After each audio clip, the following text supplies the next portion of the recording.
The first people who the first people who hear is DJ laughing. Exactly like that. By the way, that laugh kind of sounds like a Wario laugh from Wario games. I know what you're talking about. What's funny?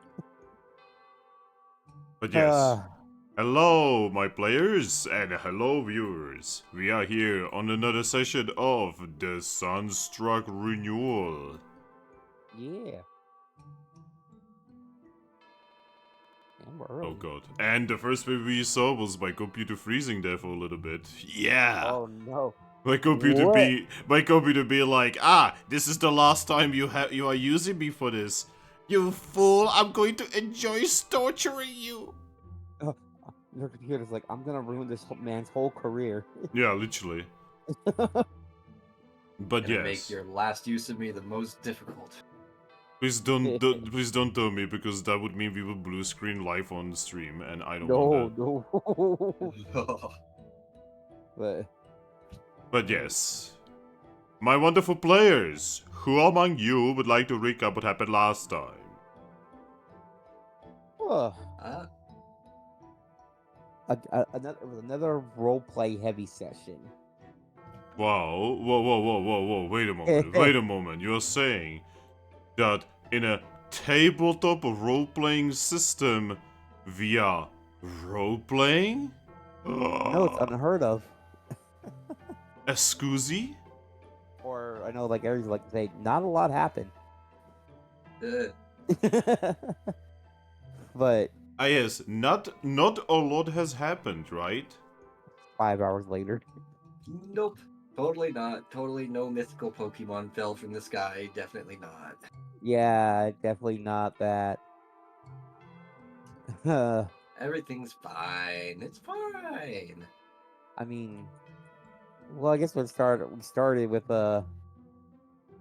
Lupus and her mom kind of having another heart-to-heart talk to the point that he asked Lupus to stay behind for a little bit.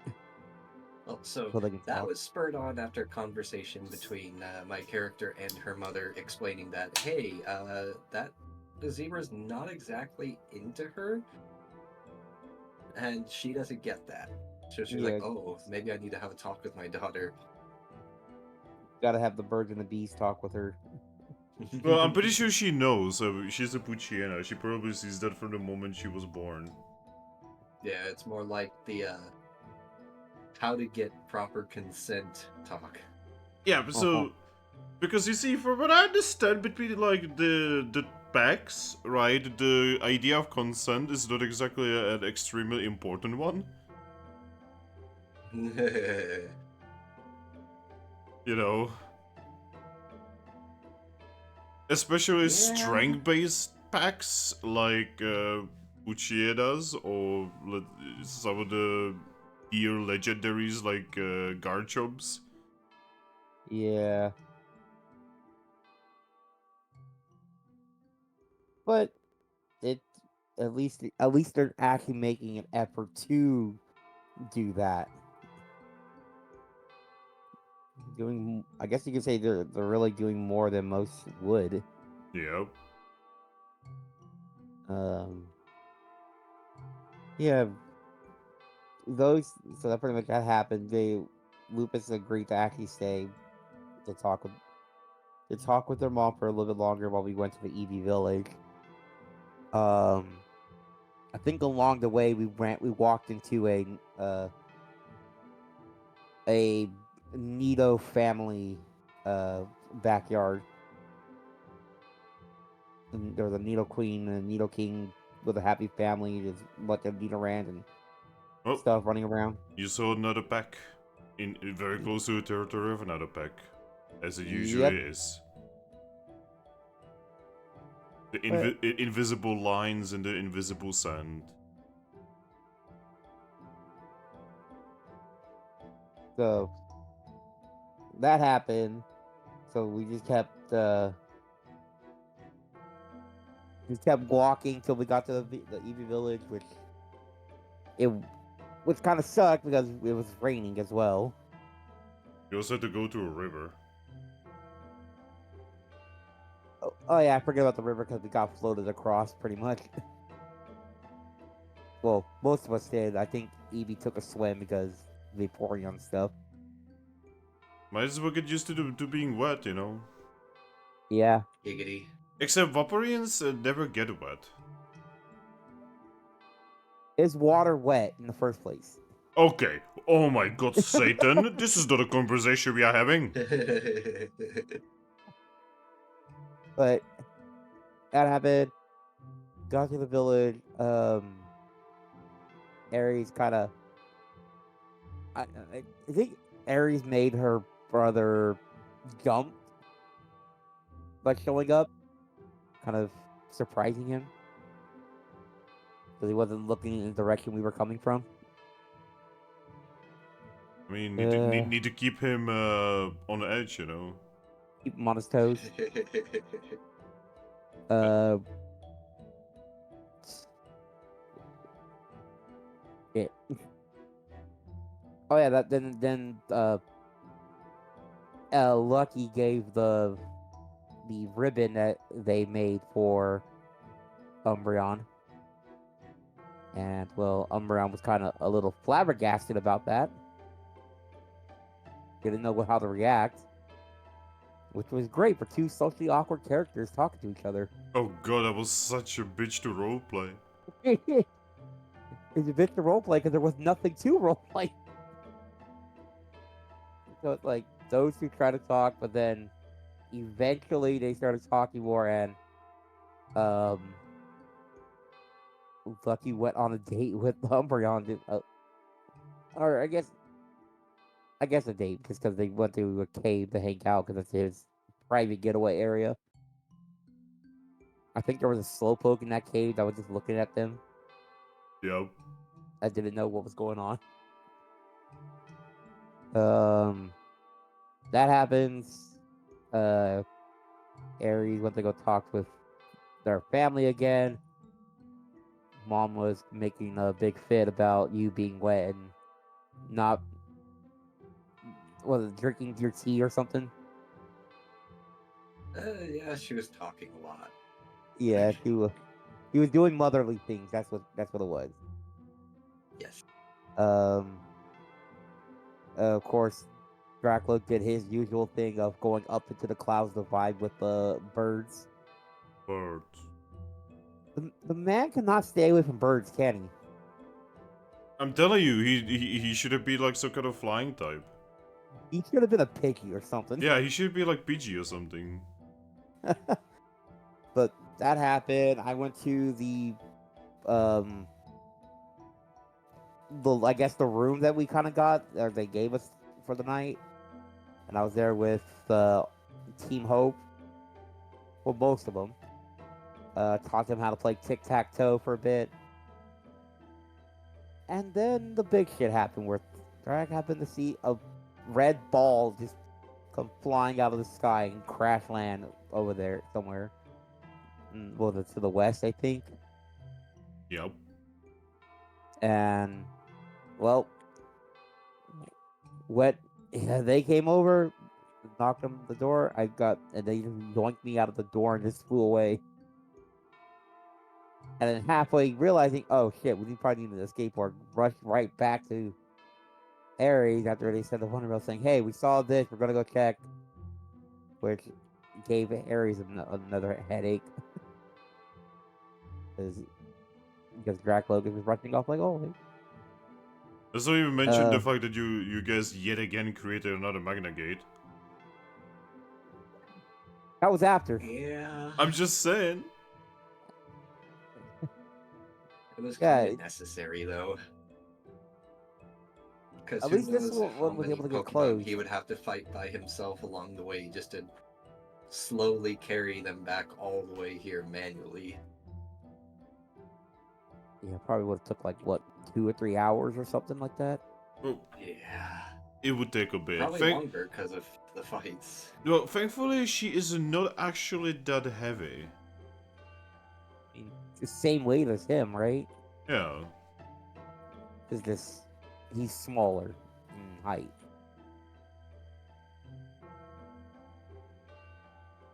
Oh yeah, and the said Pokemon almost obliterated the monkey in one shot if I didn't dodge with a crit,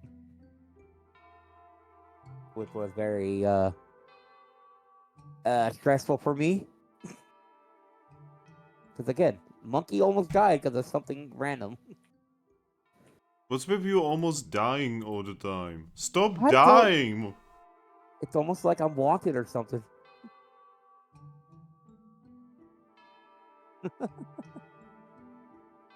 But yeah, that happened. The rescue team of Aries and Lucky showed up. And I think you guys made a cart. One of you guys did. Yeah, we pretty much worked together on it. Yeah, I helping handed, he made it. yeah. You guys made like a cart to put the legendary on it. We wheeled it back to the village after you had sent like a message to Agina to show up to the Eevee village, like saying, "Hey, we need help." And Agina was like, "This is the third one today. Like, what the fuck? Can people not get hurt today?" Uh, finally met the Flareon of the village. She old. He's the elder of the village, I'm gonna say. She old. And was he showed up. Aries tried to help by making like some kind of makeshift poultice for the Latias, and Flareon said like it's not quite right, but you did pretty good. Yeah, I mean, it's on the good way, you know? Yeah. I just didn't have the right type of berry. Yep. Then we kind of took the Latias and put it inside the storage unit of the Eevee village, where all the food and stuff is. And I think that's pretty much where we left there in the storage unit. All of us surrounding the lock. Yep, we were pretty much just biding our time while Audino made her way over. Yep. Alright. Alright. Is there anything Aris would like to add? Not that I can really think of. There was a lot of back and forth messaging in Wondermail, but when is that not happening, honestly, with our group?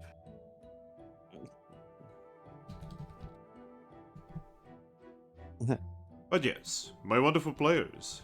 First, DJ. Yeah. Good boy, you get XP. Woo! And that's... Yay. Oh, we went through this quickly today. Yeah.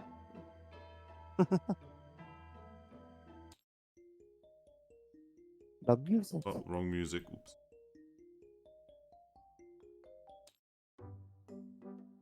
No, that's Capim. So because of me moving files around, everything just kind of went around. He got jumbled. What music was I using for the Eevee village, guys? I didn't look.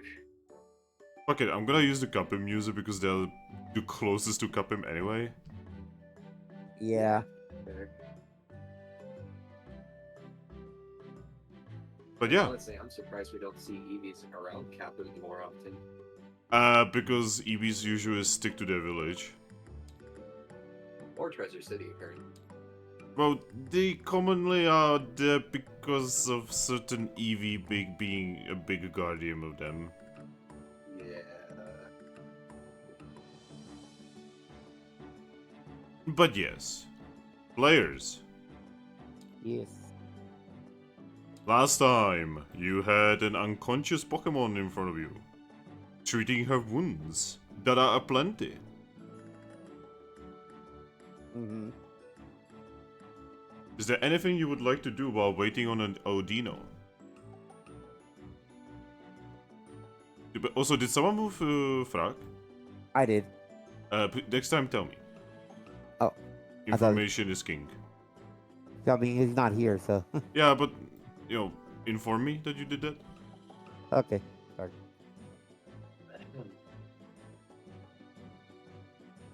But yeah. Is there anything anyone would like to do while waiting on Odino? It is going to take her a bit.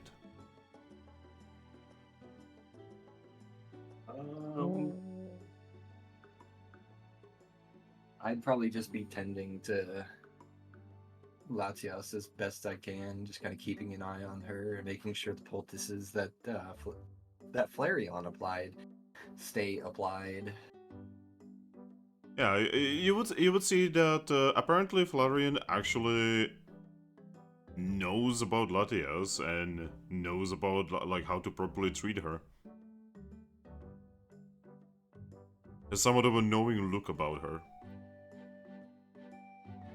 That's fair. But yeah, what about the monkey? Well, I think after seeing that those two are taking care of it, Monkey's gonna go stand by the door to make sure that people aren't gonna try to force their way in to see like what's going on. To tell all the children, hey, go play somewhere else. Yeah. Nothing to see here. Yeah, there's definitely a lot of like Eevees who should probably not be out in the rain. Well, they are like showing up and they are like looking at what happened. Yeah. What's going on? Yeah, basically.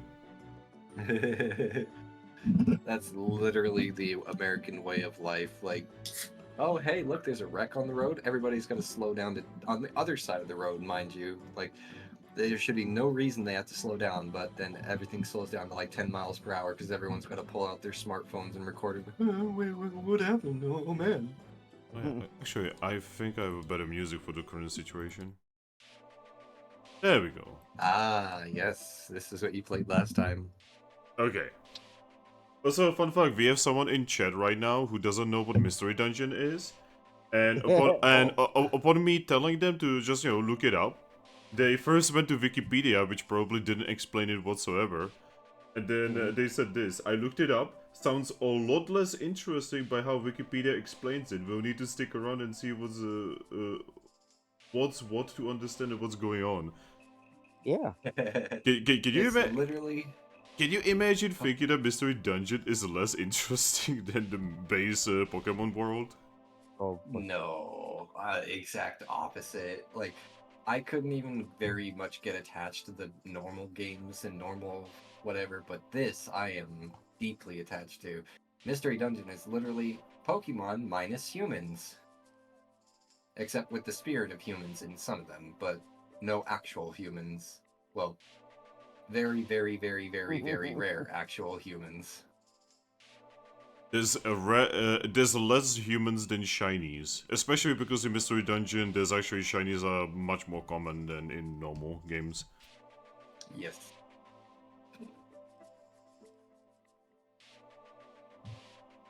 But yes. So Grookey, you would be, you know, making sure that everything is okay. I would also deal with like, I would assume Umbreon would be helping you with, you know, like making sure that no one is disturbing the healing process. yeah. And I assume Zorua would be there as well, but sadly Zorua is not here right now. Yeah, she's just she's currently what's the name of that one pony that literally just leaned on that filthy rich guy all the time? That's literally her entire job was to be Yeah. God, what's her name? Was it Fleur de Lis or something? No, that was the Blue Bloods. Okay. Oh, what's her name? The one that was actually a good, you know, rich guy. The one that wasn't an absolute dick. I don't remember actually. That is deep as lore. Yeah. I'm pretty sure she showed up like in 2, maybe 3 episodes at best. Exactly, because I mean, she was just that much of a support character. Her entire thing was, oh hey, this is his babe. That's pretty much Leafeon right now. But yes. It would take a little bit. But eventually... Audino? Where do I have Audino? Ah, there's Audino. No. Eventually, Audino would show up. Immediately upon showing up, Umbreon would very quickly explain the situation and would lead her towards you guys. You will see that Audino has, a little bit of a backpack that is being very noisy as there's many different, would you assume, potions and any other ointments and such. She makes it over and she just says, "Alright, so... Oh. Yeah. What am I looking at? This is Latias. According to Flareon here, she's known as the Pokemon of Wind by all of you.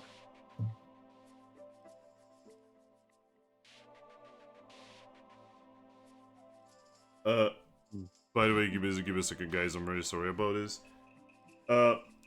So the person says, "Dude, you told me to look it up because I don't know what's going on. I expressed that. You don't have to make fun of me for it. Why is it always you feel the need to be rude and condescending? I've been a follower since 2017. You dog on me many times. I literally told you to look it up, and then you basically were condescending about it. So if you are gonna be condescending yourself, then you deserve to be condescended towards. You know." Actually, by the way, as it turns out, DJ was right. Her name is Fleur de Lis. Is it for? Yeah, it's Fleur. Okay. I thought you were talking about the rich guys. Yeah, the fancy pants. Yeah, I thought you were talking about Filthy Rich. No, I was talking about fancy pants. You know, like the Diamond Tiara's dad? No. The one that's not a dick, which is Fancy Pants, the one that was actually really kind to Rarity. Oh, okay. See, I guess you are right, he would be rich. I completely forgot because, like, he's not a dick, so, you know, he's... In my brain, I was like, oh yeah, he's not a dick, he cannot be rich. I'm sorry. But yeah, Fleur de Lis is literally just like a doll to strap over his back during the scenes that he's in. So that's literally Flareon, or Flareon, oops. Leafeon right now. You know, the funny thing is, her design alone was enough to basically carry her through the fandom. Yep. It's alright, I will show myself the door. It's not worth fighting over. You know, Enigmatic, maybe just accept that you have done an oof instead of getting uppity about it, mate? God. Who pissed in your cereal? Anyway, Audino makes her way in. Papa Booey. Yes, Papa Pui. And she's just looking over the legendary Pokemon before you.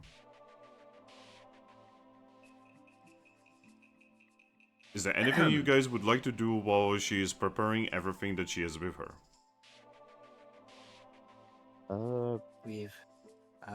We've done everything that we could with what limited resources that we had.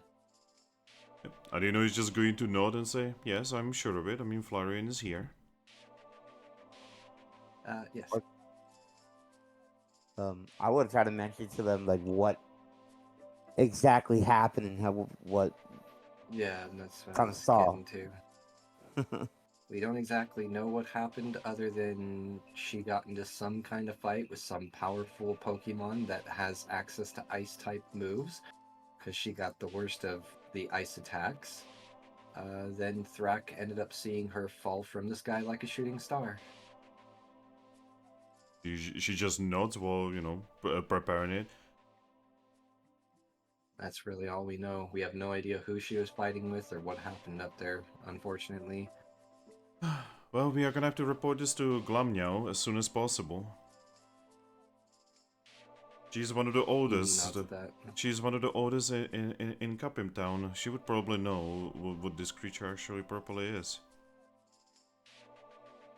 I mean, I know what she is in other universes, but not exactly in this one. Yes, but right now we need the information for this universe. Eevee will nod.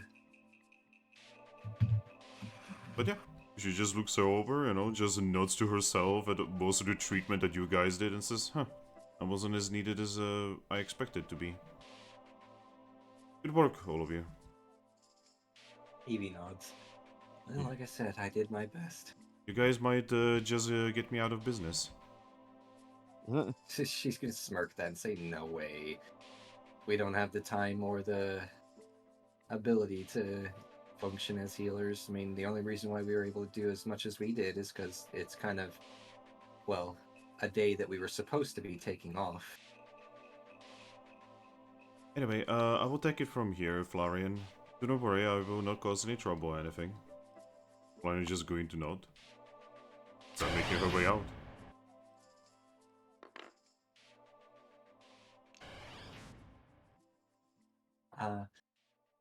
Would you like us to stick around, or?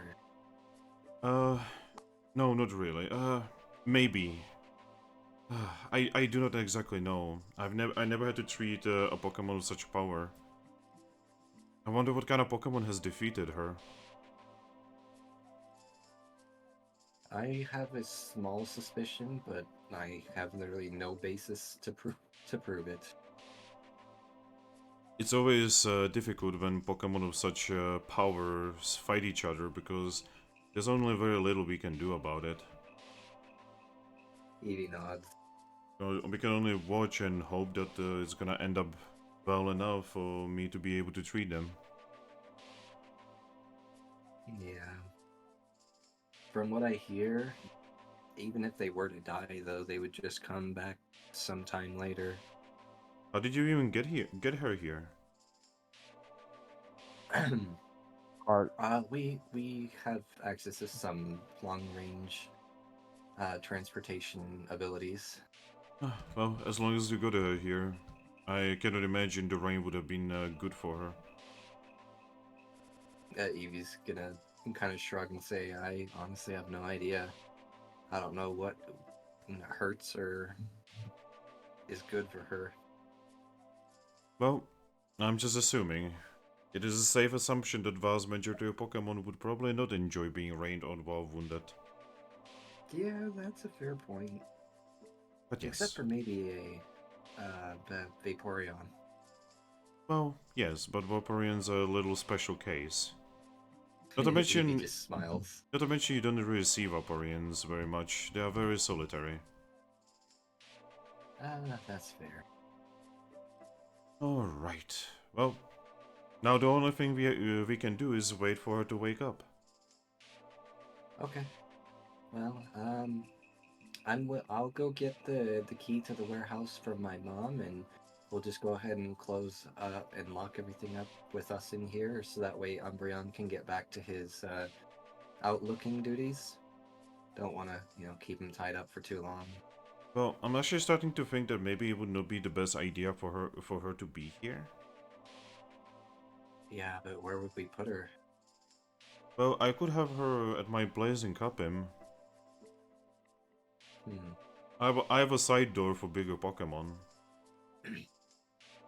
Well, the question is, how are we gonna get her there? That is the question, isn't it? He nods. We, like I mentioned, do have a way that we could get her there, but we're trying not to use it unless absolutely necessary. Just the fact that we have her somewhere comfortable. She looks at you with a raised eyebrow and then says, "Oh, you're talking about that." Eevee just nods. Yep. She nods to herself as well and says, As a healer of Capim Town, I have to tell you that I would much prefer you actually using this power to transport her to me. But as a member of Capim Town, I also have to tell you that you should not be using those. Eevee just nods and says, "Yes, and as a guild master of a guild, I do not directly condone any unethical use of it." She just nods. In the end, it will be up to you. If you transport her to me, I will make sure that she will be treated. Eevee will nod and say, "As long as there's some place in your healer's hut that won't be terrified by the sound of the transportation." Well, I'm very certain that the two Pokemon I currently have there are currently asleep, so Then hopefully yeah, it will not probably wake best them we up. find some other way. Now, the reason why I'm talking about this is Eevee Village is almost unprotected. I'm sure that Umbreon and Flareon are very powerful Pokemon, but whatever defeated Latias is probably gonna be coming back to finish the job. Well, I mean, at least it has two guild teams here as well. There's my team as well as Team Hope here. She looks at you and says, "Are you sure? Are you sure you could defeat something that defeated her?" As a team, I'm sure we could at the very least, chase it off. She thinks to herself and says, "Well, at Capim, we have several extremely powerful Pokemon." Evie's gonna nod and say, like, don't get me wrong, I'm not against the idea. I would much rather have her at Capim. It's more so getting her there that I'm trying to figure out. Hang on. Maybe they might have a cart or something. 1 second. She's gonna then like hop up from her spot beside Latias and make her way over to Umbreon at the door. Yep. Umbreon will look at you. I know this is probably a very long shot, and there's like next to no chance, but by some miracle, do you guys happen to have like a cart? He actually nods and says, "We trade with others." Do you think you'd have one big enough for... She just looks back at Latias. He nods and says, "Barely, but probably." Do you think we can get one prepared with like some hay to put her on? We need to get her back to Capim so we don't endanger the Eevee village. He tilts his head and says, "How would she endanger the village?" Well, Pokemon like her are crazy powerful. Like, more powerful than you or me individually, and I'm sure between the two guild teams here and you and Flareon, we could probably, like, make something like that run away, but we don't know. There's much more powerful Pokemon at Capim Town that could do a much better job of fighting anything off that comes after her. So it's a lot safer for both, the town here and everyone here to move her. He looks around the village. Then he looks at you and just quietly nods. And I have some friends that can help us get her there. We just need to get her into a cart. Because there's no way that any of us could carry her otherwise. I'm sure Flareon would be okay with it. I'm gonna bring the card over. Eevee will nod and say, "We'll be here." And yeah, he just runs off.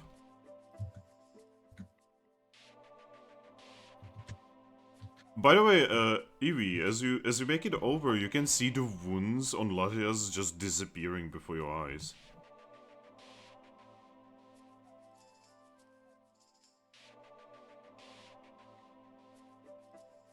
Would mythic bullshit be accurate to say here? So what do you say? Remember, like how it is Braving World, it's this mythic bullshit. Seeing the wounds healed up like that. Well, in Mystery Dungeon, wounds do kind of like... Okay, so I think I posted this not too long ago, but in Super Mystery Dungeon, it came with this like manual thing, right? Mm-hmm. And part of it was actually how healing works in Mystery Dungeon universe. It's all like aura based. Basically, every Pokemon has a little bit of aura to them, right? And they basically use aura in order to heal, right? Mm. And when they run out of basically aura or energy, the wounds no longer heal. That's why you can see Pokemon literally die but not bleed. And then you see some Pokemon literally bleed even though they have barely taken a hit because they were exhausted, like in Explorer Sky. Ah, I found it. Yeah, it has a... I'm probably explaining it wrong, but you know, it makes sense. Yeah, it does. Which And makes sense why like I was able to get stabbed but still survive like that. yeah, because you have a very strong of will. But yeah, Latias before you is just healing even faster than she should. Probably because she's a legendary. Yeah. Yeah, that makes sense. But yeah. Do you want to wait for Umbrian to bring over the card? Yeah, Yep. I mean, there's not really too much more we can do. Our our little vacation day was already kind of ruined, so Sorry. it's not your fault. I mean, I wrote it. Someone just had to go running after it. I mean, someone also he rolled very low on a D100.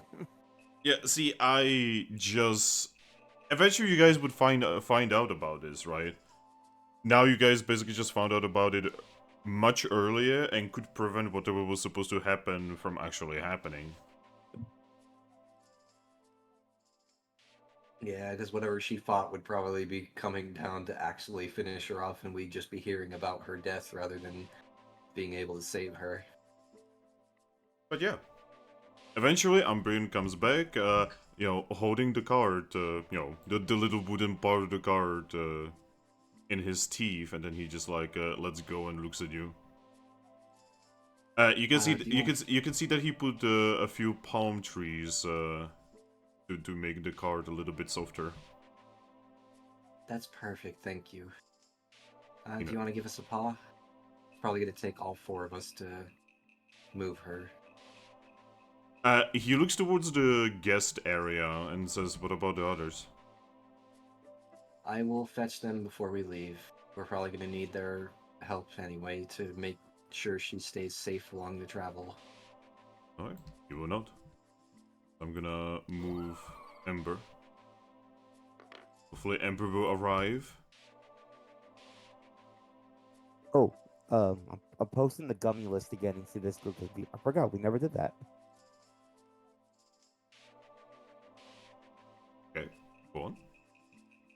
There you go. Oh yeah, I actually saved a version of that myself. That's useful. It is. But See, anyway, you would think I would do that instead of every single time looking it up. But yeah. With Umbrian's help, you guys managed to put Latias onto the card. And as he said, yes, Latias barely fits, but it is good enough. okay, It's better than I nothing. will. Keep an eye out, Grookey. I'll be right back. All right. Then she heads over to the guest room and gives the door a knock. As you knock on the door from inside, you can hear, "No, you are cheating."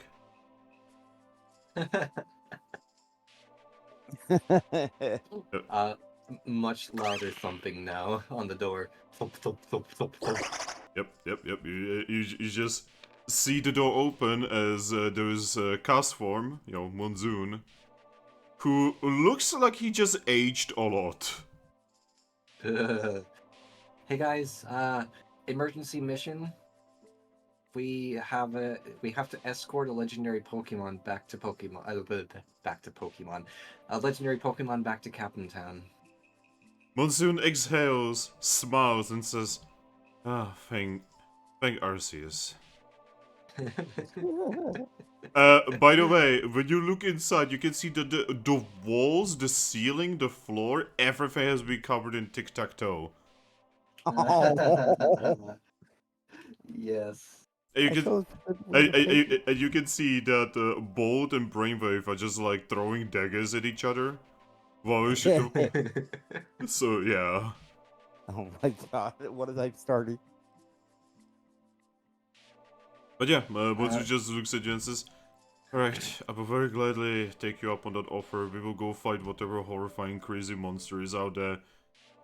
Just as long as we don't have to be here and I don't need to watch these two idiots."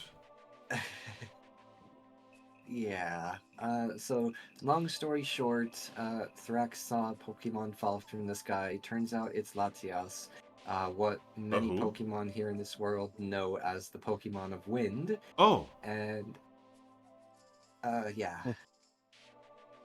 it's my people's patron. Eevee's gonna nod. Oh, well, then you should know her very well. Yes. She got into some serious fight with some sort of Pokemon that has access to powerful ice-type moves. She was severely injured. We already have Audino here. She's keeping an eye on her. We got her loaded up into a cart. But we're probably going to need your guys' help to keep her safe as we transport her. Then we shall do so. Alright. Everyone You can just comes follow me over. if you want. Yeah, let's go. But we didn't finish the game yet.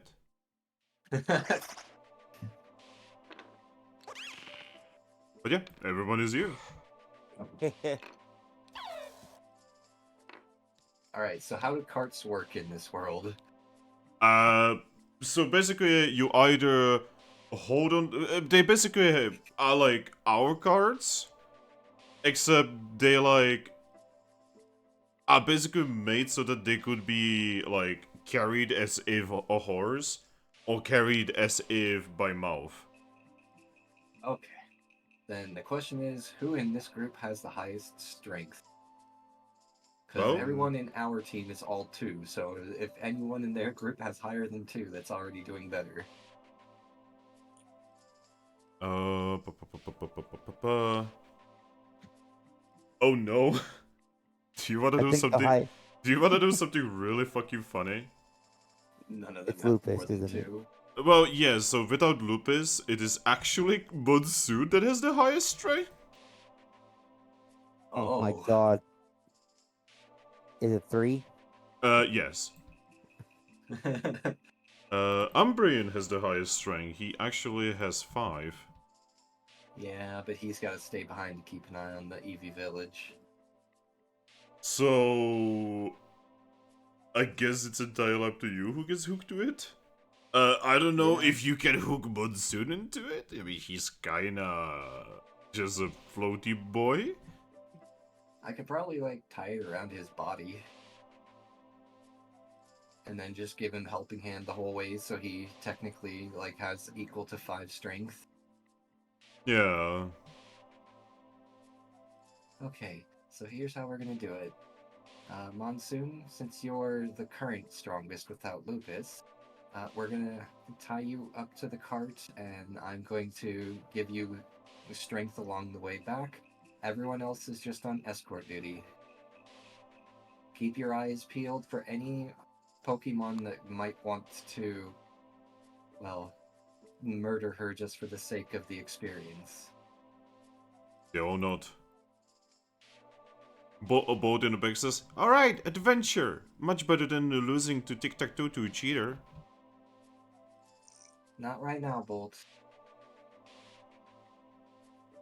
Anyway. Perfect, okay. Yep. Alright. So Umbreon is going to help with the whole, somehow putting Monsoon into it. And yeah. Just pretty much fitting a noose around him. Oh no, we are hanging him. To be honest, after 2 hours of tic-tac-toe madness over there, he probably wanted to hang himself.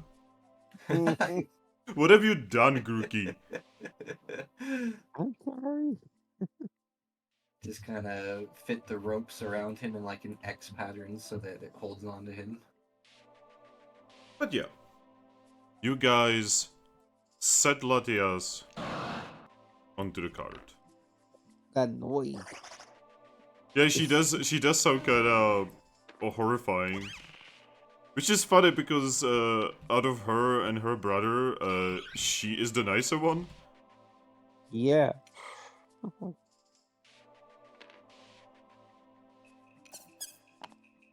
Beep beep. Papa boom.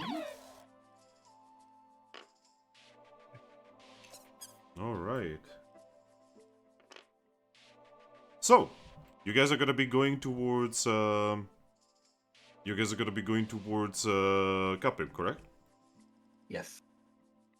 Man, We've although taken all the shorter routes that Umbreon taught us. To get there that would quicker. be impossible because cart. Oh, okay. But yeah, so you guys are gonna be going towards Capim. It is this late. Alright. So which one of you would like to roll me a d20? I haven't rolled in a while. Why not? 3.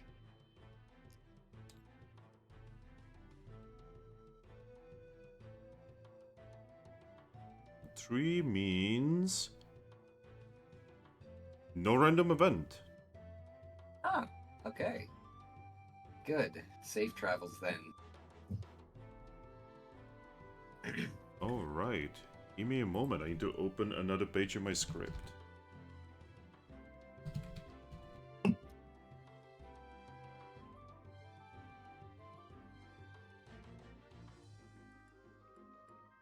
So, as you guys, would be traveling, I would like both of you to roll me an alert check. Okay. And yes, I will helping hand you, Grookey. Also, it looks like the weather is getting worse. Like actually progressively worse. Oh boy.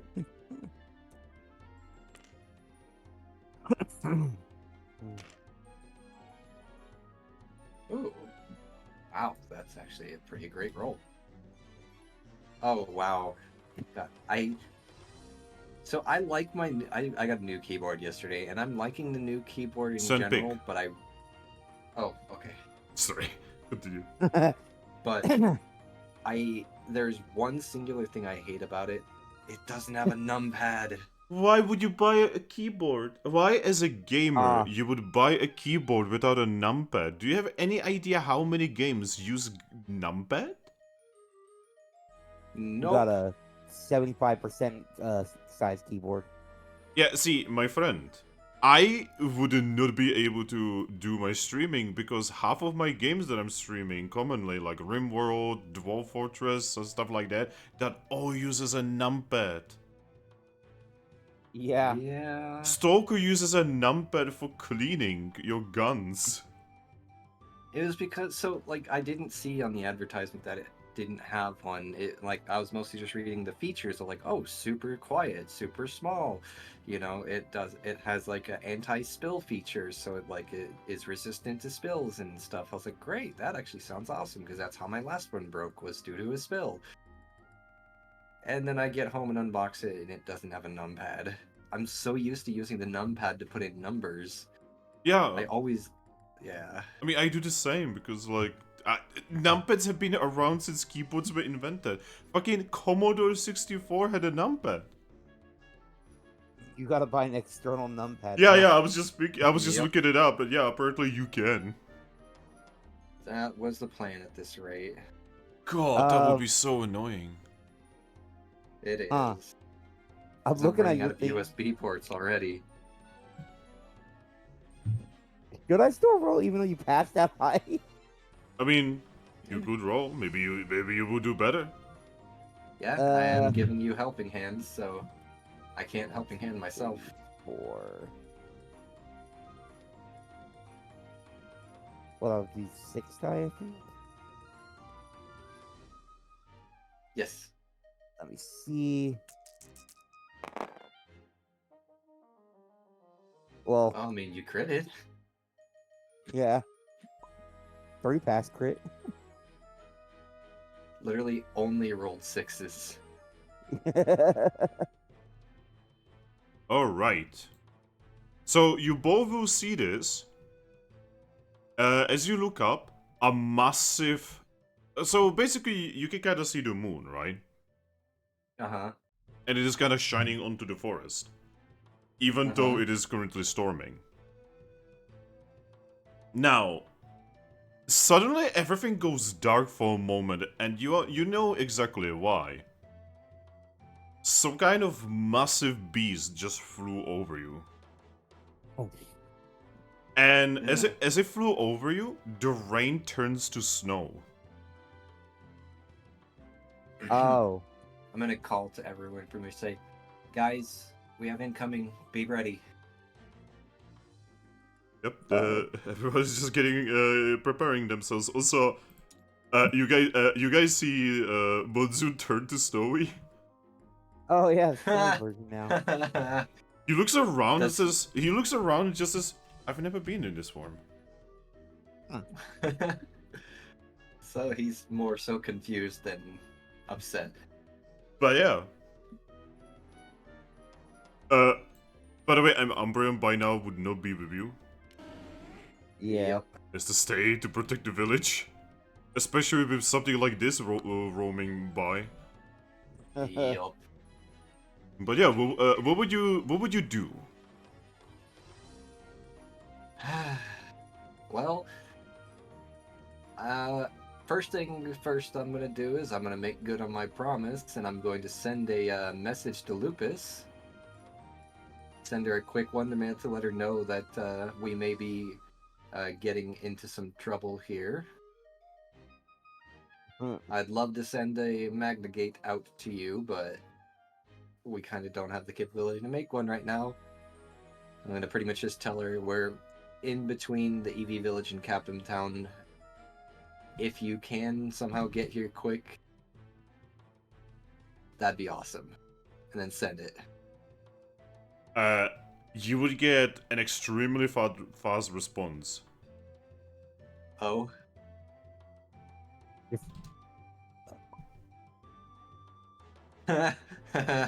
Yes. On my way. But yeah, as you guys stopped, everybody's gotta looking around. I'm gonna motion for everyone to get under the tree cover. So, as you would say that you will notice that something's happening with the trees. They're freezing over as well. Yeah. Like, some of them are freezing over and some of them are straight up dying before your eyes.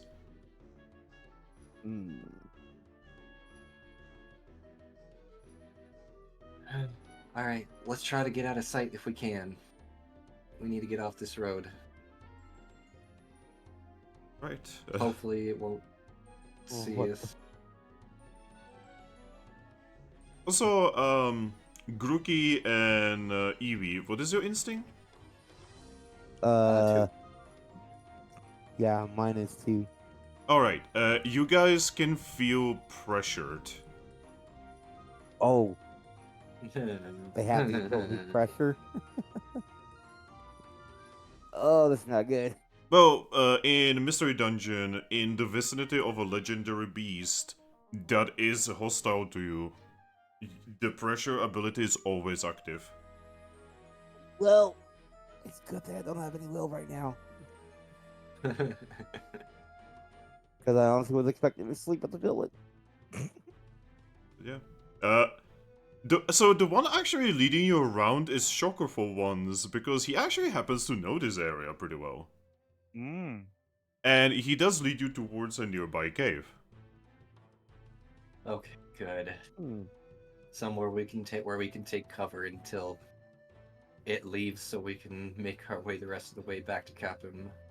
Oh, you know, another person I should send some Wonder Mail to. I'm gonna send another Wonder Mail to to Rin, and I'm pretty much just gonna give her like a quick rundown. Hey, we rescued the Pokemon of Wind. She kind of just fell out of the sky. She was fighting some crazy powerful like ice type Pokemon. We are trying to transport her back to Capim Town for her safety as well as the safety of the Eevees. We may need some backup. We're currently trying to take cover in a cave in between the Eevee village and Capim Town and then Sen.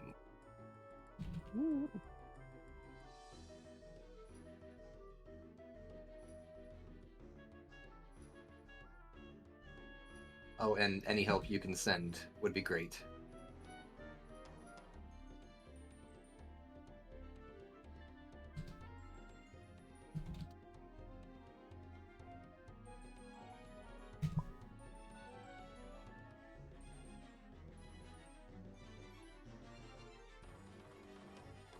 I'm gonna pull out my Wonder Map and kind of just like make general directions off the main road where we kind of straight off the main road to this cave.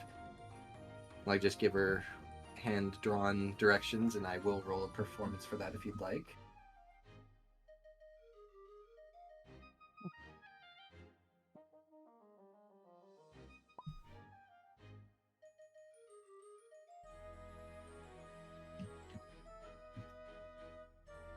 And then in another reply, she's also going to say, we didn't exactly want to get involved, but we couldn't just leave her there to die. Mm.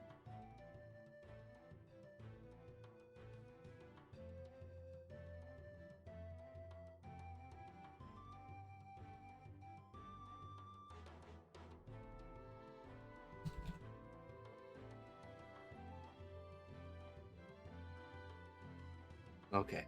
And then once we're all in the cave, I'm going to kind of just like, yes. I'm going to kind of just like stick to the entrance and keep an eye out for a while. All right. So, yeah, Grookey, what are you doing? Grookey, as a grass type, you're definitely feeling like this deadly dread. Yeah. Like the creature is like the clear opposite, something that could very easily kill you even more so than usual. Well, I'm assuming because it's up in the air, it's a flying ice type, and I'm like, oh, this is gonna hurt if I get hit. Yeah. I didn't want to say ice type like at first because there are powerful Pokemon that aren't an ice type that have access to powerful ice type moves. But Yeah, once I saw things freezing over just by their presence, there's no way that's not an ice type. yeah, Yeah. Now, you cannot exactly like see where the creature is, but what you can do is you can watch where everything freezes over. Yes. And based Also, on... hi Ember. Hey, Ember! Hi. So, who's gonna tell Ember what's going on? Long story short, Audino made it over. We, had a small chat and realized it was probably for the best if we move Latias to Capim Town, where there's a lot more powerful Pokemon that can help us protect her. Because, in the Eevee village, the only ones that are even in any sort of fighting shape are us, Team Hope, Flareon, and Umbreon.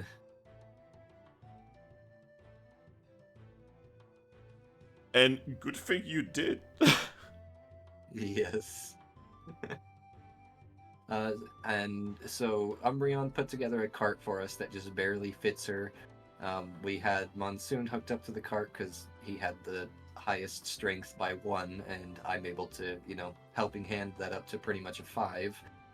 And we're halfway along the way, we spotted something flying over us, and the whole entire forest started freezing up around us. So we, Shocker decided to lead us to a nearby cave that he knew of so we can take cover until it leaves. And that's where we're at right now. We're currently hiding away in the cave, waiting for whatever it is to leave. Because if we can avoid a fight, we're going to. We messaged Lupus to let her know that, hey, things have gone south. We may be in a fight pretty soon, because I promised her I would. and also let Rin know, Glammeow, that pretty much I just gave her a rundown, and she's sending as much help as she can.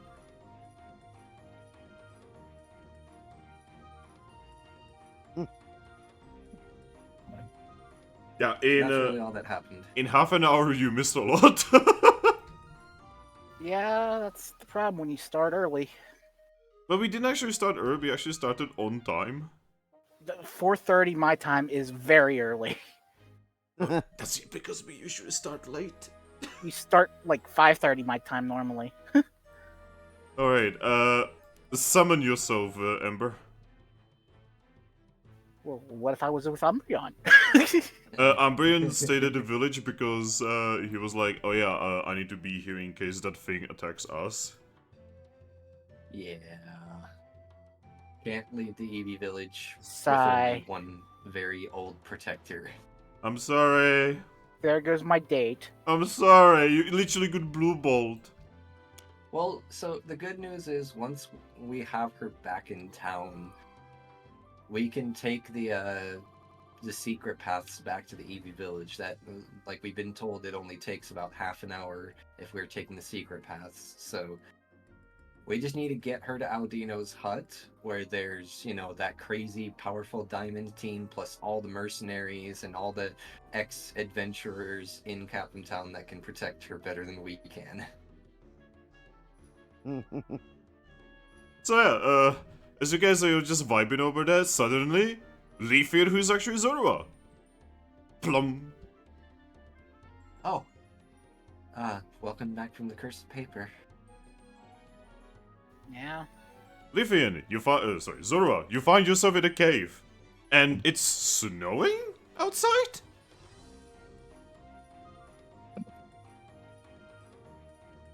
And Monsoon is in his very rare snow form. Yeah, Monsoon is a snow form that he'd never been to in before. I can imagine my character is actually going to be kind of grumpy over everything.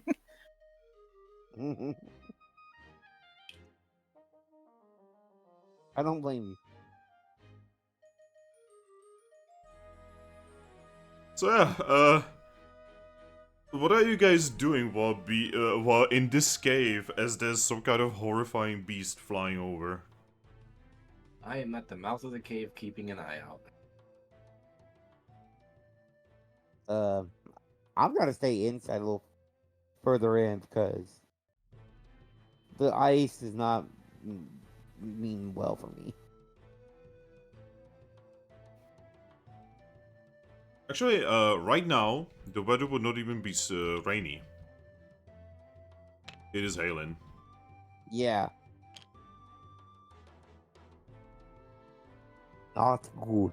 Yeah, what about you, Ember? What would you be doing while in this Mexican standoff? I don't think I'd be doing anything. Is everything okay, Ember? Yeah, everything's okay. I just don't think my character will be doing anything. Okay. You know what you could do for me? While I'm keeping an eye out, do you want to draw up some paw directions to the cave we're at? For Lupus? I did so for Rin as we were heading to the cave, but I kind of want to just keep an eye out, so if you want to do that, so that way Lupus can actually find us. I guess. Perfect. Then I will hand over my Wonder Mail to you. I will, I guess, write directions. Yeah, the way they've been doing it is off the Wonder Map, Yes. which is kind of smart, actually.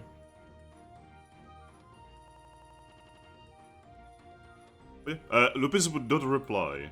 You would probably assume that's because she's currently hurrying. Yes.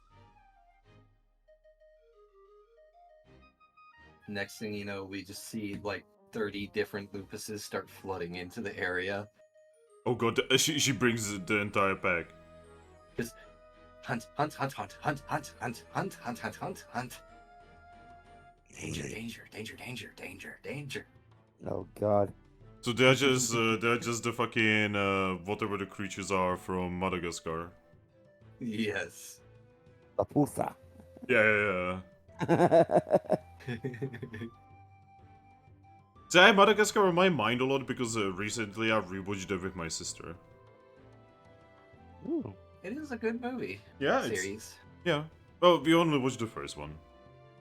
Ah, It's really fun music. it does. But yeah.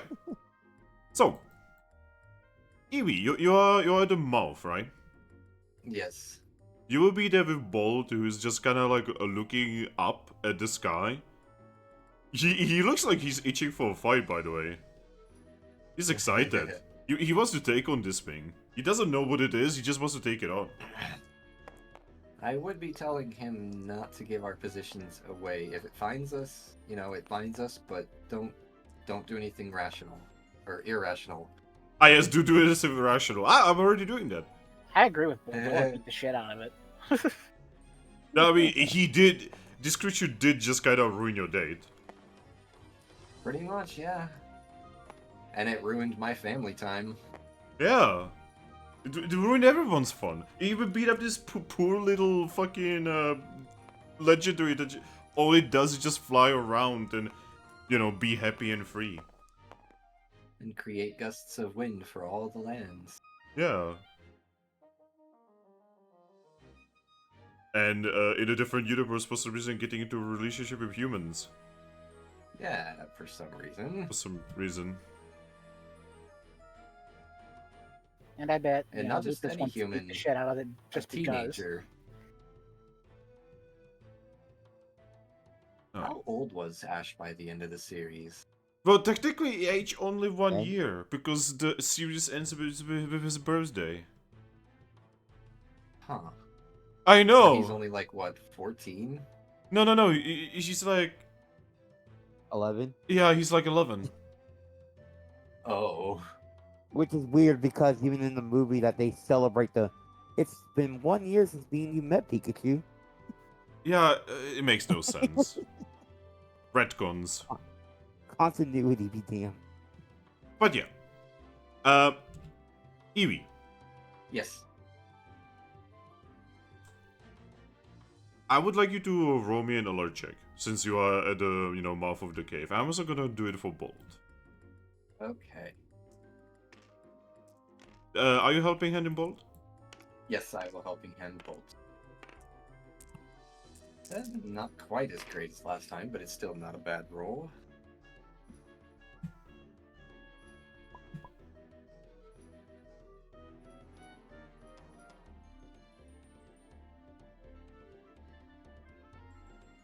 Alright. Aries! Yes. You notice something about to land. You notice the boat is about to tell you about it, even though you know. I like as soon as he like begins to start speaking, I'm gonna put my palm on his mouth. So, And the thing that lands is a bird. A big bird. Like, as big as the trees. It is also a bluebird. A black and blue bird. is it Articuno? Yes. Oh, wonderful.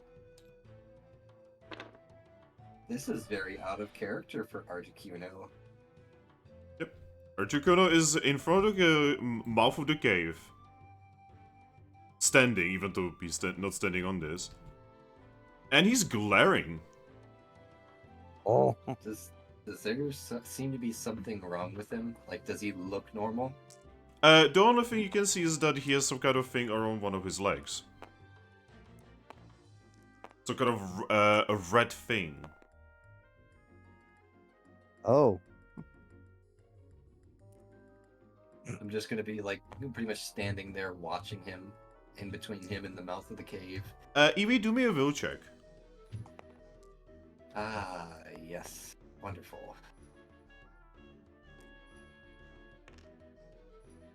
Also, you're pressured, by the way.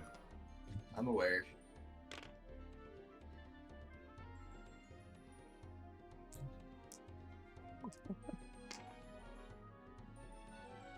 Lol. Ah yes, the most expensive carrion pigeon ever.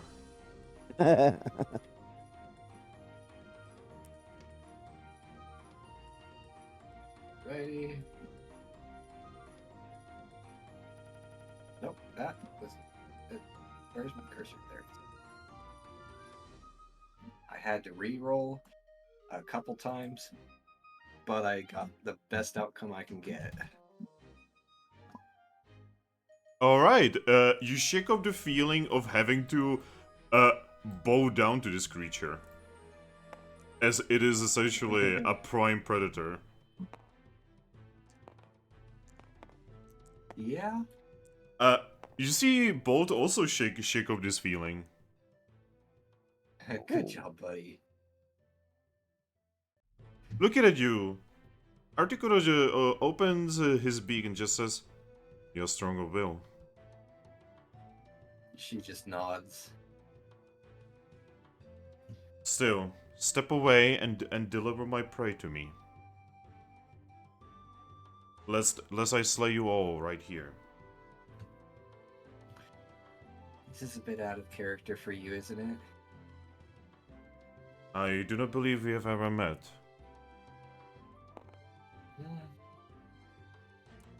No, but I know a lot about you. What From have what you? I've heard, you're more so a Pokemon of science than feral nature.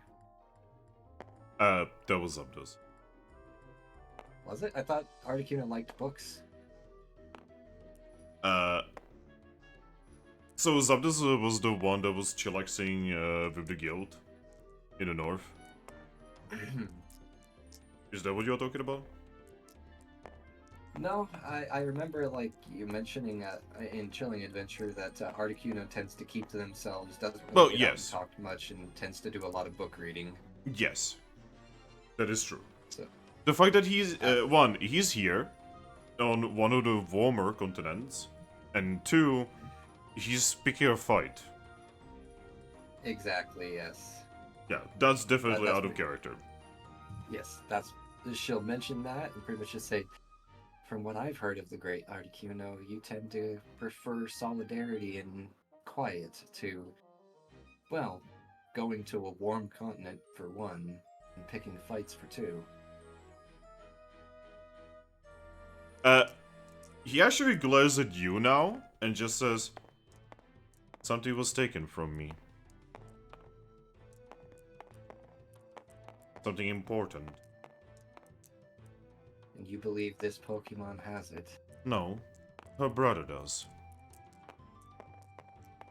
That doesn't sound like it should be her problem then. Her brother has vanished. They're very good at hiding.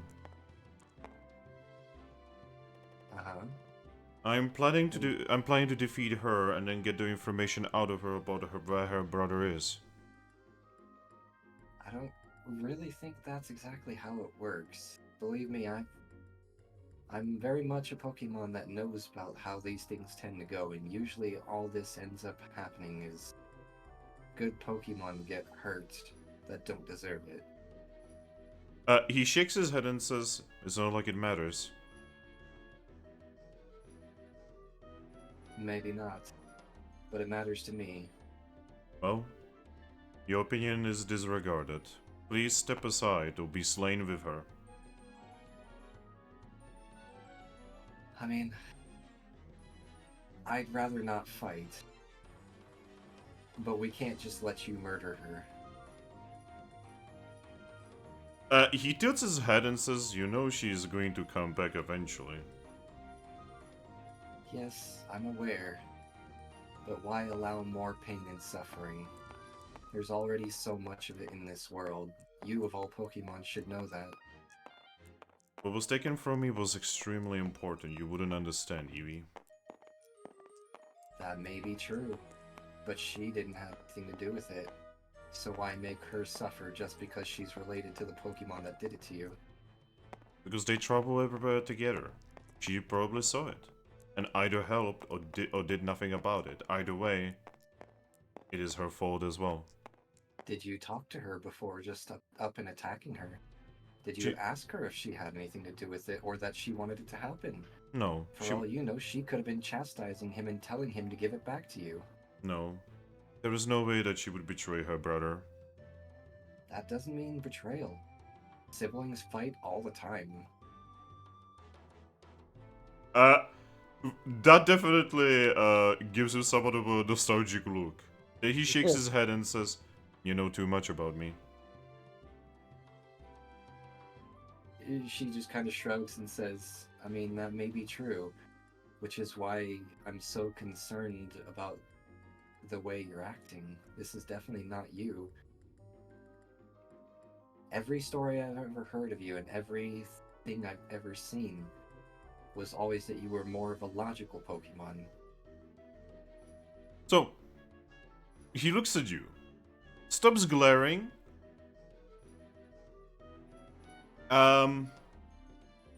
for a moment, he's just like kind of looking through you, and then he shakes his head and says, "That's impossible." Oh, Whoa, someone is fucking with my things over here? What? what? Yeah, What? who was doing that? I was super zoomed in on the focus over here. Yeah, so I was picking up things from the DM area and was That is throwing it impossible. around. I was near here in near my character sheet. How did you do that? I Yeah. thought that's not even possible. I don't think it is. Yeah, like, hang on. I swear to God, I literally just saw it. Okay, Tabletop- tabletop sim is haunted. Oh my God, like shit was just moving on its own, apparently.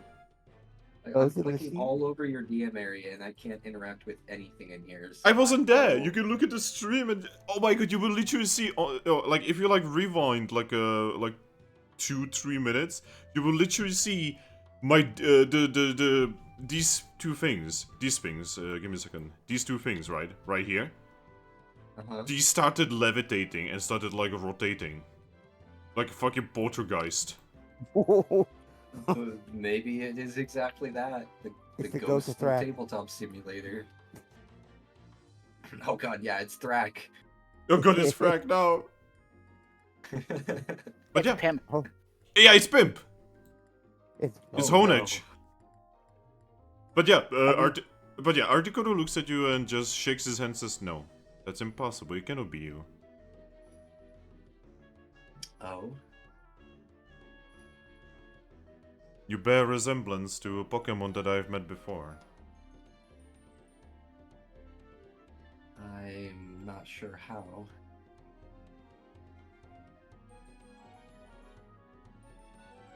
Well, And- I guess in all fairness, there are a lot of Eevees. No, I'm not speaking of the Pokemon. I'm speaking of the one who is carrying its body as a case.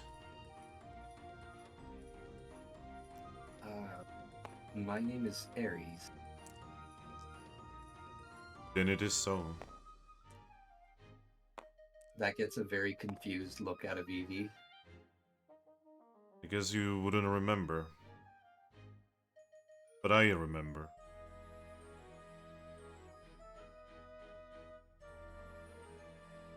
Huh. You've met me? Yes. I've met you and you have helped me and resolved my situation a long time ago. Then I assumed Ah. that you were sent back to whence you came. As we have never met again. I have no idea.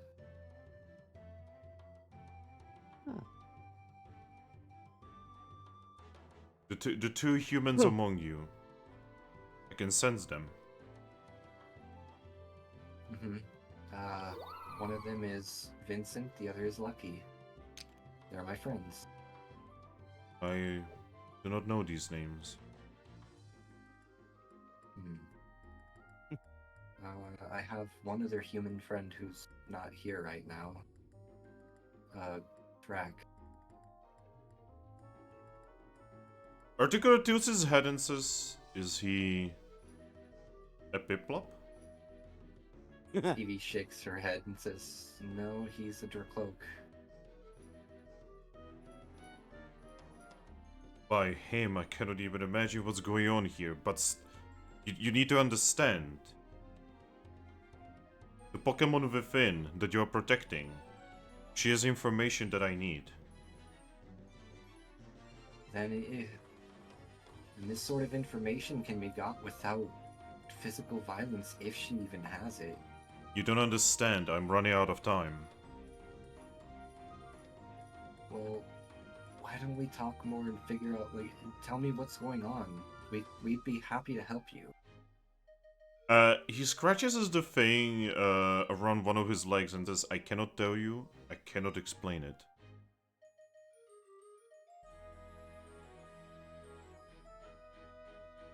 If I were to try to take that off, would you be forced to stop me? Yes. And you, every single one of you here like the power to defeat me.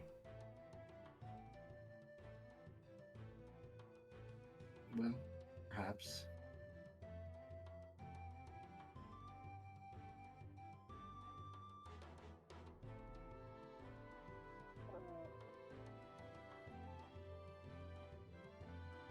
But there's many more on the way. He nods and says, I could sense them trying to open one of those horrible holes. Then he smiles, but in my vicinity none can do that.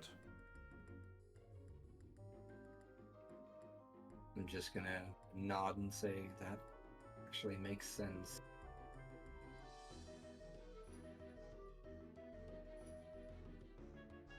But, why don't... She's currently unconscious. There's not really any way for you to get information out of her. No, anyway. If I remember correctly, you have ways to contact others.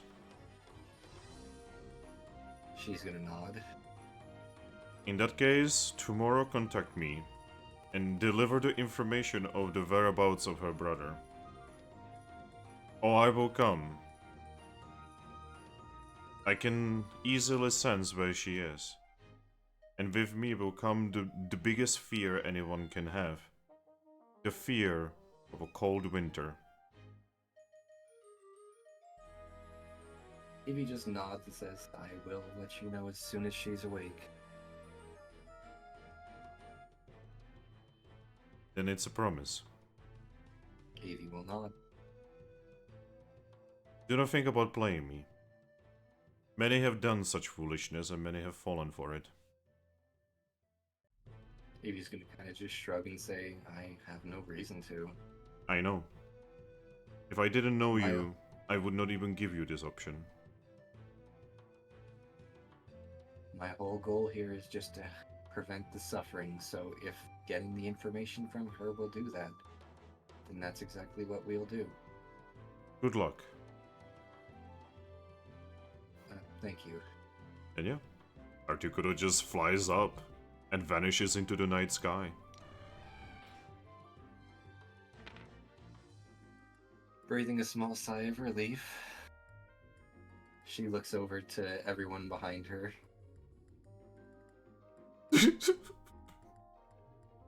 Everybody's a little bit tense.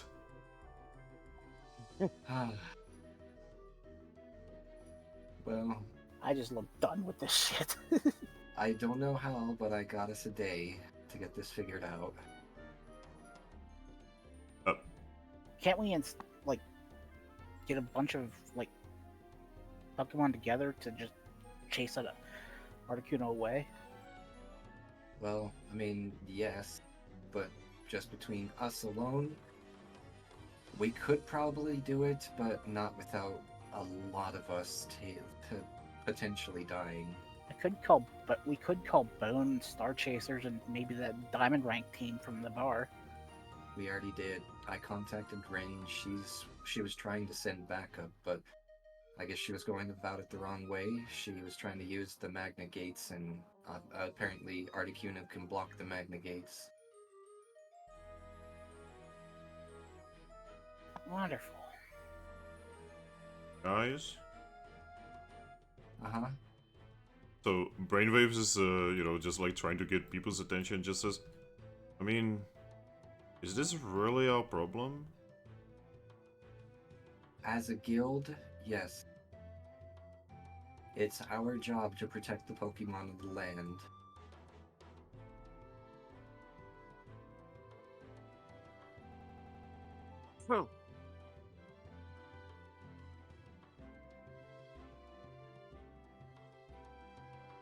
Monsoon just like looks around and says, well, guess we can keep going? Eevee's gonna nod and say, I trust him. I don't think Articuno's gonna be coming back for at least the day that he gave us. So yes, let's get a move on and start hurrying back. By the way, you guys can see Audino had a couple reviver seats ready. Yeah, I have one myself. But yeah. Okay. Oh, go on. I'm honestly I'm not even sure how I managed to talk him down, but I'm gonna take every win that I can get. So let's hurry. I'm gonna probably just like retrofit Monsoon back up to it, up to the cart, and just say, all right, let's get a move on. Yep. And as you guys are just kind of setting that up, you're still kind of like at the mouth of the cave, right? You will see something arriving at an extreme high speed. It's a lupus, isn't it? No. It is someone with 8 in dexterity. Oh, it's Flygon, isn't it? Yes. Yes. You will literally see Flygon just be like, ew. Oh, Hey, we arrive as quickly as possible. Oh, at least me. I appreciate it. You literally just showed up at the right time. So, turns out the Pokemon that's chasing, well, the Pokemon of Wind is Articuno himself. Articuno? I'm just gonna nod. Huh? Yeah, you just missed him. He was literally just about to try to fight us all. Like, you probably would have showed up halfway through the fight, but I don't know how, but Articuno knows me somehow and gave us a day to get information from her. Oh, can you wait here for a little longer? The rest of my team is behind me. They sent me ahead. Eevee will just nod and say, well, I guess we kind of do need a bit of a rest. We've been running for the last hour. Alright. So, I'll be back. And he's just like, Zoom.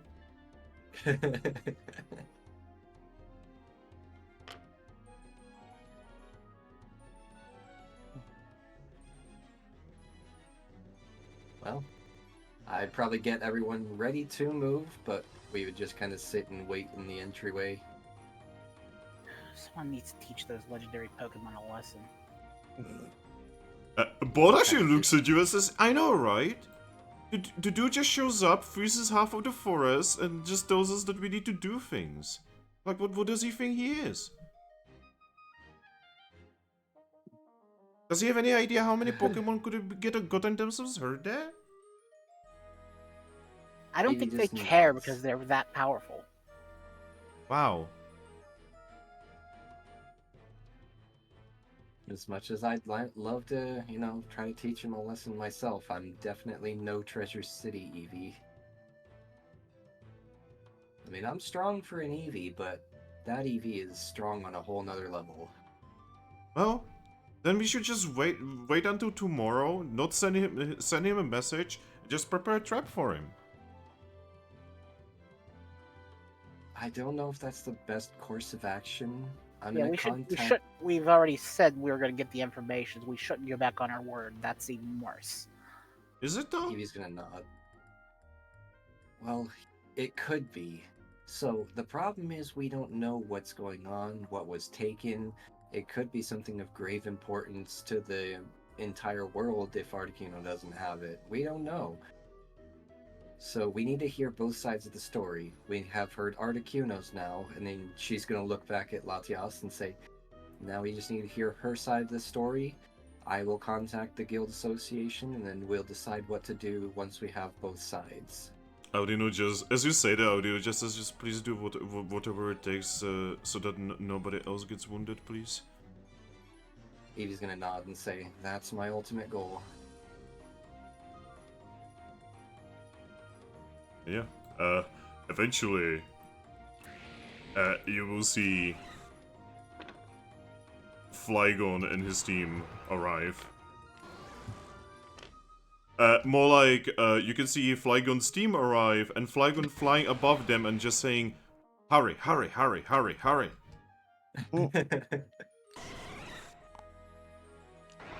And, did the snow and ice ever stop, or is he still kind of hanging about? Yeah, the snow and ice is still around. Oh. But yeah. So he's making sure to stay nearby, ready. Okay. But yeah, the team arrives and Jotun just steps forward and just says, alright guys, so Flygon told us that we kinda missed the fight. Well, thankfully there was no fight. I mean, it's Articuno, so, I mean, I don't, it's a long story. I'll tell you on the way. Let's just start moving. Yeah, let's go. You And need I'm just gonna motion to cast form. You need help with that? She points at the card. Oh, that's actually probably a good idea, yeah. Whoever's the stronger among you. She just looks at the obstacle and he just goes, let's do this. It's a warm-up for tomorrow. I will unstrap poor Monsoon. He looks a little sad about it. Oh. Okay. He was kind of carrying what is essentially the patron deity of his people. Well, now he can be one of the personal escorts of his patron deity. I mean, he wasn't already? Well, true, but yeah. But yeah. You know, Monster just, floats over and... Obstacle doesn't even hook himself up, he just, like, he just, like, picks up the entire card with Latias and raises it above him. Of course. It's funny, because Garchomp could easily do the same. Hey man, 9 in strength. I think Garchomp has, like, 8 at this current point. Something like that. But yeah. But anyway. Eevee's just gonna nod and start walking and motion for everyone in her group to tag along. Okay, so to start from the beginning, we were kind of just enjoying a day off in the Eevee village because we haven't really had a day off in over a month. Jotun is just going to raise her paw and just say, you don't need to explain anything. The Glamnyao is gonna want this explanation, not us. I guess that's fair. I just figured you guys might want to be in the know. Just tell us when the Articuno is here so that we have to beat him up. Yeah, I was on a date so- and this shit happened. Oh, you were on a date? I'm so sorry. Yeah. I was trying to visit with my family, and then all this happened. Well, with my inner Pokemon's family, I should say. But anyway, long story short, Articuno is pretty much saying if he doesn't like the information that we give him tomorrow, once she wakes up, he's going to be coming back tomorrow. So that's when we can expect him if he isn't satisfied. Obstacle, while carrying the car, just says, well, then we kill him. If we can avoid it, I'd prefer not to. I mean, I think I'm with Obstagoon. She says, yeah, he just has to mind on it. Eevee's gonna kind of just sigh a little bit and say, I mean, he does deserve punishment for what he's done, but I'd really rather not have to kill him unless it's necessary. How I do know you it may not punish a seem like god? it. I don't know. That's the problem. Now, I know it may not seem like it, Bolt, given everything that we've done up to this point, but I don't like to kill, and I don't want to kill. Obsidian just looks at you and just says, "So, you do know killing kinda goes with the job, right?" She's gonna nod and say, and yes, I've accepted that that happens. But when I can prevent it, I will. I mean, do you have any idea how many bad Pokemon we had to fight on the continent of sand and how many times that ends up in a fight to the death? I mean, usually their Pokemon are worth more alive if you bring them in. Oh, yeah, but sometimes they don't want to turn themselves in. Well, most of the time, really, but, yeah. I still want to at least give every Pokemon their fair chance. If they're unreasonable, then we will do what we need to do. He tries to reach towards you. The card, like, swings to the side. He just, like, picks up the card again. He looks at Jolteon, who just kind of rolls her eyes, and she reaches with her paw and gives you a head pat. Eevee will look very confused by this. Obstacle looks at you and just says, "You're pure. Give it a couple years. You will be as corrupted as us." I don't know. Why? When I used to be a Zigzagoon, I was going into the guild thinking that this is gonna be a wonderful thing, where we are just gonna be wonderful Pokemon saving the world and such. So, like, don't get me wrong, I'm not naive enough to believe that it's gonna be all sunshine and rainbows. Hell, we've already had our dark moments up to this point, but it's how we handle them that matters, and I want to handle them in the best way that we can with what we've got. I don't want to just jump straight to the most extreme response to everything. Yeah, I myself am out of line, but I just don't like the attitude of gods, so-called gods. The weird part is not all of them are like that.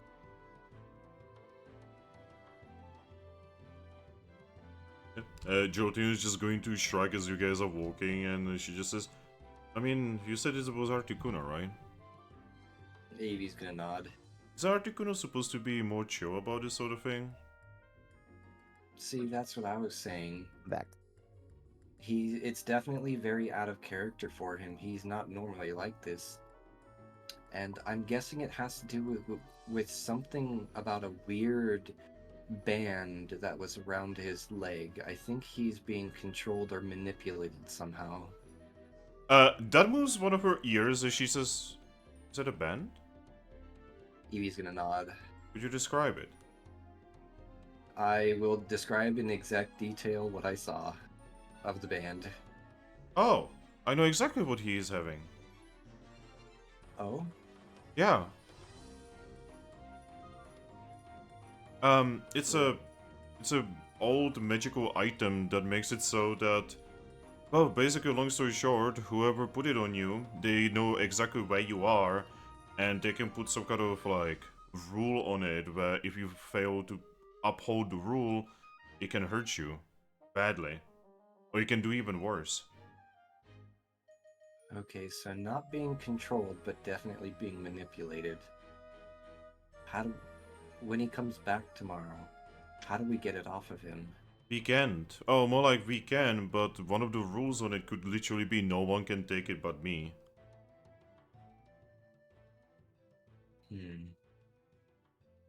But And there's no way to just brute force it? Audino actually just pipes in and just says, "I mean, I can take it off. I know how to do it." Okay, so if it comes to blows tomorrow, can we at least try to just knock him unconscious long enough for Audino to remove the band? Obstacles just laughs at that and just says, "Wait, you're trying to Knock Articuno unconscious? What are you, crazy?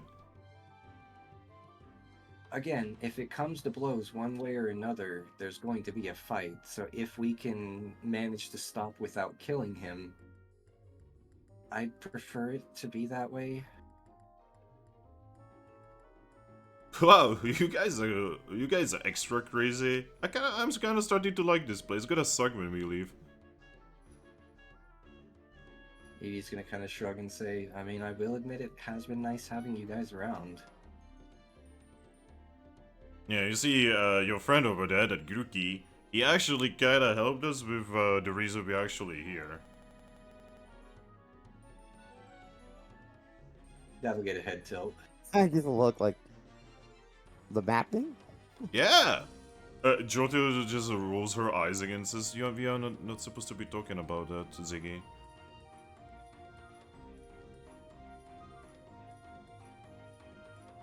And once like I get like a second with Jolteon next to me with Flygon at least a little bit away, she's gonna say, like, whisper to Jolteon and pretty much just say, glad to see you patched things up with your boy. Oh, yes. I know things probably weren't very easy, but I can tell you guys care about each other a lot. Where is this coming from, Eevee? I don't know, I just like to follow up on things after I help someone. Eevee, you just met Articuno. You almost just died.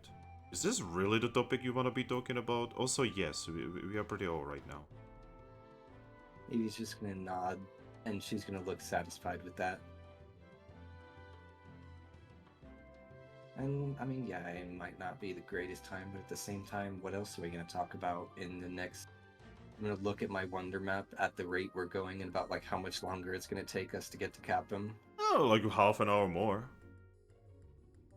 About half an hour. I mean, what else are we gonna do in the half an hour it's gonna take us to get back to Capim? But I don't know, you guys are kind of shaking about apparently meeting your first legendary. She's gonna kind of just, like, shake her head and said, I mean, I wasn't shaking. Oh yeah. Apparently, you met them before.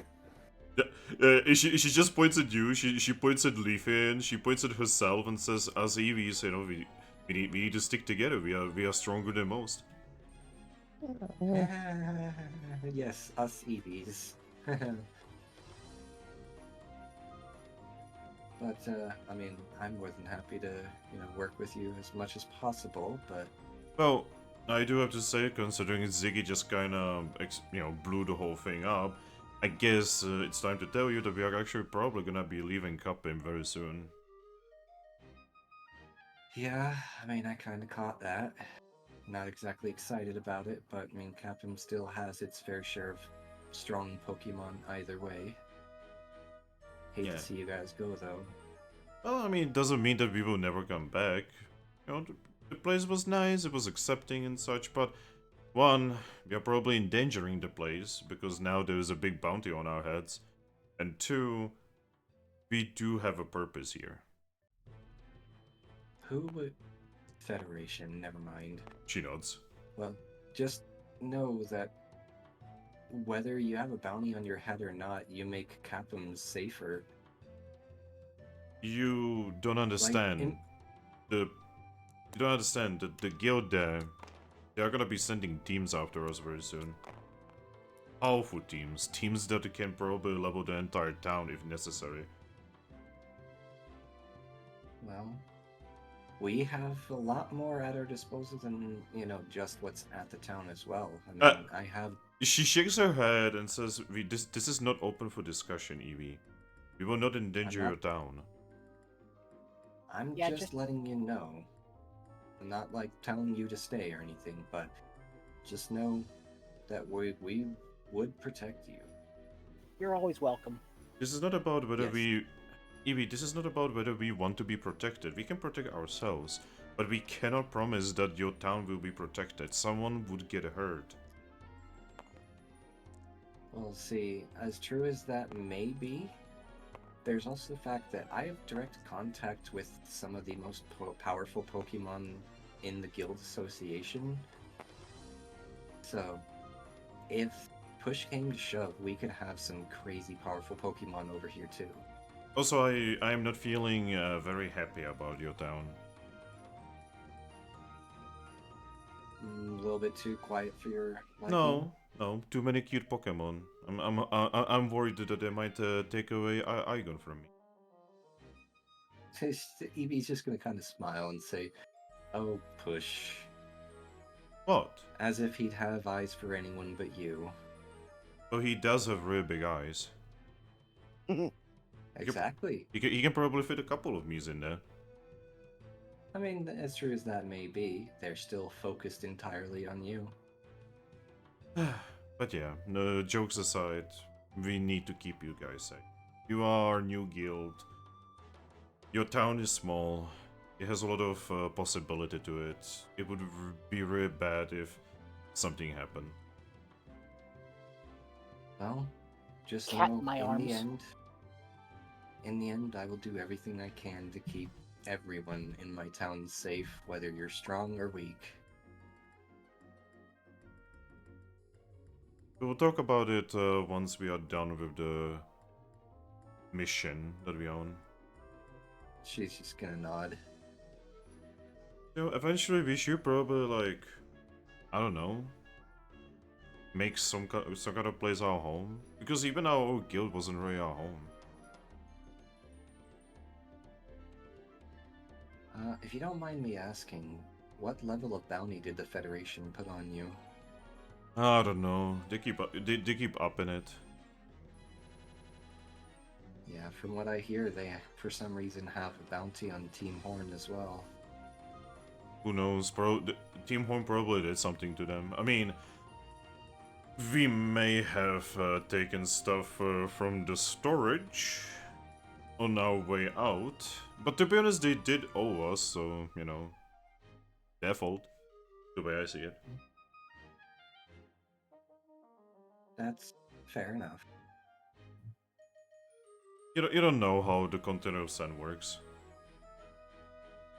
It's a bite and bite world. And not in a nice, sexy way, but in a bloody and painful way.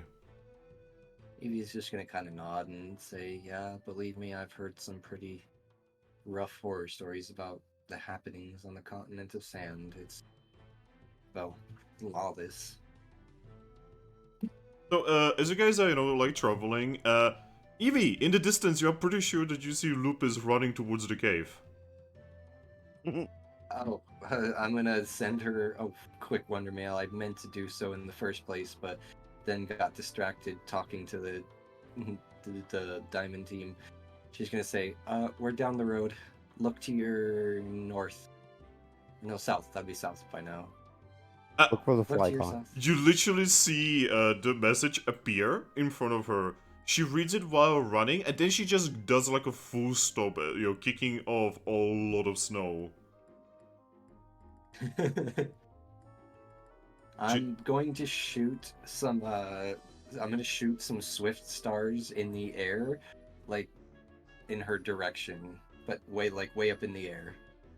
Yep. She starts making her way towards you guys. But yeah, Lupus arrives. Lupus here. Where fight? He's still stalking around somewhere, but he has promised to give us a day to get things figured out, so just be ready. She nods and says, Lupus noticed big bird. Standing on top of big tree. Eevee's gonna nod and say, "That's him." Lupus see good. Where is he at right now? Where'd you last see him? She lifts her paw and points in a direction of many trees in the distance. No one except for... Hey, Leafian? Yeah? Sorry, not Leafian, Zorua. Now that she points the direction, you can clearly see him. Just standing there, looking at you. He's standing there, menacingly. You can just see his, you know, his tail and, you know, a little bit of his, like, hair, you know, just, like, flowing in the wind. You said he's blocking Magna Gates. Yep. Ugh. Some of the legendaries literally block these things because they are just like, oh yeah, you know, in my vicinity, shit like orbs don't work. Yep, pretty much everything from the legendary birds up have that power. Hell, I think maybe even Lugia. Because, I mean, technically Lugia is a step above them, but Lugia's kind of gone. But yeah, Lupus just looks at you and says, should we go fight it? Not yet. Eevee's gonna kind of shake her head and say, not until we learn more about what's going on. But he may be coming tomorrow to fight us if he doesn't like what we tell him. She nods and says, alright, Lupus will fight.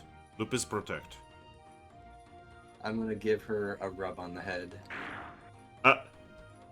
Now that she's here, she's actually going to straight up walk up to you after you rub her, and she's just gonna give you a hug. A very strong squeezy hug. Hey, Eevee's going to hug right back. Lupus, sorry that Lupus too slow. It's not your fault. You got here actually pretty quick. I'm proud of you. Lupus was running. Yeah, well, you know, it's kind of hard to get here on such short notice with a bird flying here. It's hard to beat that. But you did great. Flygo is going to just lift one of his tiny arms. I mean, I basically beat him. Well, I mean, you were just behind him, really. It was already here. How was I supposed to beat that? I don't know. The point is, there's a lot of factors at play, so... The fact that you're here, Lupus, is all that matters, and she's gonna give her a scratch behind her ears. She makes happy hyena noises. Okay, well, we're almost back to Capim. I'm sure we can probably, like, see it through the trees way ahead of us. Yep. And one of the things that you guys can see is that on the road, you can see someone waiting for you. Is it Rin? Yes. She's holding a lantern. I look over Ladius and I'm like, you know what? She's kind of adorable. Oh no. So, where did I put her? Where did I put her? What the fuck? Is this more ghost stuff? What? Ah, there she is. But yeah, you know, in the distance, you know, on the road, you can see Glamnyao, you know, just holding a lantern, you know, making sure you guys have light. A very cold-looking group trudges through the snow towards her. Yeah, so, at this point, you guys are noticing that every now and then, when you guys make progress, the snow is following you. And when I look back, I'm sure we can probably see Articuno keeping roughly the same distance between us. Well, not really you, but, you know, the people with very good, quote-unquote, dark vision can definitely see that. Articuno is actually weirdly subtle, you know, considering it is a massive, sorry, how big is Articuno again? Articuno is... Oh, you know, just casual, almost 2 meters. Wait, Yeah. only 2 meters? Excuse me? It's a big bird, but not that big. What the fuck? I'm sorry. In that one cutscene in Blue Rescue, your mystery dungeon, Articuno is like so fucking massive that he like takes up like a lot of fucking space. When in actuality, he's as big as Mono, probably. What the fuck? I could punch Articuno in the fucking face. I could probably fucking body him. I'm taller than Articuno. Yeah. Like, I was just slightly shorter than him. Hmm. Oh my god, guys! In the mainline games, he's even shorter. He's only 1.7 meters. Yeah, I was gonna say that's the one I'm looking at. The one in the mainline games is only 5'7". That puts me over a foot taller. Or Yeah, actually just under a foot. Just under yeah. a foot. I'm 191 in real life, and he's Like- he's 170. Huh. I can body this motherfucker. You can pet the bird. I can squeeze him by the neck. Oh God. Like a goose. Yeah, like a goose. I was just thinking about that. Don't wring its neck out like. What the- Man, that turned weird. All of us think about different ways we can hurt Articuno because we're taller than it. But yeah, Yeah, let's stick a flock of angry geese on that Articuno. as you guys, get closer to Glammeow, she looks you all over, and she exhales and gains a smile. Eevee's gonna smile right back. So, Good to see you. so considering everyone is here and no one seems to be unconscious, I assume that everything went well. Eevee's gonna kind of give like a half nod. For the most part, I don't know how, but Articuno seems to know me, and because of that, he's giving us a day to figure out what information, looking back at Latias, that she knows about her brother's whereabouts, and if he's not satisfied with that information, he's going to attack. Well, good. I would like to wish him good luck with that because by him allowing Latias to go to our town, Latias is now one of the most protected Pokemon on the planet. Eevee's gonna nod. Exactly. That's why I'm glad that he was at least willing to not just attack on sight there, because, I mean, we're no slouches. We could probably hold him off, but not without a lot of suffering. Oh, don't worry. What I actually mean is the fact that I contacted Lucario. Oh boy. Oh, I was actually planning on doing the same. Yes, that was that was the first thing I did. Lucario informs us that all they need is a message, and Eevee will be here in a few seconds. Apparently, Lucario has tasted her wrath several times in his life.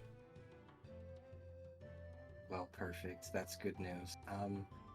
Did you make them aware that Articuno is capable of preventing Magnagates? She smiles and says they would not be using a Magnagate. Okay, good. Just making sure. But yes, But I am glad that you are all here. Welcome back to the town. thank you. Also, Eevee, She'll tilt her head. considering how young your guild is, could you please stop getting yourself involved with this sort of thing? You don't need these problems. She almost landed on top of the Eevee village, so. Oh, in that case, good thing that you involve yourself, but don't do it next time. Except for when you're protecting those who are weaker. Eevee's just gonna kind of sigh and say, I mean, yes, at the same time, though, we couldn't just leave her there to die. Exactly. But also, you probably are not aware, but she is a legendary Pokemon. She cannot actually really die. Well, yes, I am actually aware of that as well, but my whole thing is I want to stop as much suffering as I can. So that's what I'm going to do, whether I put myself in harm's way or not. Anyway, Joey, thank you and your team. Apparently it wasn't necessary for you to go there, but I would like to thank you anyway. Julie is just going to shrug and say, huh? He didn't have anything better to do.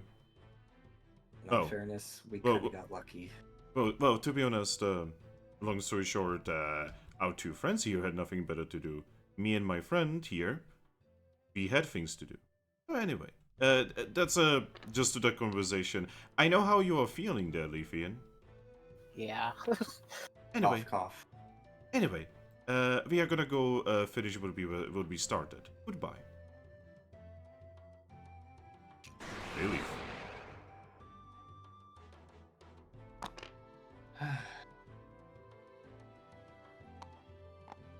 Now, when it comes to you guys, good work.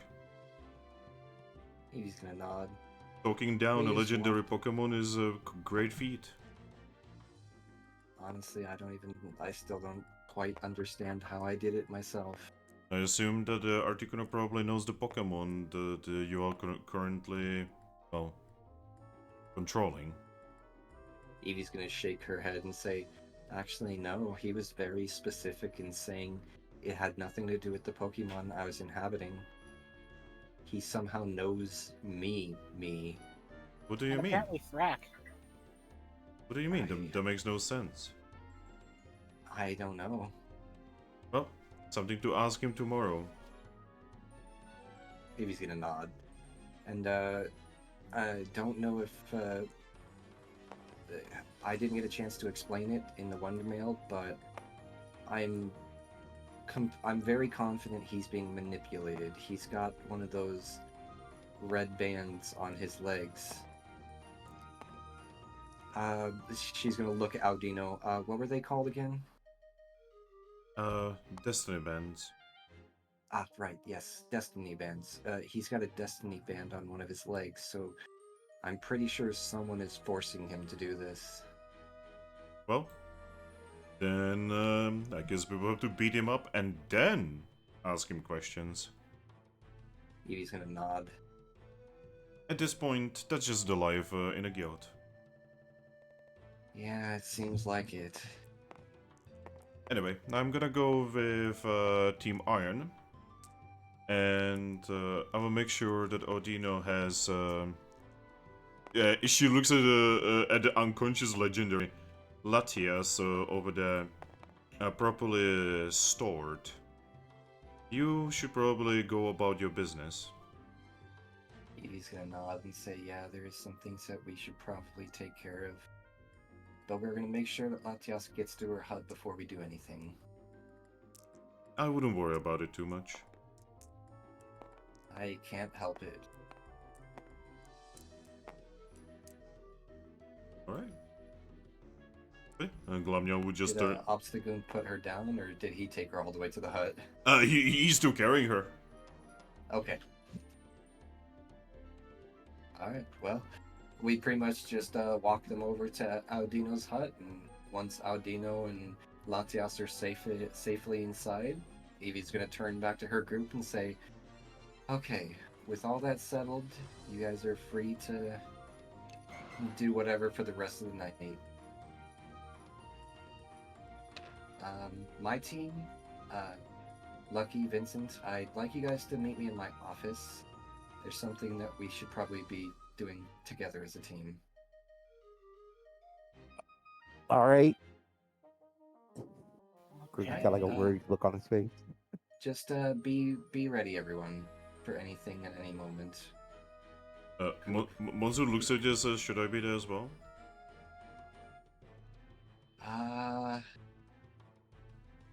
You know, sure. Might be a good idea for you to know what's going on. Alright, the rest of Team Hope, you're free to do whatever you need, just be ready to go. Yeah, just gonna not do that. Because we never know if Articuno's gonna go back on his word.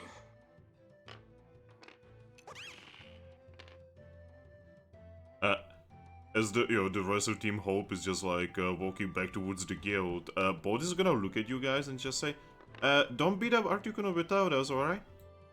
Oh, definitely not. Don't worry. We'll make sure you know. Speaking of that, Rin, is there some sort of, like, tone alarm so that way we can make sure everyone knows if he comes to attack? Would you believe that we never needed that? Honestly, no, I could see why you wouldn't need it up until this point. But maybe it is time to figure something out for that. I'm sure Archon has a Maybe. way of notifying Well, everyone. well, Archon usually notifies everyone by going around screaming. Yeah. I think a better idea would be maybe to commission the chespins to get a giant bell. She thinks for a moment and nods and says, that could work.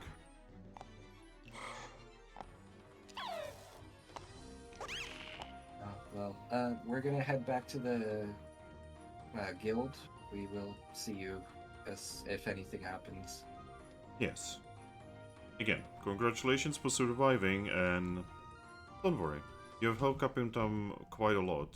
The Capim Town will help you back. Eevee's gonna nod and say, "I appreciate it, thank you." She just nods, smiles, and she looks like she's about to go, but then she stops. She looks at you and says, "So, I have one important question. Uh-huh. Have you been in our world before?" Eevee is going to try to think back real hard. I mean, I have memories that feel foreign to me, but they're fuzzy. Something involving Kyogre in a frozen part of the land, and it was involved in the time of Pokemon period where one of the land masses floated away. That's all I can really think of. It's almost like someone else's memories are in my head, but I don't know. Very curious. Well, I will explain more after Articuno is dealt with. This is because this would warrant a very long conversation, probably over some tea. Honestly, I could definitely go for some tea. My tea time with my mother was kind of ruined, so yeah. Yes, apparently a lot of things were ruined today. Eevee looks apologetically back at Lucky.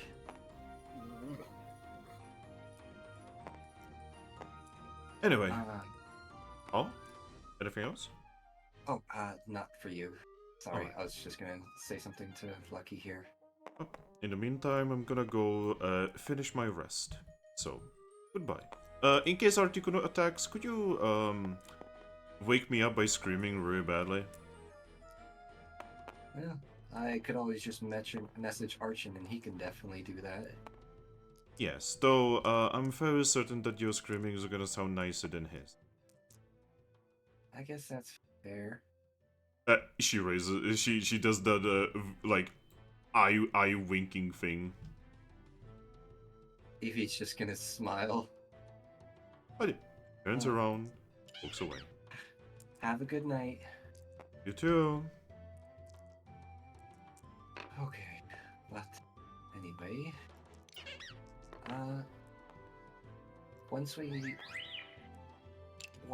we have our little chat in my office, you're free to head back to the Eevee village and finish your date with Umbreon. I can I have actually a path mapped that we can't normally take with a cart, but you could definitely take it and be there in half an hour. But anyway, we'll talk about that after. Eevee's just gonna then start walking back towards the guild.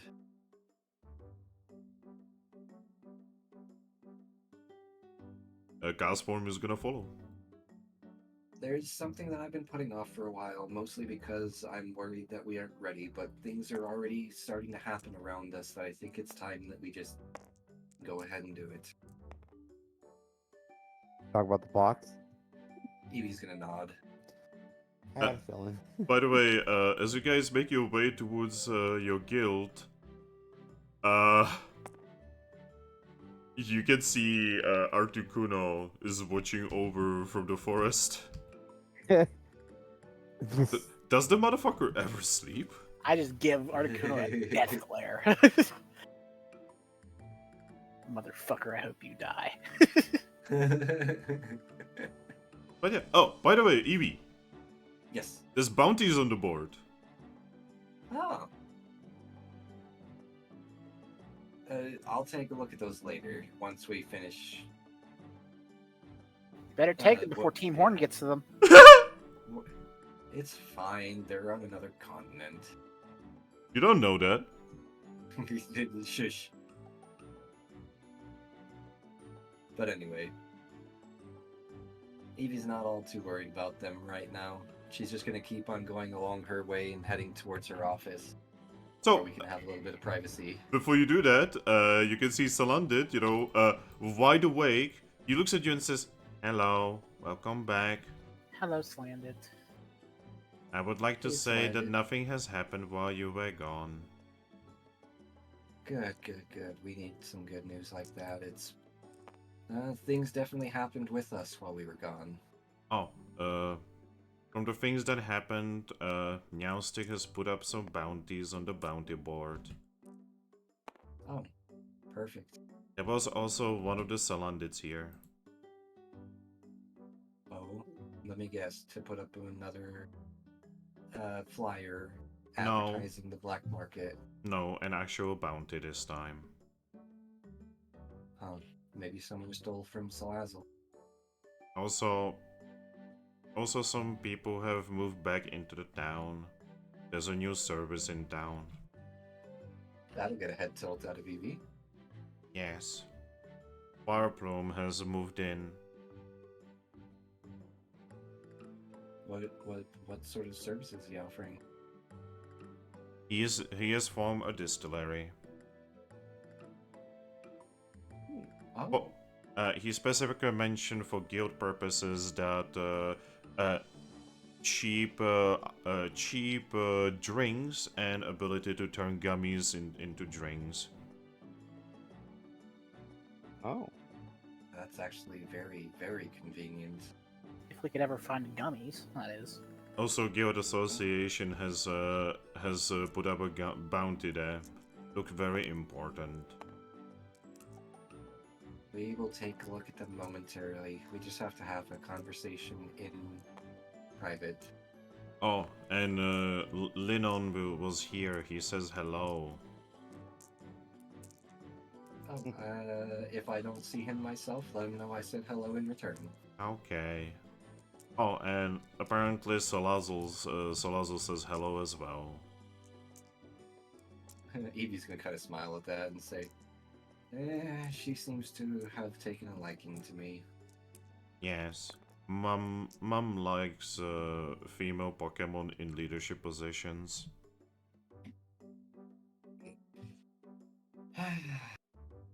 Here's to hoping that she doesn't try to take advantage of me. Strong girl boss energy. Yes.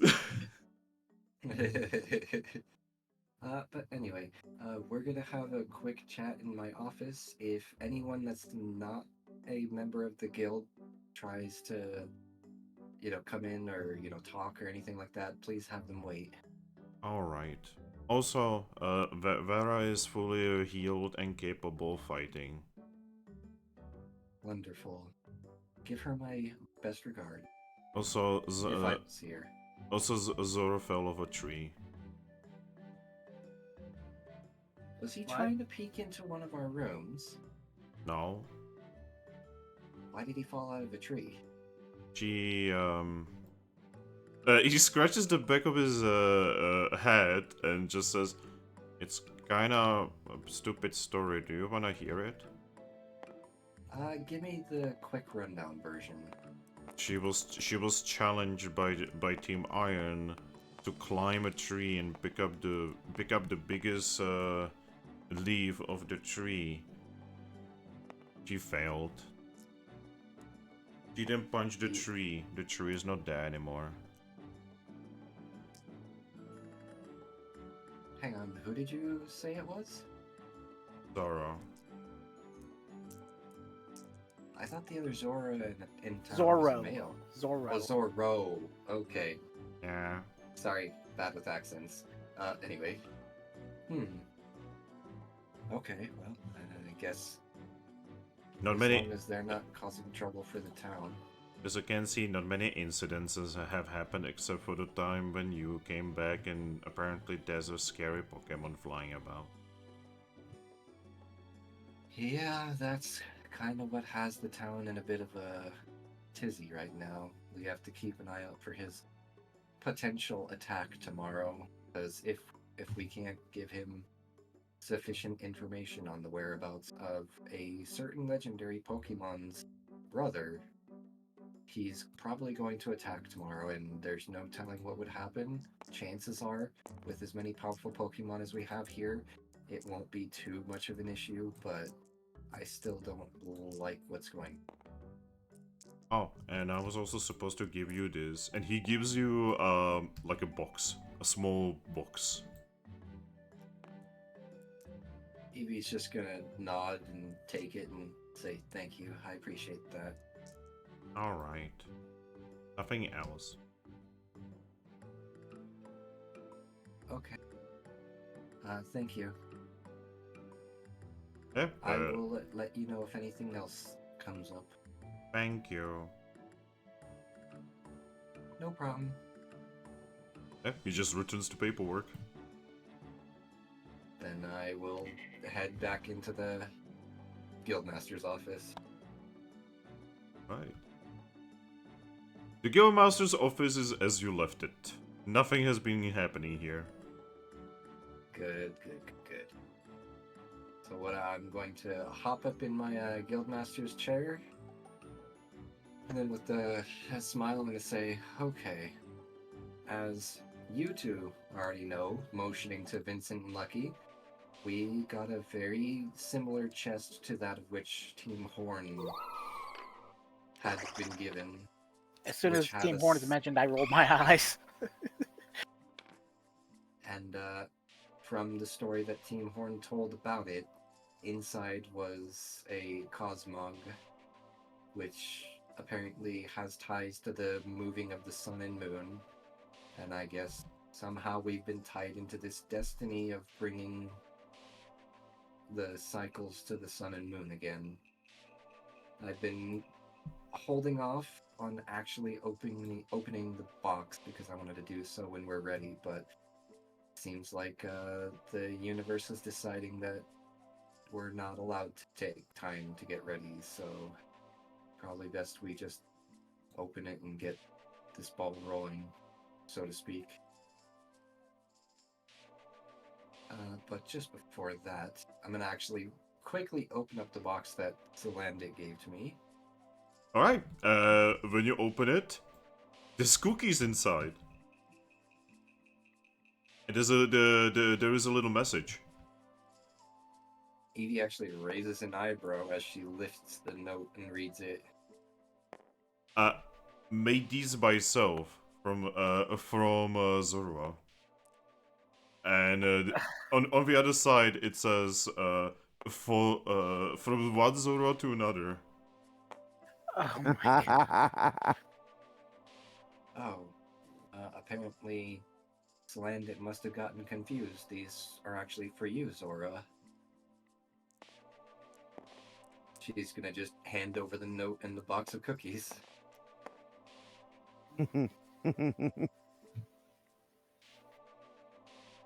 I just shift kind of uncomfortably.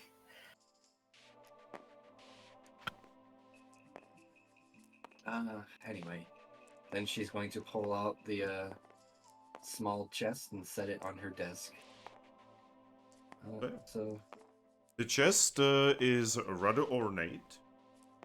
It does have a lock, and it has a symbol of the sun on it. alright.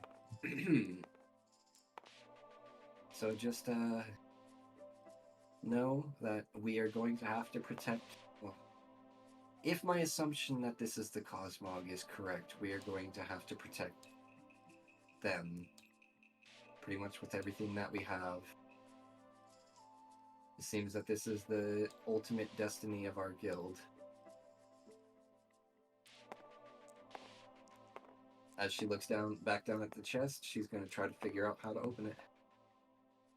Well, you probably need some kind of key. Why us?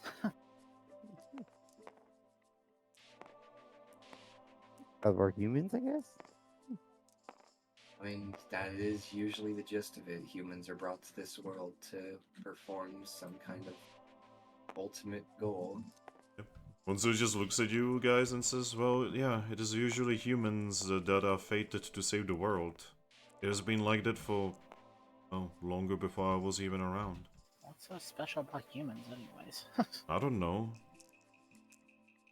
How did Ares manage to talk down Articuno? That's not normal. Yeah. I Also still saying like don't they even know you.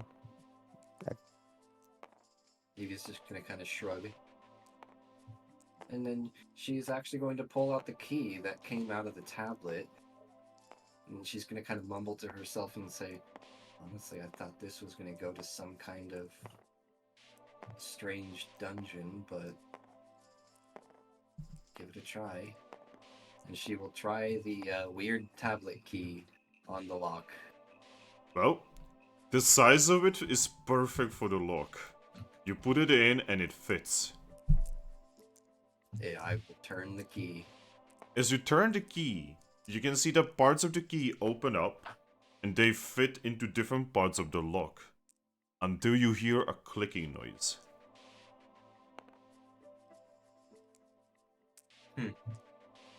Garchomp didn't say anything about key being necessary for his.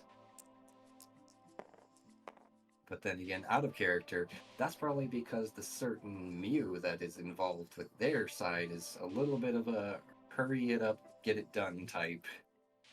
Yeah, you know, if you remember way back, I did describe that it did have a lock, but it was cracked open. Oh, so she literally gave it to them broken open. Yep. Ah, yay. What a You cheating gotta- scumbag. What the fuck is your campaign anyway? That. What is it? What is what? What is even your campaign? It's punch them up and beat them up and do a lot of fighting and also a little bit of roleplay here and there because they do have some friends, but then back to punch them up. It's basically what And then fuck with the guild. And yeah, and then Capim fuck Town. with your team. Yes. And Capim Town NPCs as well. So Well, see, I don't. The funniest part is they're not actually doing any of that intentionally. It just kind of So- happens. Yeah. Mono is the Garchomp one actually- Mono is the only one who might actually do that intentionally, but everyone else is just kind of trying to vibe. Yeah.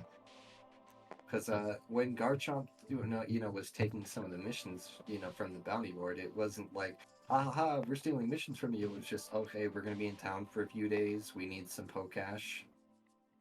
So we're just going to take on a couple of missions. And especially considering that Umbreon mission was particularly dangerous, it's probably a good thing that they took it on and not this group. Would Klovitz for fucking getting one hit. Yeah.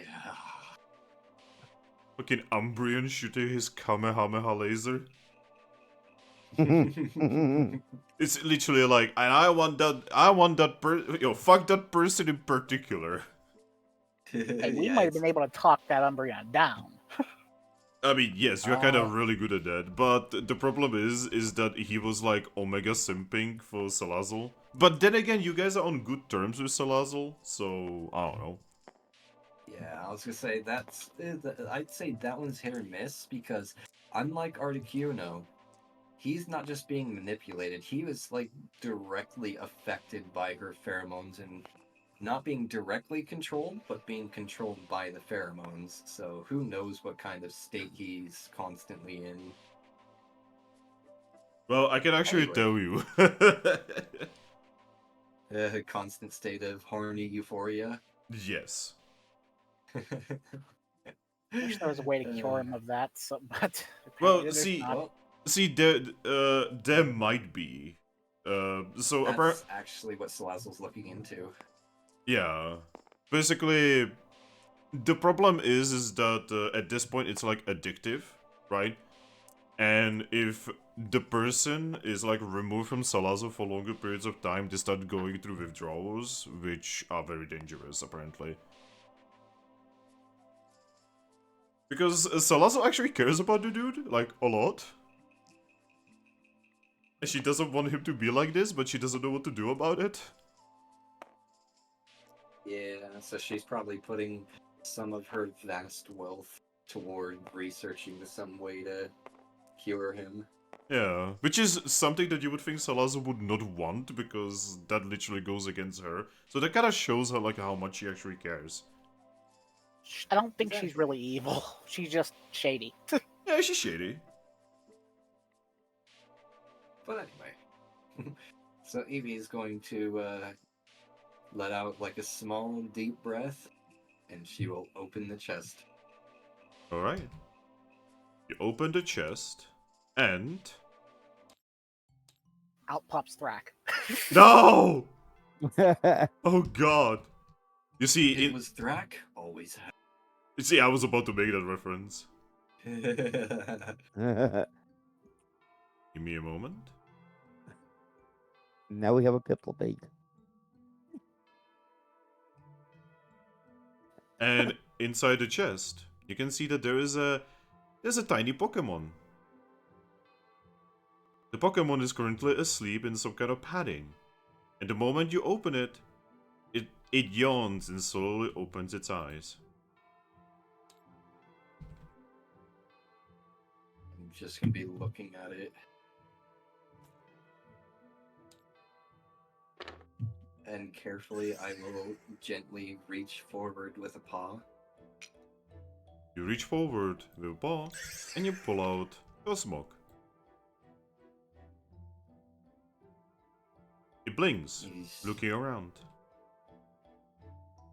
Eevee's just gonna nod, just as I thought. Seems we were fated to get the other Cosmog. Hi there, little fella. It looks She at you. will use her other paw to wave. Yeah. It looks at you. Looks at all the others. It looks confused.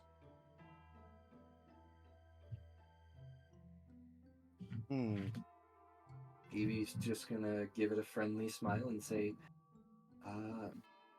hello there. I'm not sure if you understand me, but I'm Aries. These are my friends and guildmates. We are apparently the ones that are supposed to see you through to your destiny. It tilts its head. It apparently doesn't even know what you just said. You're telling this stuff to a baby. Yeah. Well, mythical Pokemon are weird in that you never know just how intelligent they're gonna be, even at birth. I mean, This one look at is... Manaphy and Fion. Well, see, this one is extra weird because this one actually goes through like the evolutionary cycle, which is mega weird for this kind of bio legendary. Yeah. Like, what the fuck is that? Once she kind of realizes that it doesn't understand, she's just gonna give it another smile and just pet it on the head. You pet it on the head. Yes. It vibrates. So, clearly you don't understand me, so all I'm gonna say is we're here for you. So, as you pet it on the head, it smiles, and hey guys, Eevee is gone.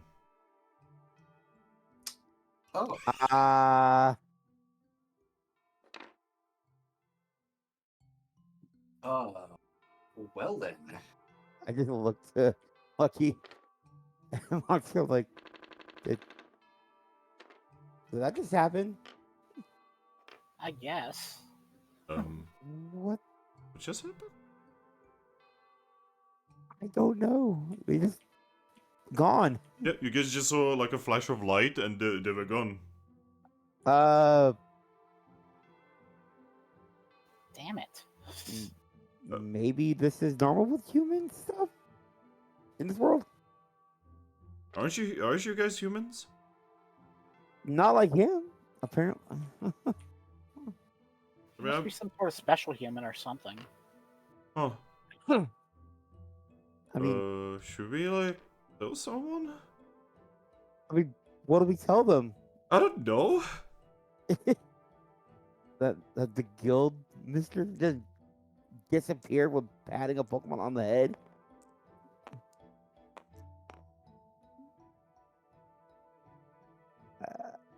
What was that Pokemon anyway? Apparently, it's a Pokemon called Cosmog or something. Oh, kind of weird. Wait, didn't that one team have it with them I when just they showed up? is the entire box gone, or No, the box is dead. I'll just check and inspect the box. Well, the inside has padding, and it does have, like, you know, that symbol of the sun on the inside as well. If only I knew where they went, I could make a. Oh, wait, I can't. Thanks, Articuno, you fucking asshole.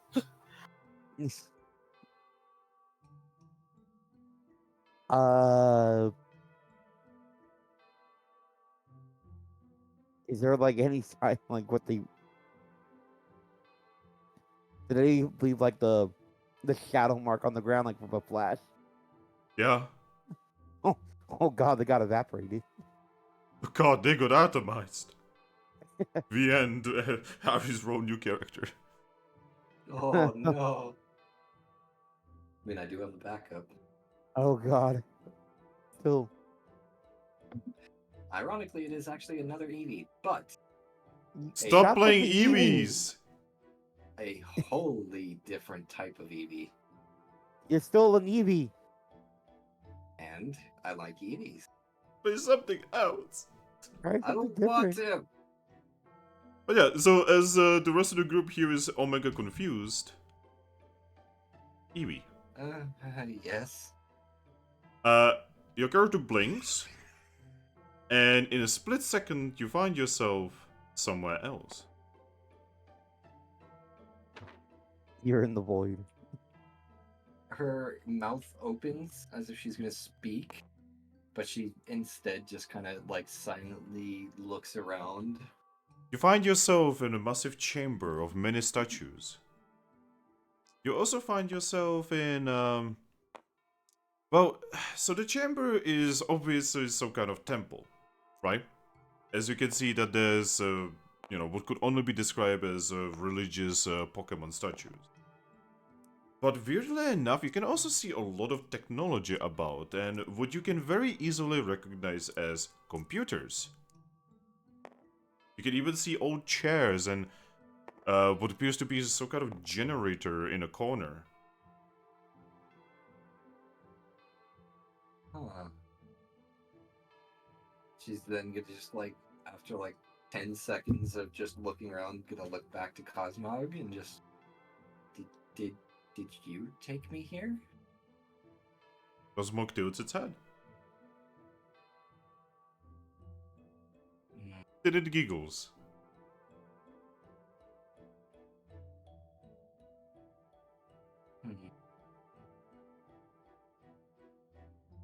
I don't know where we are. Cosmog cannot tell you. He's just happy. She's just gonna kind of sigh again and give it another pat on the head. Yeah, you did great. Good job. Oh, it's so happy that you are giving head pats. He apparently really likes the head pats. Good, well, it's gonna get lots around me. Yeah, you can see that there's some kind of metal door at the end of the chamber, and lots of like tablets that someone was very obviously doing translation work on. You can even see that there is like a mug of coffee that doesn't have coffee in it anymore, and it even has like a little text on it that says something in a human language you do not know. I mean, from looking at it, I might be able to understand at least which language it is. It looks like some kind of Asian language. So, based off of the creation of this world, probably Japanese. Yes. A lot of things here have those weird squiggles. You got teleported to Nintendo. Oh god. Wait. Eevee got teleported to Nintendo? It's like in Fire Red where you get free Eevee from Nintendo. Yeah. From Game Freak. I actually do understand the tiniest bit of Japanese. Not enough to carry on a conversation, but Well, it is written in kanji, so... ah, That's even harder to learn. well, she would definitely be like slowly walking around the room and examining everything in closer detail, like the computers, the keyboards. So, one of the tablets. computers is on. She would definitely come take a look at it. Yeah, it is on, and you are pretty sure that it's well, it's running no software, like no operation system that you would be familiar with, but you could probably interact with it. She will wiggle the mouse. Yeah, it works. What's on the screen currently? What could only be described as terminal or oh god, what do you call that in English? Blah, blah, blah. The pretty much the control panel. Well, no, the oh god. The Okay. command- Okay. Do you know the command line thing? Yeah, Command that's what I was talking Yeah. about. Yeah, that's what you can see. The control panel. Got it. CMD. Yeah, CMD basically. Yes. No, PowerShell, if you know what that means. Yep.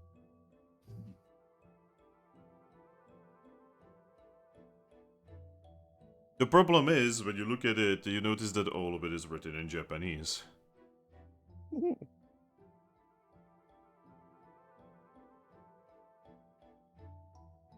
I'm gonna look at the keyboard. The keyboard is also Japanese.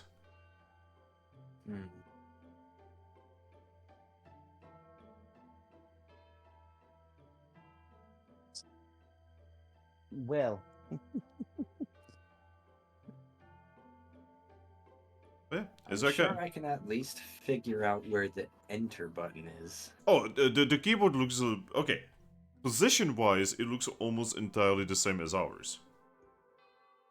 So just It's just the actual- positioning is like positioning is basically just like ours. You know where the cursors are, you know where the enter is, you know where the escape is. Yeah. It also has a numpad, which your keyboard doesn't. I'm so Shush. sorry. I'm so sorry. I will be getting one. But considering she doesn't know how to like type in to actually like manually type in a command in Japanese, she's just gonna at least see what happens if she just hits the enter key. All right. You press the enter, and it basically throws a lot of text at you, and then at the bottom there's a smaller. There's basically two symbols, and then there's three symbols next to it, and it's choosing you between the left and the right.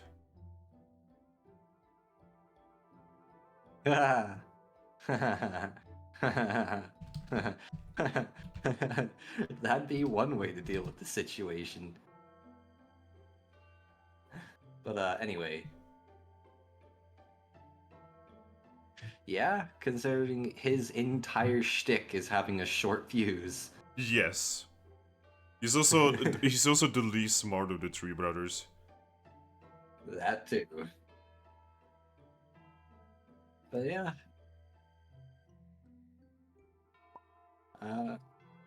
Yes.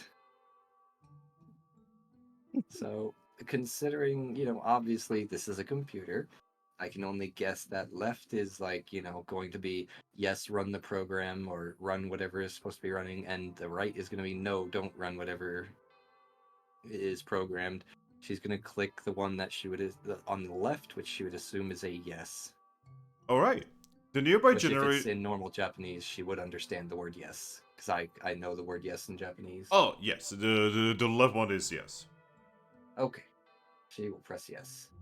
All right.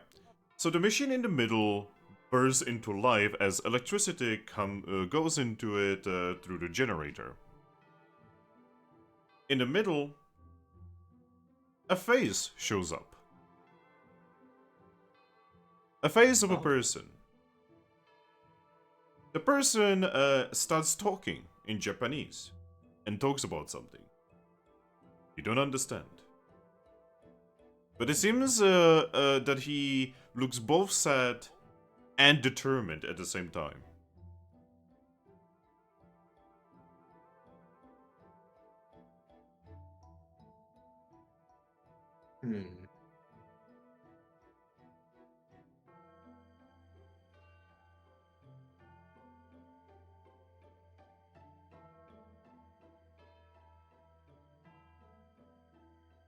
Does it look like the computer itself is at least like operating now instead of just being on the command? Like did it take me to the computer's home screen?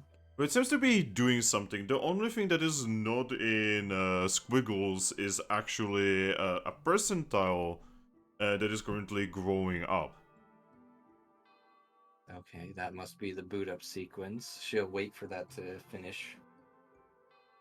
Yeah. By the way, the man eventually gets replaced by some kind of woman who is talking basically right now. And then, it's back to him, and they seem to be talking about something. Seems to be important. Eventually, whatever was happening is finished, and the computer actually boots into a proper, desktop. And everything is in Japanese. Actually, no. Oh. Almost everything is in English. Huh. Good. Then I could actually navigate around. Yeah, you can see that there's, some kind of diary, there's research notes, you can basically find all kinds of things right now. You also would be able to tell the name of the profile. Oh. Though it makes no sense. Oh no. The only thing it says is king.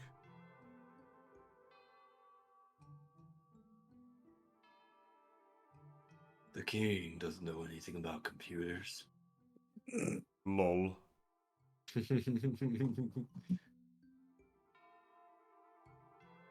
Anyway, that would definitely get a raised eyebrow out of her, but she doesn't really have anyone to reference that to yet that she knows of that goes by king, so she'd probably just start opening up some of the notes and some of the text files and just kind of glancing through them.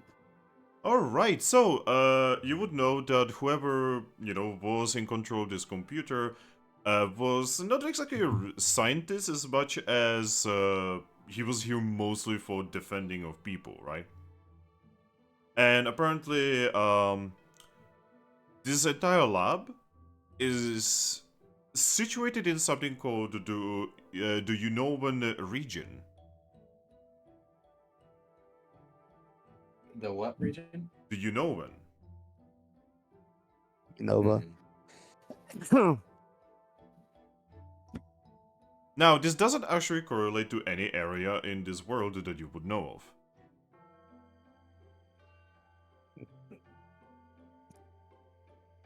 I do know of the Unova.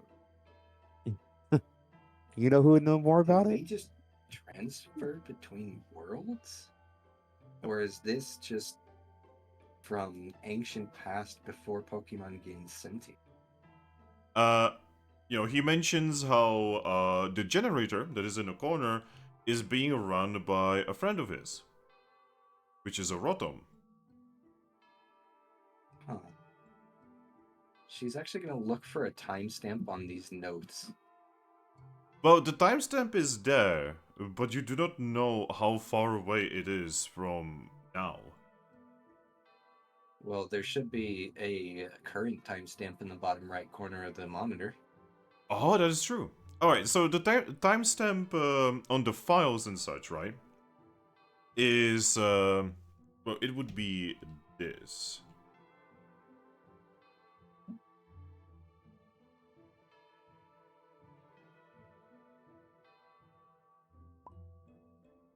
Right? Okay. And in the corner, it says, right now, at this very moment, it says this.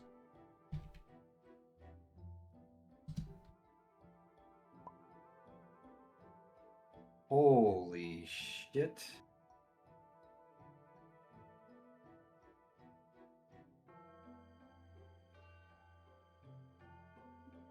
A bit of a jump She's there. gonna look back at that generator and just be like, just the fact that it's still running means that that rotom is still alive, and like, holy shit, that's an ancient ass rotom. Rotoms do not die of age. They are ghosts, yes. That's fair. Huh. Wow. This. Whoever this was must have been one of the ancient humans that were from before the world lost them all. I'm going to start continuing to look through the notes now that I've figured out the time lapse. Yeah. So, he refers to himself as the king, and sometimes he also refers to himself with just a simple letter, which probably is like a short version of his actual name. And, he basically talks about, like, the happenings. He talks about how, his purpose was to essentially, end the conflict between the humans and Pokemon. But the more he tried to fight it, the worse things got. Him basically attempting to, stop the entire conflict basically was escalating it every single time. Oh boy.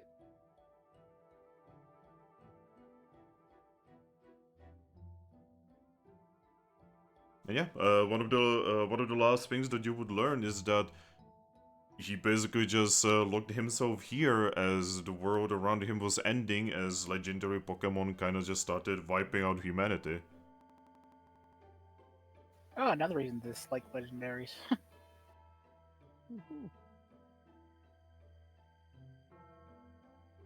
He also puts down confirmation that the humans are officially Pokemon. That definitely gets pause out of Eevee for a moment.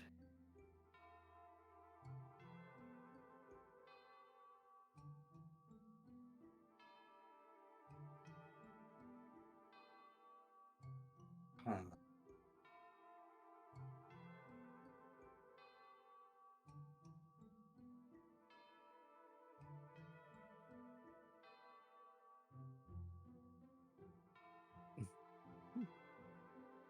Does it say anything about where he is referencing he's from other than the continent? No, he only referenced the continent, really. Eventually he would mention in his diary that, like, the places no longer matter as all of the maps are useless. After the rampage that Groundoon has caused. That makes sense. Basically, the way he's describing what is happening is like some kind of like story from your world, but like a story like Fallout, except big war instead of nuclear weapons. Mm-hmm. But then again, you would know that some of the Pokemon, they might as well constitute as nuclear weapons. Yeah, kinda.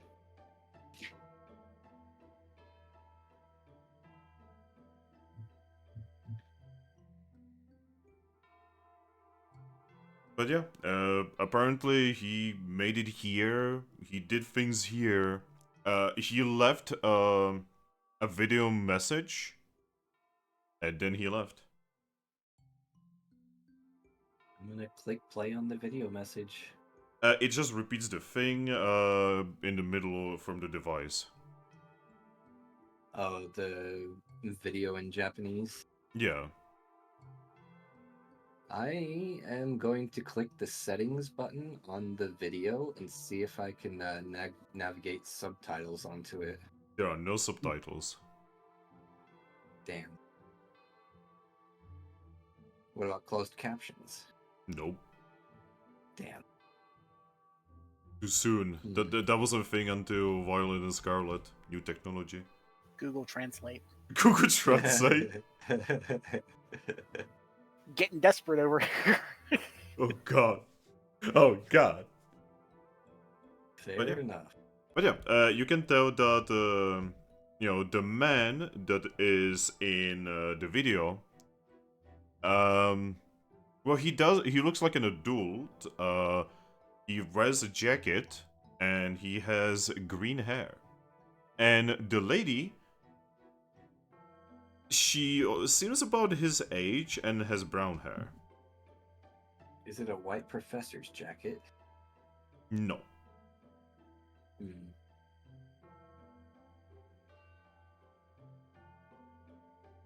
Interesting.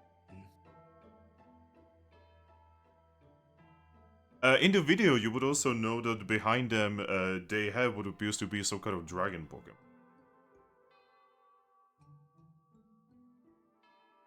Just some unknown dragon Pokemon? Aggressively white a dragon Pokemon.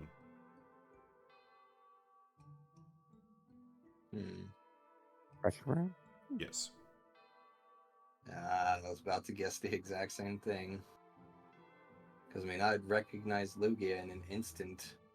But obviously Lugia has blue. So the only other option was Reshiram. Well, to be honest, I would not describe Lugia as a dragon Pokemon because he honestly looks more like a bird. I like Reshiram. Reshiram is fluffy.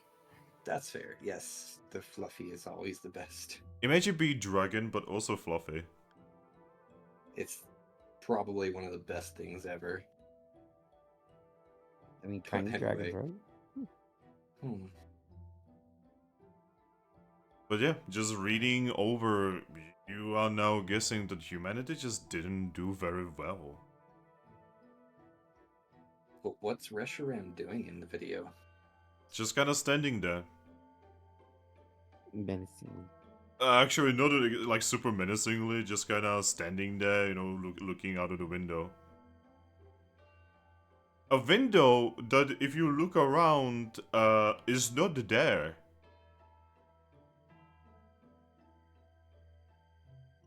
Or is it there but caked in so much dust and like dirt that it's Yeah, completely blocked out? Yeah, basically, you can kind of see it, but like, it might as well not be there. Well, with as many years as has passed, it wouldn't be crazy to assume that like just dirt and debris have built up over time to completely bury this facility. Yeah. It would not be the first place that got like covered, underground. You have seen places like this even yourself. Exactly. So this one is really well preserved. Oh, you are pretty sure that like you could probably like sell this information to some individuals in the Pokemon world and probably make a lot of Pokesh. Yeah, Like a certain information dealer. Yeah. Salaza will probably give you a lot of for this. Yeah, I mean, maybe after we've already taken advantage of all the information in here, maybe, but not until I know exactly what information is in here. Because this is pretty much like a priceless relic of history at this point. Yep. She's going to continue looking through as many of like the text and like whatever files that she can access. Yeah, so you would find, for instance, research on like how to force open Pokeballs. You would find information about like how to make Pokeballs that Pokemon can only be caught willingly. Just a lot of Pokeball like research. Aries Oops. then blindfolded himself. Couldn't handle the truth. I was trying to get a piece of debris off the H key and pressed the B key on accident. But yeah, this individual apparently puts everything. So apparently he became like a king, and he used the dragon Pokemon that he calls Reshiram to essentially force all people around the world to give up their Pokemon.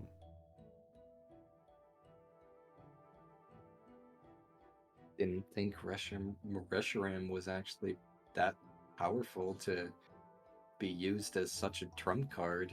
Actually, he is. I mean, I know Reshiram's powerful, but there's some pretty crazy powerful Pokemon out there. Yeah, like obviously Reshiram is not as powerful as, like, let's say Arceus, but Reshiram does quite literally have the power to force lack of free will, for the lack of better words.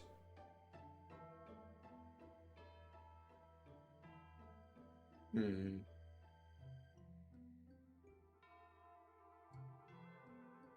Something Pokemon Black and Pokemon Black 2 lore.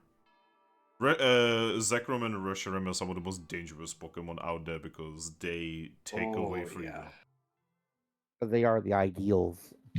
Well, one of them is the ideal. One of them represents ideals, and the other one represents like what, like experience. Mm-hmm. The yin and yang Pokemon, basically the balance between them. Yeah, and together, Yeah. you know, they are even more powerful, but they will not use their powers because, well, together they are basically in balance between being an idealist and being realist. Yeah. In the Mystery Dungeon campaign, I tried starting years back. Reshiram was actually the big good of the world. Yeah. Hmm. Now, you do not. It doesn't say where they are now, or what happened to the other one. It does just mention him having, you know, this guy, and just kind of weird, mean. So, the Also, first thing that means that Reshiram and Zekrom are somewhere out there if they have, because they are legendaries. That means they cannot really die. And if they're out there, Karam's out there, Yep. which is even scarier. Yep. Well, There might actually be many more legendaries than even Pokemon know about. Eternatus wills itself into existence. considering the horror of the idea of Pokeballs in this world where everyone's pretty much a Pokemon, she's gonna specifically go out of her way to take all the files that have any info or data about Pokeballs and put them in a password protected file. Okay, we could definitely do that. Yeah, there's like a lot of research on Pokeballs and you know, how they work, how to fight against them, and also how to make them, obviously. She may keep and write down some of the information on how to defend against them. But anything to do with the creation or use of them, she is putting behind that a password protected file. I'm starting to think Giovanni had the right idea, just catching the legendaries and just sealing them away.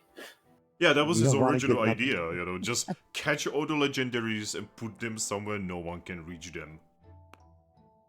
So, Giovanni did nothing wrong. LOL! I think he has a bit of an extremist view on how to deal with it, personally.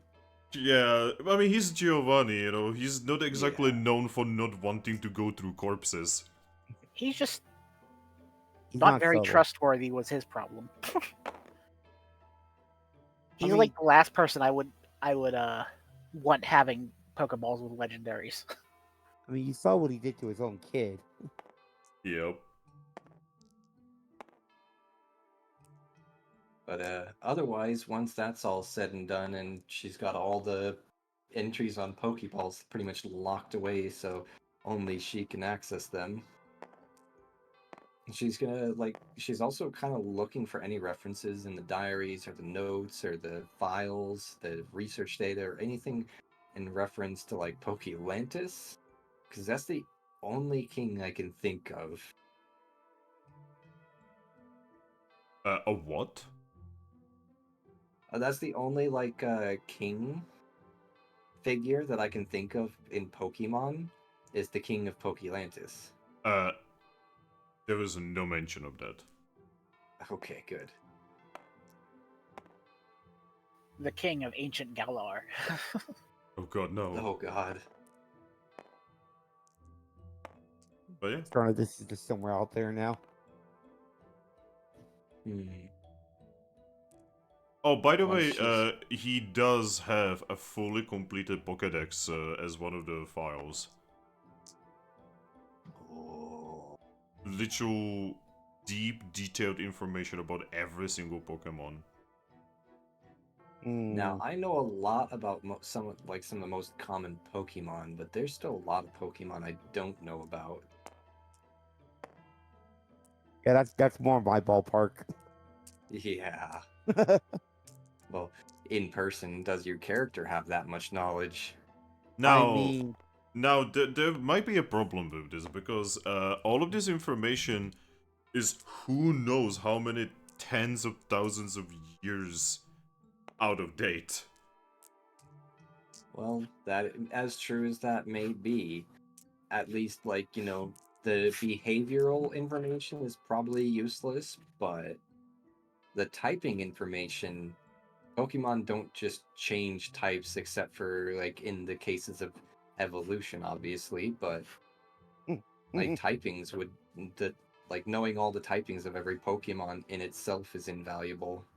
I mean, you do know a certain Sneasel that is fairy. You can get Exactly. Rotom to come along. Well, that's her plan. Once she extracts as much information as she can, she's gonna try to see if she can get the Rotom out of the generator. Alright, so what do you want to do? Well, you said there's tablets in here, right? No. Oh, I thought you said something about tablets. No, earlier. there's literal stone tablets on the walls that someone has been. Stone tablets. Yeah, that's someone has been translating. Okay. Well, It's kind of funny how Then- this ancient human ruin has even more ancient stuff from even more ancient ruins. The layers to this shit at this point. And you're pretty sure that those people who made those tablets, right? They probably had their own ancient ruins. How deep does this go? To the creation of the planet itself, when Arceus first ever popped into existence. But yeah. What would you like to do now? This is a lot to take in. Well, there is one thing that she would specifically want to try to find. Any mention as to, what were the last known whereabouts and, happenings to Reshiram? Well, the lab. Okay, so she was last known to be here before, the text files end. Yep.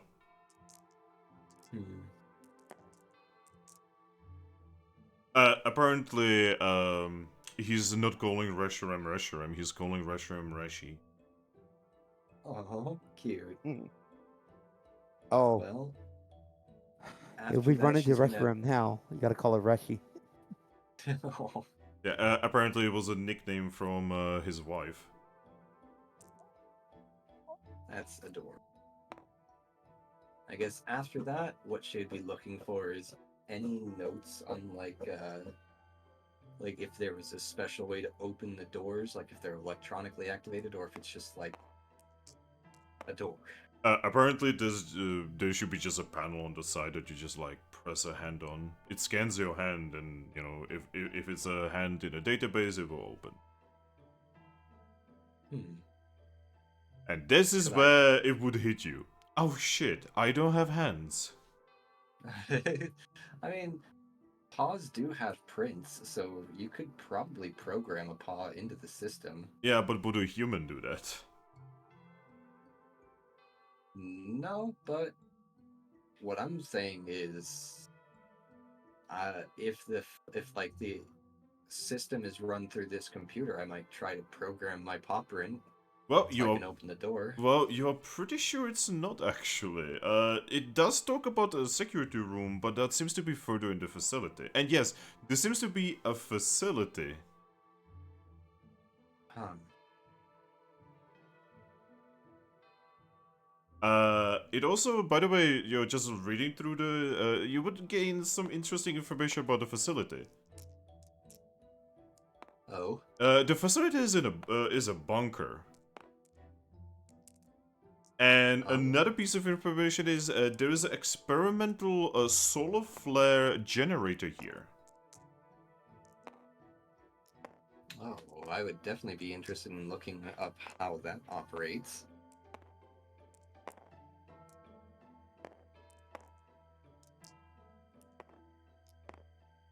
What does it say about that solar flare generator? Apparently Reshi had something to do with it. Reshi was like extremely important part of making that generator work. Wonder Oh, why. that's an idea of where where she could currently be. You would know that she doesn't actually have to be there, she just has to shoot solar flare in. Hmm. Yes, apparently this legendary Pokemon has the power of the motherfucking sun behind it. Yeah, Okay. it's fucking. It's even its ability kind of goes with it. Well, once I've extracted as much info as I can from that computer, I guess I would try to see if there's any mention of like a like emergency bypass to open the doors. Not on this side. There is one emergency thing in the security room where there is a hidden button that you can press there and it will release all locks in the facility. Problem is getting there. I mean, you could probably go through the door by breaking it down. Yeah, that's kind of what I was Probably thinking. not you, though. Yeah. It looks pretty strong. It looks like it was meant to survive, pretty powerful Pokemon attacks.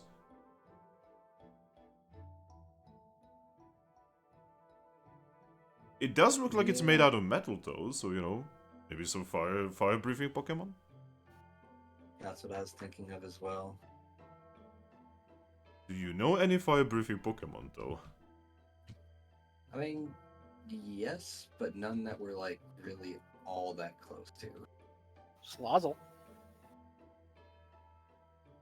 Well, we're still not all that close to her. She likes us, but I I don't think mean- she likes us enough to go into a secret underground facility Yes. alone.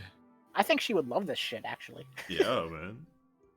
Okay, she would, but not by herself. It's like, hey, you want to go to a creepy, dark place full of technology with, alone with just us?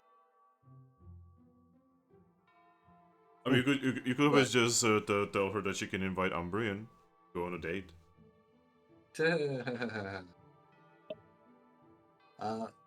As much as that, that would probably help, to get through the door, it would probably cause more problems than it would solve. Huh? Who knows? But yeah. What would you like to do then? Hmm.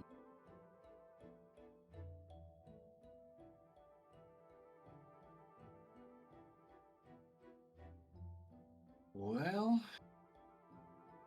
I guess I'll continue looking around the room. Yeah, so looking around the room, now that you know what the dragon Pokemon looks like, you can definitely tell that there are claw marks that are very obvious, where he was walking. Hmm. You can see that there's like disassembled Pokeballs on one of the tables. You can tell that there's like a little area that had. Well, I'm pretty sure they had food in it, but long gone, It- basically. Yeah. Considering it's been like, God, 30,000 some odd cycles. Yeah, not to mention who knows what that dating system even is. Yeah, that is true. Could be different from what the Pokemon consider to be cycles. But yeah, eventually you make it to the generator, and you would know that there's a couple boxes. All of the boxes, for some reason, have like old chopsticks in them. Apparently, they went through many chopsticks. Hmm. Well, the first thing that she would be doing is going back to the computer to pretty much tell it to power down. Oh, you could just turn it off. And, well, first thing to make sure, like, everything gets shut off, including the generator. There is no obvious way to turn on the generator. Not even from the computer terminal. Yeah. Huh. Well, let's hope we're not having fried Eevee tonight. Once everything is, at least disconnected from the generator, she'd be looking for a way to, like, find a release for the power source, which is the obvious Rotom. Again, there is no obvious way to do it. There are no buttons, there are no markers, there's nothing. It just is. Hmm. They built it around the Rotom. Is there, like, any glass where we can see the Rotom inside? Nope.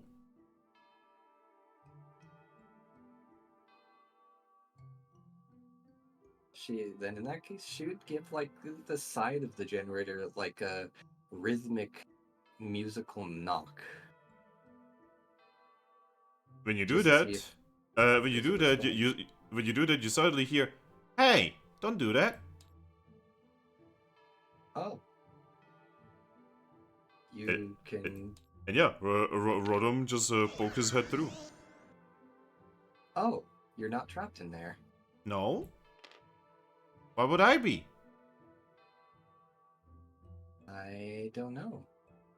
This whole place is my home. And you are a bad Pokemon and invading my home, and I'm probably gonna punish you for that. Do I look like a bad Pokemon? I don't know. Most Pokemon are bad. I don't know about all that. I mean, a lot of Pokemon make bad choices, but I wouldn't say a lot of Pokemon are bad. Whatever you say, kid. How did you even get here? I just look over at Cosmog. Oh! Wow, I have not seen you in a very long time. Cosmo just looks at him confused. Yeah. So apparently it's my responsibility to see Cosmog's return to power in controlling the sun and moon cycle. What are you talking about? And for some reason, they sent me here. I don't even know how they got me here. No, seriously, Eevee, what are you talking about?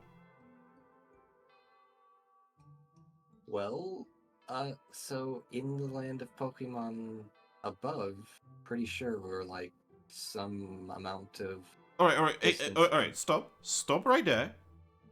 What are you talking about again? There's nothing above. It's just a big, horrible destroyed land. Eevee's gonna shake her head and say no.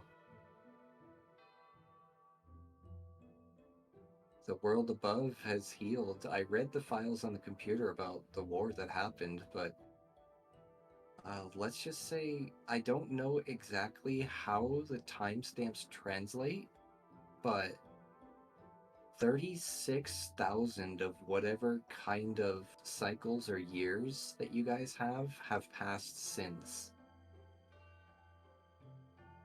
I've been here for that long? Well, let's just say on the timestamp of the files on the computer they're about I just had that pulled up.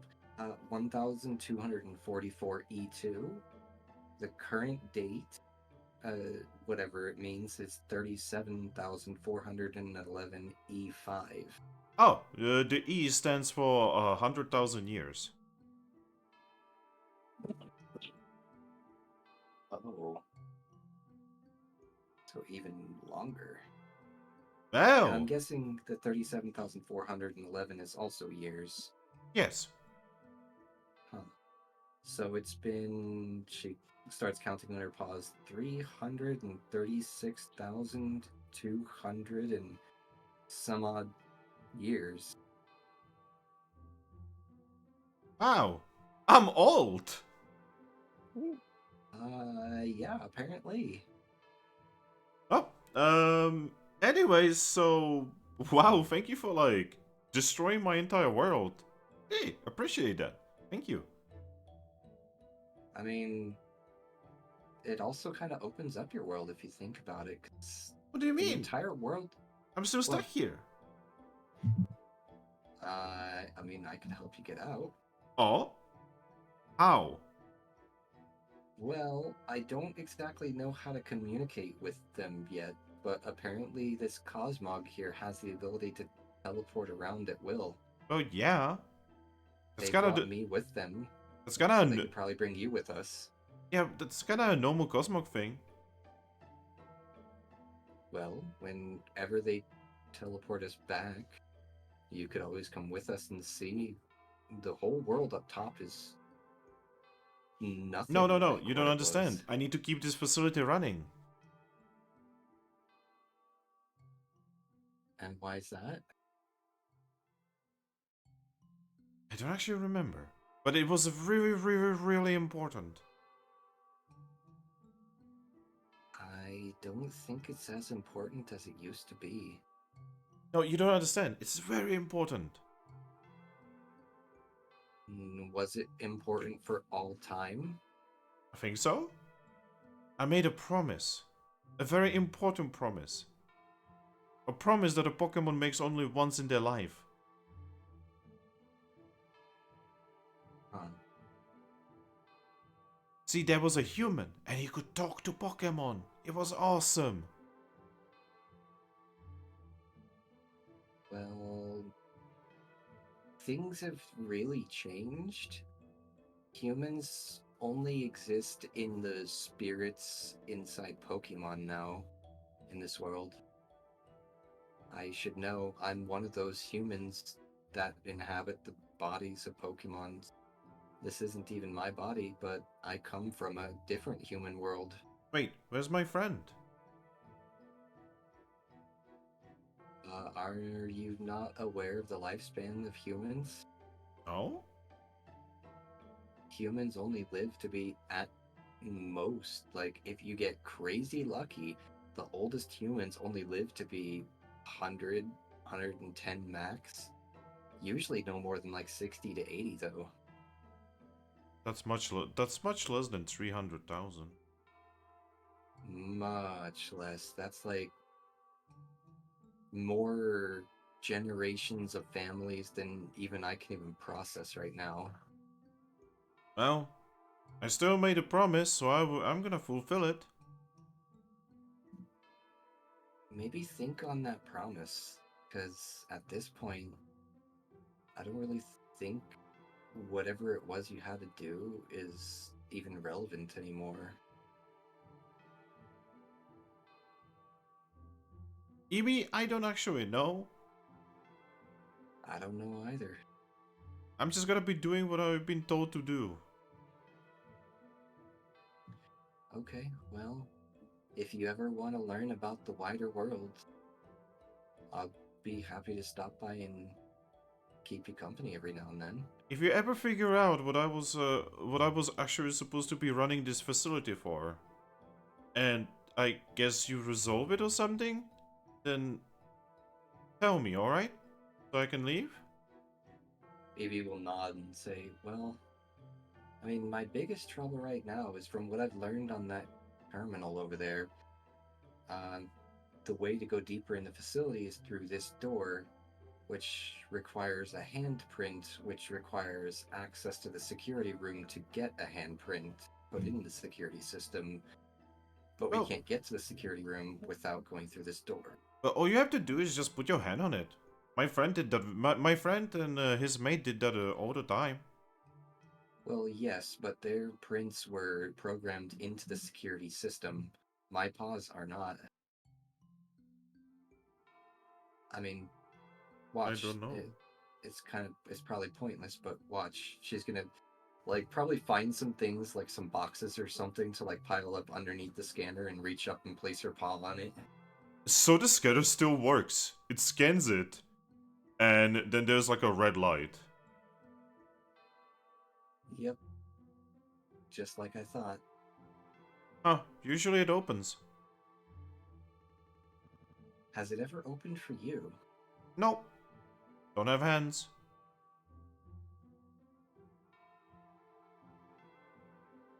It did open for one of my friend's Pokemon though. The big white dragon? No. Which one? Oh, he had this black fox Pokemon. Very nice one. Very tricksy, would sometimes pull water over me. Was it a Adorable. Zoroark? I don't know. We barely talked. He was kind of a butt. But he was also very nice because apparently he was like the best friend of my friend. And you know, if someone is a friend of your friend, that means they're your friend, no? Even if they are kind of mistreating you. That's fair. Do you recognize the previous incarnations of this Cosmog, right? Oh, I don't know. I just remember there being a Cosmog, you know, with my friend. She's gonna look to Cosmog and say, like, make a motion to like see if she can convince Cosmog to like touch one of their head bubble thingies against the pad. You would eventually persuade it to do that. It would do that, it would scan it, and it would just say, not a hand. Fair enough. Maybe when you get a vote, I guess. What about you? Have you ever held your body up to the scanner? Maybe Yeah. like programmed I even into the system, went into the scanner. and it didn't do anything? Yeah, watch this. It just like goes into the scanner. You know, the scanner grows his eyes, and it says, "See, cannot do anything." Oh, I have an idea. Yeah. Eevee's gonna take out like her paper and some of the like ink that she uses to write messages with her Wonder Mail. She's gonna like blot some ink onto the paper, then press her paw onto the blot, like blow on it to dry it a little bit, and then offer it to the rodent and say, "Do you think you could take this to the security room and program it into the computer as like an authorized?" Well, you see, there is a problem with that. Oh. He tries to touch the paper and goes through it. Oh. See, you probably don't meet many ghost types, but this is kind of normal problem for us. Well, see, the weird part is the only ghost type that I actually know is actually able to interact with the world, but then again, he is also part dragon, so... Oh. He's both physical and non-physical, I guess. Well, that's lucky. I wish I had a physical body. I would love that. Because then I would be able to, like, roll around. So you have no way of interacting with anything at all? He follows along the floor and then it goes inside you. And it, like, pokes through your head a couple times. See? Nothing. Really, you never want to become a ghost type. It's really kind of horrible. Oh, I've definitely heard stories. He just goes back to the generator and powers it up. Is there... Can you know if there's any other Pokemon still in the facility? Other than yourself and us? I know there's a couple more Rotoms that are powering other parts of the facility. But nobody with any sort of physical manifestation left? Oh, there's the big dragon.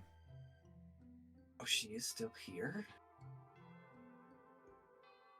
Or he, sorry.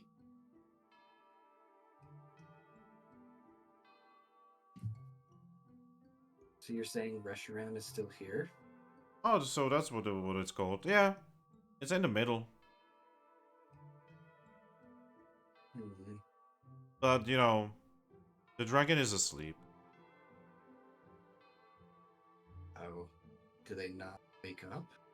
I've never seen the dragon awakened. Last time I seen the dragon awakened was when my friend was still around before you left. Have you ever tried awakening them? Yeah. We all tried, honestly. Don't? Huh. I recall there are some Pokemon, some ghost Pokemon that can inhabit the bodies of other Pokemon. No doubt. I know, obviously, that's not you. I wasn't even gonna ask. But perhaps if I come back with one that can, they might be able to inhabit that Reshiram long enough to get us access to the rest of this facility. Yes, that could work. I mean, I used to be friends with a lot of Ghastlies. They can do that. Are Ghastlies still around? Oh yeah, every Pokemon you can think of is not just existing, but flourishing on the surface above now. Wow. No, there's still calamities and, things like that going on in the world above, but now it's all Pokemon. Humans as themselves don't exist anymore. The only humans that exist in this world are, like I mentioned earlier, just souls inhabiting Pokemon now. Hey, Eevee? Uh-huh. It's very nice talking to you, you know that? I have not spoken to another Pokemon in a very long time. And, could you resolve this situation here so I could actually see what you are talking about? Like I said, we cannot exactly possess other Pokemon, but if you bring me any kind of technological thing, like a phone or something, I can hop in. Not right now, but after we are done here. Phones exist in this world? Yeah? There's literal Rotom phones, specifically designed our own house. Huh. I mean, I've seen this sort of technology in other Pokemon worlds, and also, well, as stories in What do you my mean world. other Pokemon worlds? There's only one Pokemon world, silly.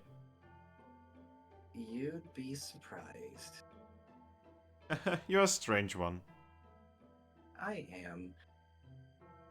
Well, at least I've got an idea now of how to solve this situation here, but now I need to figure out how to talk to Cosmog here and get me out of here for the time being so I can try to make friends with Ghastly, I guess. I mean, if he got you here, it should be easy to get back. Well, see, the problem is, I can't communicate with them. They're, as of right now, from what the Guild Association has said, they are looking for these Pokemon because they are pretty much the reincarnation of the Pokemon that control the Sun and Moon cycle on the surface. And as of right now, this Cosmog is as fresh as a newborn baby. Oh. So yeah, it doesn't understand a word either you or I are saying. Oh, then there's a really easy way to do it. She'll raise an eyebrow. Just bribe it. That's what usually works with young Pokemon. But how to get it to understand what I'm bribing it to do? I don't know, just bribe it until it does what you need it to do.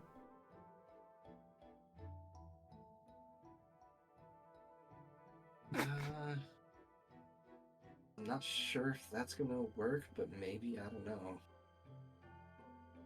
You might as well try, otherwise we're gonna get to know each other really, really well. Yeah. I have so many stories, they all start and end the same. And they also have the same middle. Actually, they're all just one story. Is it a story about the very detailed insides of a generator? Yeah! How did I guess? Because you are apparently smart. I bet you know exactly where every nut, bolt, gear, and a little wire is inside that, don't you? Yep. You're pretty cool. Thanks. Alright, well, I guess here goes nothing for trying to communicate.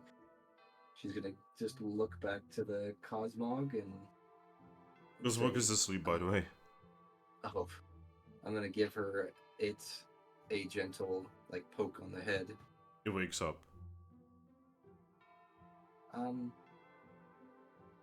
I appreciate you taking me here. This place has a lot of, you don't know what I'm saying. Go back? It tilts its head. She's just gonna point up. It looks up. And then she's gonna point to herself and Cosmog and then point up again. It thinks really hard. And then it smiles! And it hugs you. I will hug it back. And then, bzz. In the facility, Rotom is like, oh, they're gone. Oh. Now, this whole thing took like about an hour. Yes. So, Zorua and Grookey, Eevee would not be coming back for quite some time. I didn't use the bathroom anyway, so I will be right back. Yep. So yeah, how long would you guys be waiting on Eevee to come back? Oh, I'd still be there. I'd be Yeah. very impatient, but I'd still be there. And you pacing Yeah. back and forth the room, like waiting, like, oh god, oh god. Yeah, every 5 minutes, Bonzu would look more and more worried. Because this is exactly the time when Eevee should not be gone. Yeah. Why is Eevee always going off on her own? I don't know. It does happen quite common, eh? She complains about Thrack going off on his own, but he doesn't tell. Oh god. This is why we should not be opening random chests with some weird, scary Pokemon.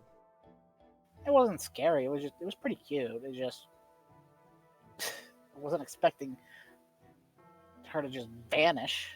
Yeah, I've never seen that before. Why do we have to get picked for this kind of shit?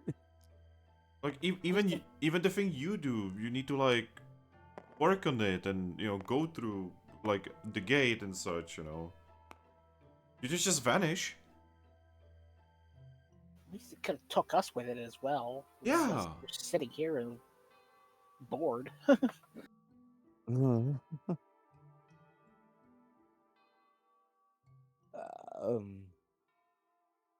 So many things happening.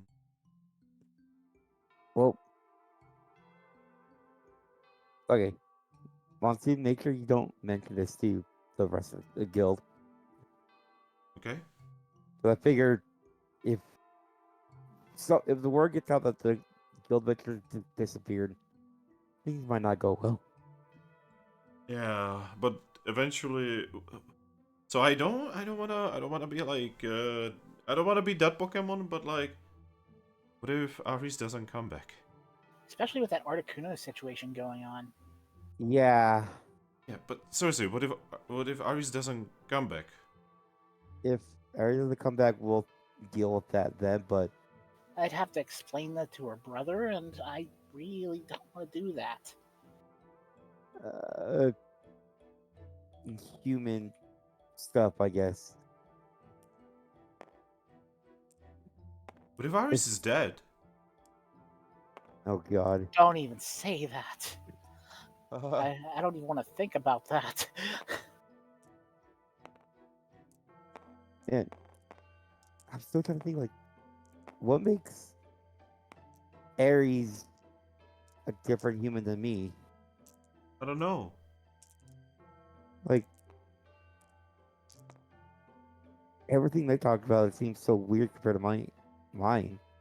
Yeah, as far as I remember, as far as I know, I can't even remember anything, so it doesn't really matter that I'm a human or not. Mm. I mean, like I told you, like before, I was just a trainer trying to win badges or competition with my team, and then I ended up here. Oh, I hope the good. team's okay. I hope they're okay. I miss my friends. You got yourself a badge now. I, I, I guess so, but I, You know, when the situation's gonna calm down, you guys are gonna have to like tell me about your world. I mean, I wish I could tell you. I don't know anything about it myself. Telling you, you should probably go like see some kind of psychic type Pokemon and just like have them look into your head and maybe they will help you remember. That's kind of hard, you see, because my type of Pokemon doesn't really respond well to psychics. Oh, is that so? Yeah, we kind of, block them out. You know, on some level, that's actually really cool. I know a lot of Pokemon who really do not like psychic Pokemon because some of them can read your mind.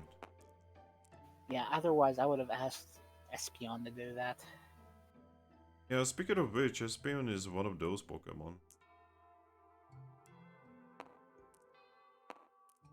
hmm. I get along pretty well with her. Oh yeah, because, you know, she cannot do it to you. I sometimes wonder if they do it by choice or if they do it just because, well, they have to, it's the only way. I wonder if I try really hard, she can manage to get through. Maybe. This probably seems like a bad topic to even bring up with her. Huh. Especially these days, considering she's like always sad and always drinking. It all reminds me of Glammeow right now. I know Espeon made me an outfit.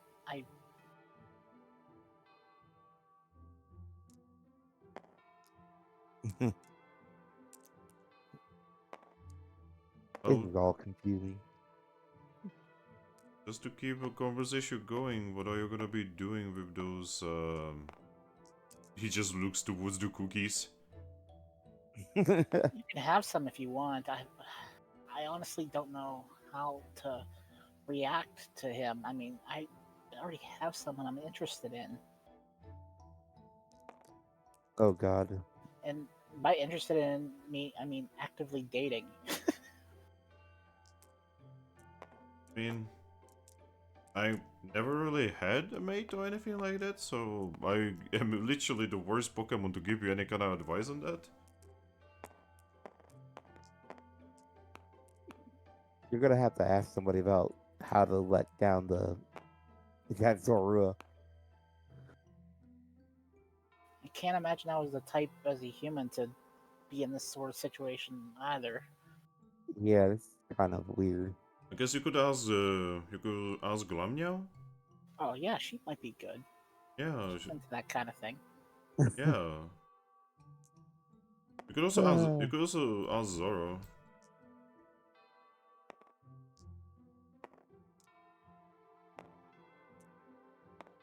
Actually, never mind. That might be a bad idea. Yeah, yeah. It's just, you know, she has a mate, so maybe she could help you with that. Yeah, I mean, it seemed like her uh, the way she solves things is by punching them. I mean, there's nothing wrong about going straight for the simple solution. I don't want to punch Zorua. I mean, he seems sweet. It's just How do you don't let wanna him down? let him down. Well, the way I see it, you either like go to him and tell him straight up, or you could like try. I mean, but it says you cannot try. I probably should. I mean, don't feel pressured. No, like if you don't wanna try, then just don't. I mean, in all due respect, he's a Zorua. He's probably used to being, you know, rejected.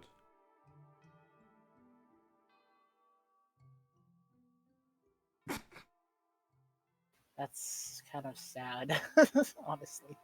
I mean, that's just how it goes with dark types. Most Pokemon don't trust them.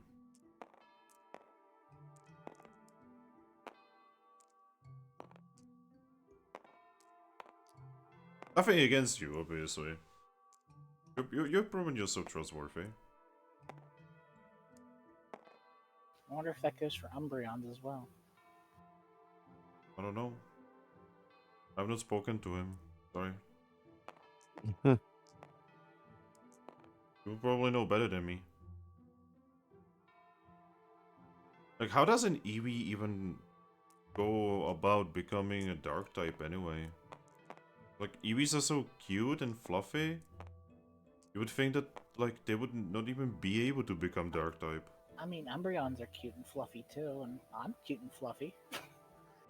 Well, You're just thinking about your own Umbreon. That's why.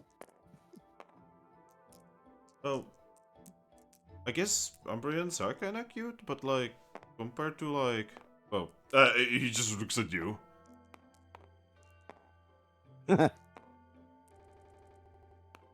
Oh god, I just see that in the monster. Not you too. What? I mean, you're cute too. There's nothing wrong about being cute. And it doesn't mean that I'm like looking into like a relationship or anything. I'm just saying. The Grookey just face palms like I was joking about. It seems like everybody that we meet seems to hit on our Leafeon here.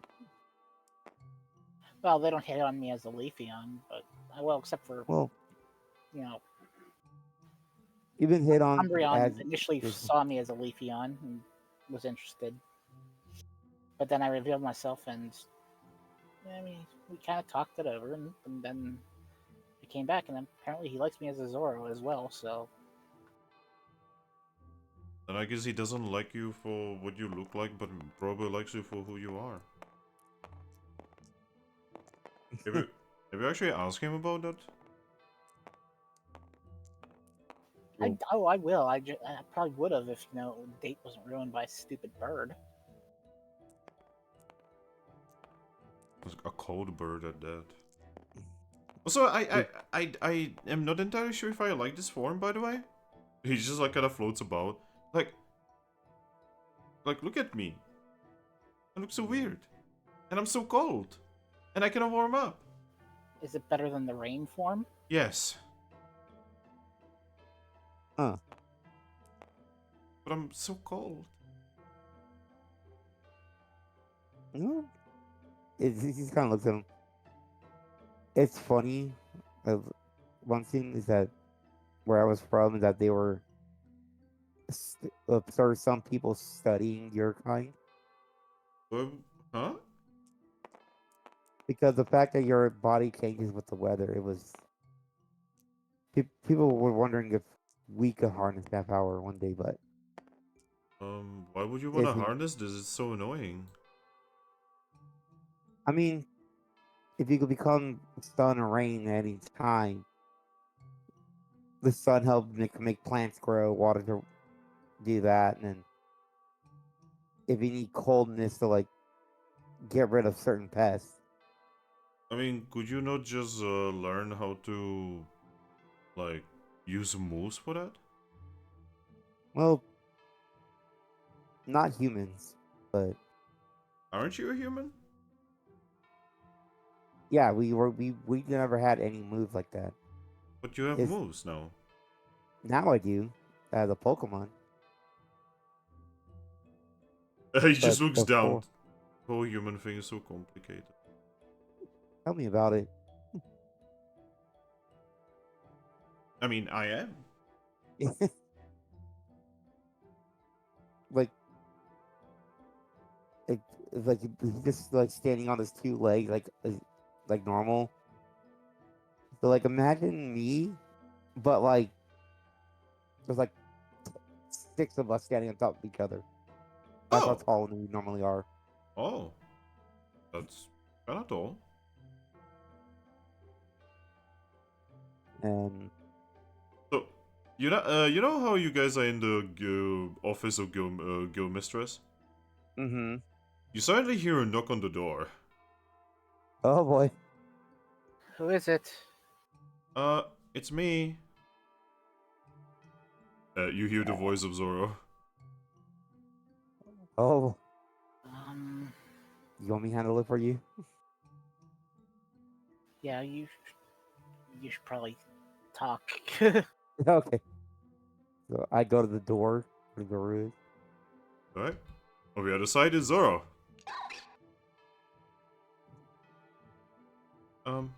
Real. Is the guild mistress here? She had to step out for the moment. Oh. Then I will come back later. By the way, you can see that her one of her arms is in a thing. They're like held around her neck. She apparently has a broken arm. You doing okay? Oh yeah, I am. Have you gone to go see Adino? Yep. That was earlier today. Why did you do it? Oh, I was climbing a tree. Why are you guys climbing trees? Oh, it's because so you know those like really badass Pokemon that we have in town? Yeah. Yeah, so one of them challenged me to grab the fruit of the tallest tree in the area. Which one? I could show you. Not the tree. Who's the which Pokemon told you to do that? Oh, the yellow one. The yellow one. Yep. The one that looks kind of like she just points with her functional arm towards Leafian, but like yellow. I was gonna say, is it the tall yellow one or the one that looks more like me? Yeah, the one that looks like you. Whatever she is. Jolteon. Oh, Jolteon. Alright, yeah. Uh, Now I got the fruit, so I technically won, but I did kind of fall down and like hit like basically every branch on the way and then fell on a rock. yeah. Riolos aren't made to climb trees like we are. Oh yeah, you have it easy. Like I said, we're made to climb trees. You're not, so So yeah, maybe so the guild mistress is not here, eh? yeah, she's stepped out for a bit. Oh well, I was hoping to talk to her. Do you want us to pass a message to her? No, this is somewhat of a private matter. All right then.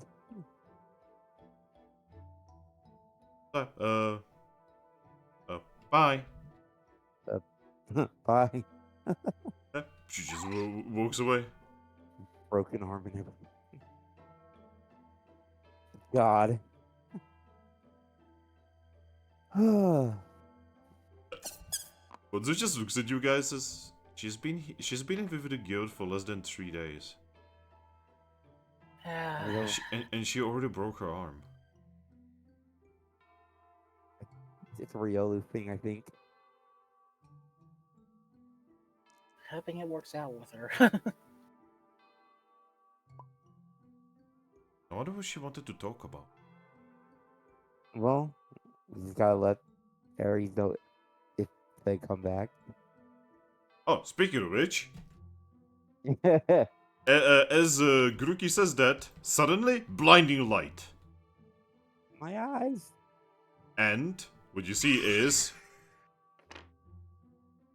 Aris is back. Wow. Who knew that? Who It knew actually worked. Warn us next time Ancient you do Force. that. My eyes. You say that as if as if I knew that they were just gonna randomly teleport me off. You seem to know more about this than we do, so. Cosmog looks I cute. mean, I really only know as much as Team Horn has told me about their experiences with their Cosmog.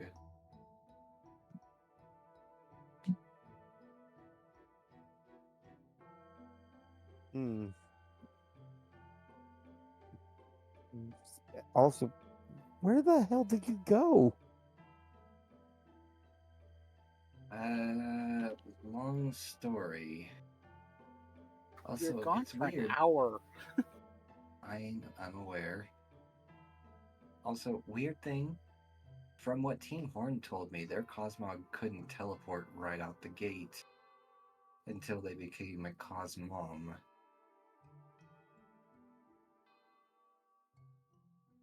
So I'm a little confused, but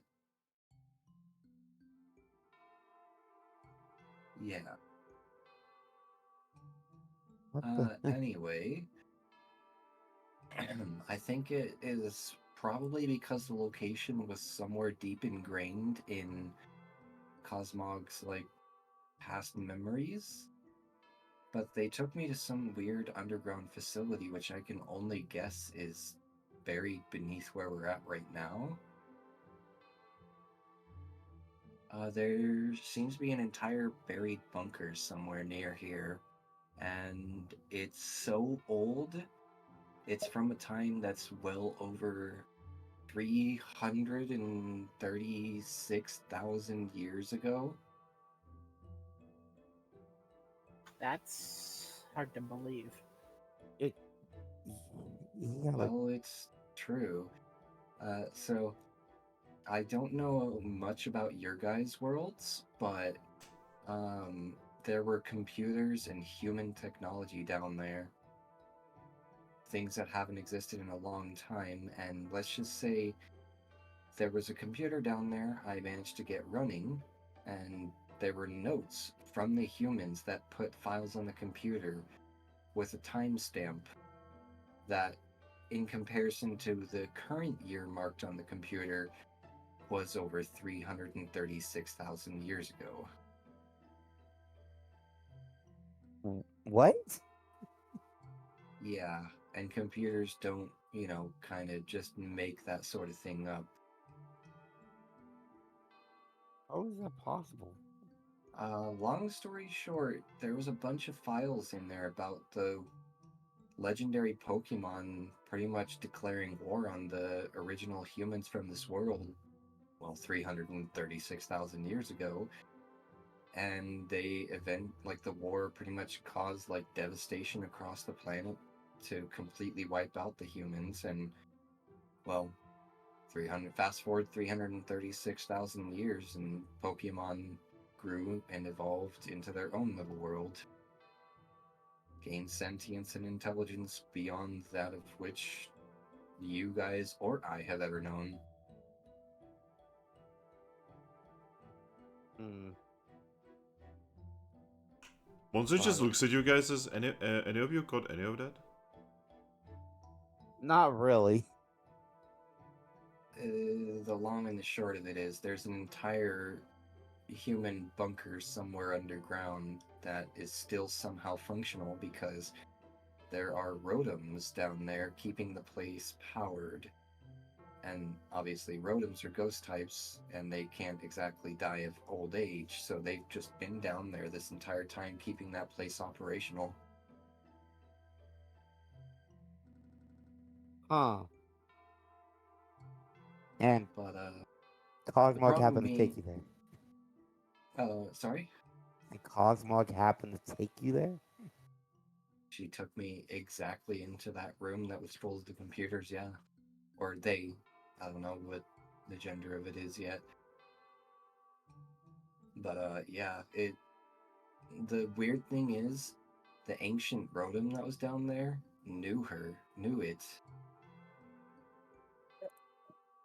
What? Like, they recognized the Cosmog, they've seen them before. That's why I'm suspecting that it's something to do with like their past memories.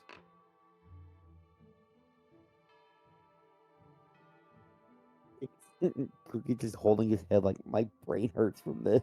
Yeah. God, what did we get ourselves into, or more, what did we get dragged into? Well, so there's a very, very powerful, like, world-endingly powerful Pokemon down there. Oh my god! And When there's also ancient technology down there that would give us more of an insight as to what happened in the world to cause it to only have Pokemon, like to explain what happened to the humans in this world.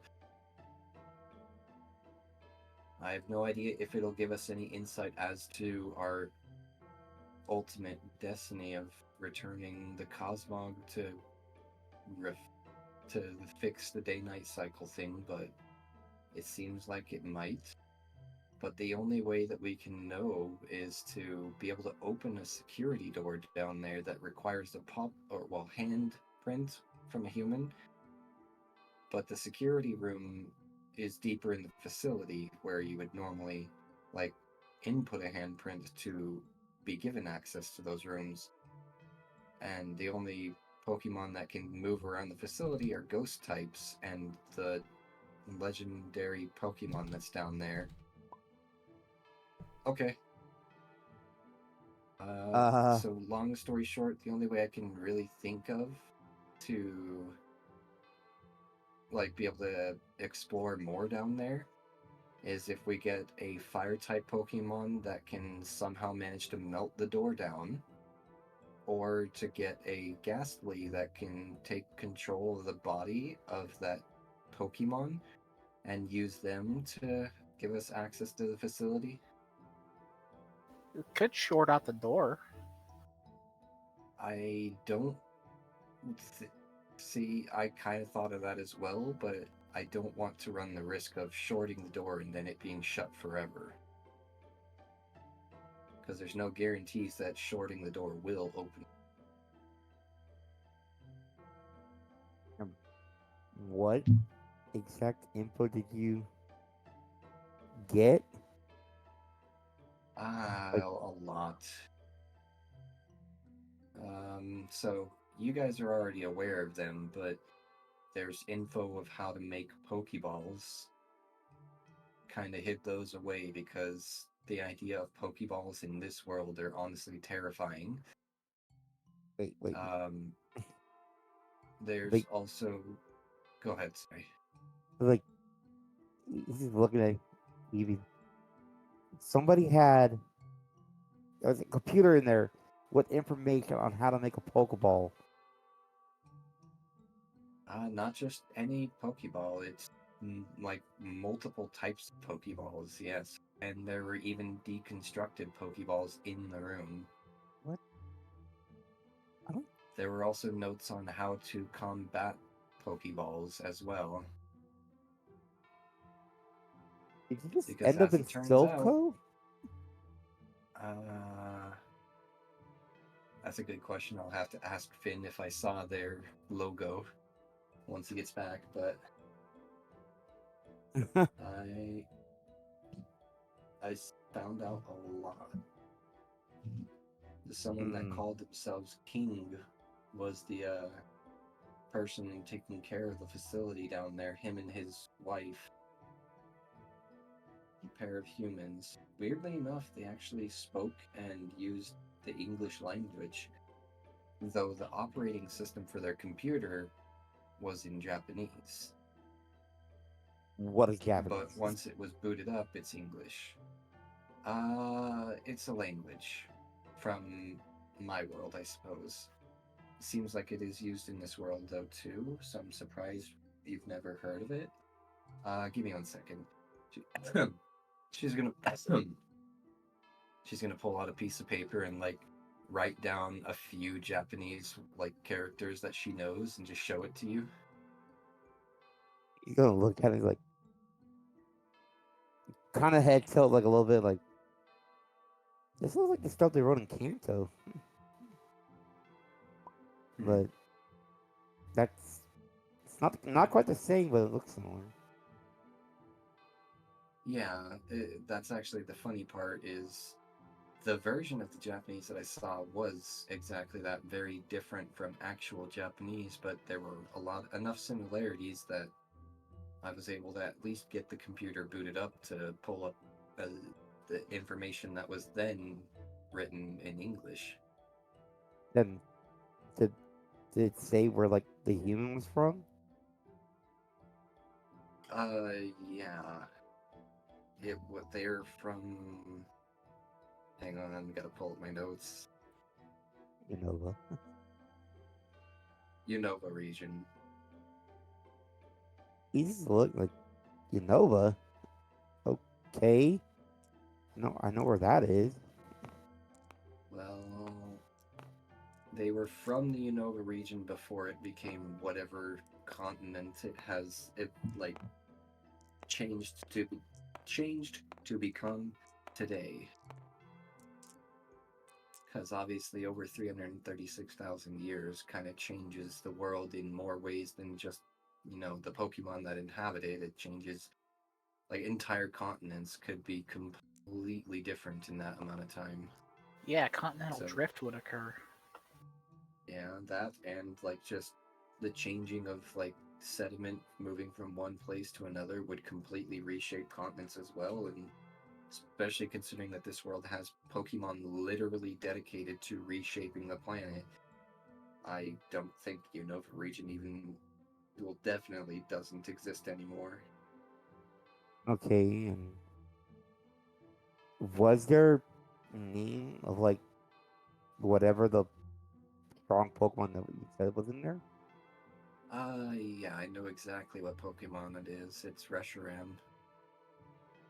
Oh, Grookey just hears that and his kind of face goes a little pale. Like, I'm sorry, what? I mean, I did say that it was a Pokemon with the strength to literally end the world. but there are multiple of those. That's the thing. I But this mean, one happens to be yes, Reshiram. but in the end, it's still the same as, there's definitely nothing we could really do if they wanted to do that, but according to the hundreds of thousands of years old Rotoms that are still existing down there, she, whatever it is, has been asleep for those hundreds of thousands of years. So Reshiram's somewhere in there, possibly guarding something. I don't Oh, know if she's actually guarding anything. The Rotoms have apparently tried desperately in vain to wake them up, and to no they're avail. they're asleep. Yeah, that's why I was thinking if we can make friends with like a Ghastly could potentially inhabit the body of the Reshiram to give us access to the facility, but I don't think it's there's a definitely Cassie something that strong we enough. should explore at some point.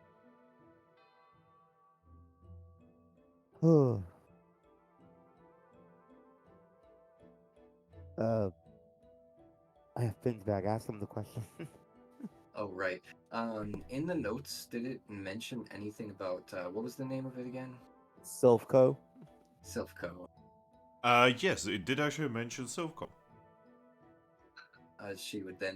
Then she would nod and say, yeah, they did mention that they were a part of something called Silphco. They're the people who made Pokeballs. Like, well, mass produce them for my world. Like Huh. all kinds. Oh, maybe we can get a ground Pokemon to tunnel under the door.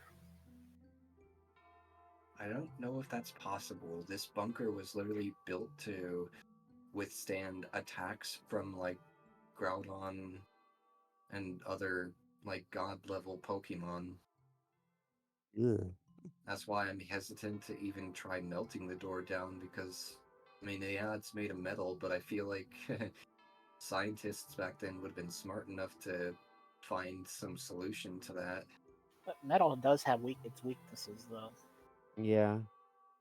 I mean, yeah, but weaknesses can usually have some sort of defense installed to counteract their weaknesses. I don't Maybe know. like It's all a bunch of what ifs right now, and like you guys would have to go down there with me to really see it. maybe like a fire move and then an ice move and then enough force to break it. Maybe.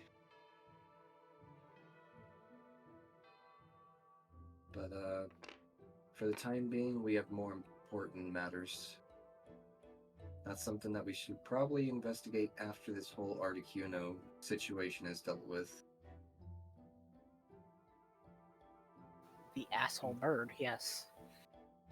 If he's just gonna nod, yes, the uncharacteristically asshole bird. He's not normally like this. I should hope not. He's not.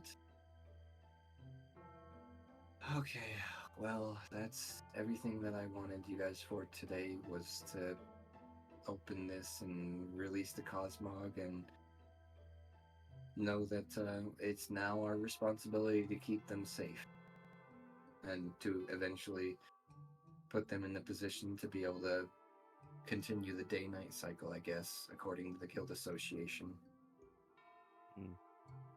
Oh, one more thing. Zora was looking for you. Oh. Okay. Live out a private. I wanted to have a private conversation with you. She's just gonna nod and say, I'm gonna stay behind and start like pouring through some notes. You guys can feel free to just relax for the rest of the night. I feel like I'll with send everything for that's Zora. going on now, that's kind of impossible. Yeah. Well, like I said, we have at least today, and there's no point in stressing when, as of right now, the Pokemon's asleep and there's nothing we can really do until she wakes up, so I mean, try to get some rest. what if I go back to the Eevee village and then Articuno attacks? I don't want to. If Articuno attacks, I will personally send you a message, and you, of all Pokemon, can make it back pretty quick. And I don't mean with your Magnagate. It's not really possible for me to use it right now, anyways, because that asshole bird. That's why I said not including that. You know the path. Umbreon showed us all the paths through to the Eevee village that are shorter. It's just going to be especially quick for just one Pokemon. I mean, how quickly can Articuno freeze us? That depends on if he wants to actually target any of us. I don't think he actually wants to hurt us. He just wants the information from that Pokemon, so I don't think... I'm pretty sure he's not going to just up and attack one of us out of the blue. I mean, he is pretty blue. That's not what I meant, but yes, he is pretty blue.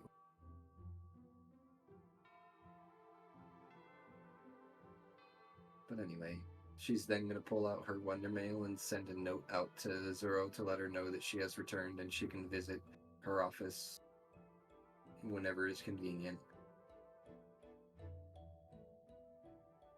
You get a reply of some lines on paper.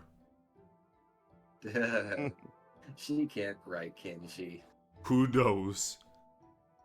Also has one hand. I'm just gonna assume that's a confirmation.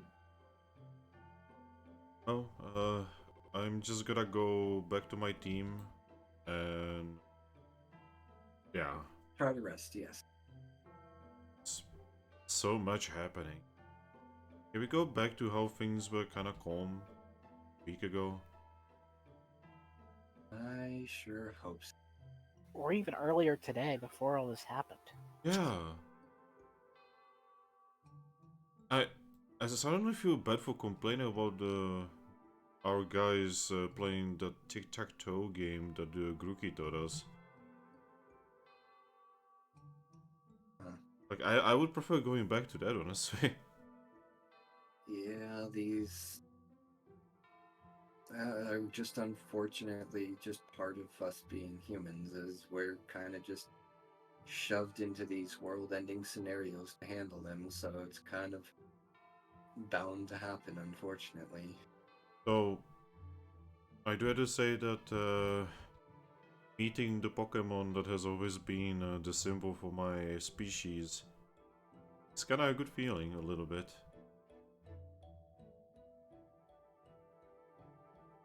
Anyway, I'll go now. Good night. Good night, Monty. It just floats.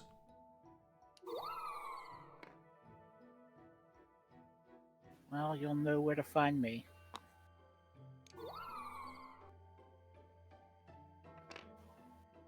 If anything further happens, I will send you each a Wonder Bale right away. Heading to the Eevee village. Do you have a escape orb on you?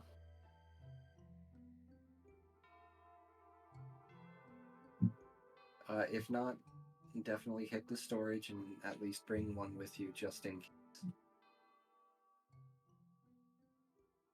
Oh Oh, man. were you talking to me? Huh. Yes,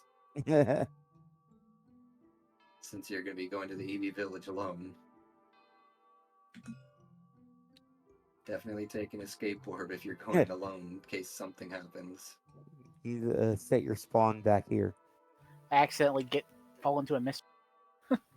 Remember, my dude, you need to sleep in bed. You set your spawn point.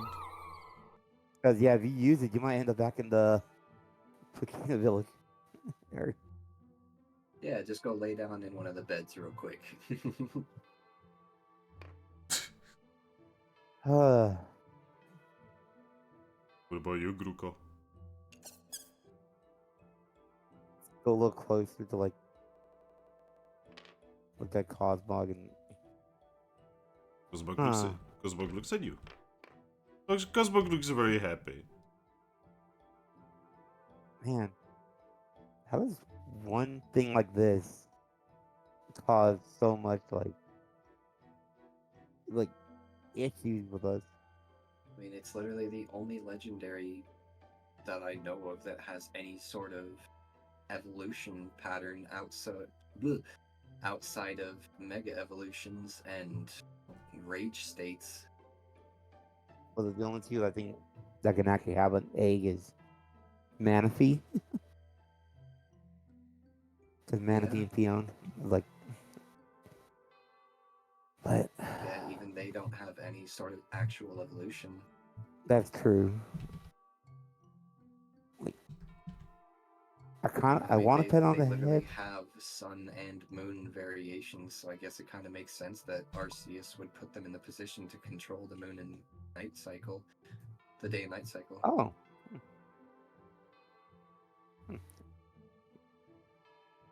Grookey's just gonna But, look at Cosmog. I guess give it a pat on the head now. Oh, yeah, Yes. you'll give me head pats? Yeah. Ah shit! It's triggered by head pat. Alright, as you give it head pats, it giggles a little bit, and suddenly... Pew! oh boy. Well, we definitely know what triggers the teleportation. Alright. Grookey is gone. There's a very long-winded sigh that comes from Eevee upon you vanishing. I have to go to the bathroom. Be right back. Now you know what we felt. And just as Grookey vanishes, you hear a knock on the door. Come in. Yep, the door opens and there she is. with broken arm. Hi.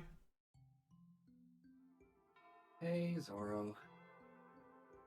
Closes the door and walks into the room. Hey there. There's the others.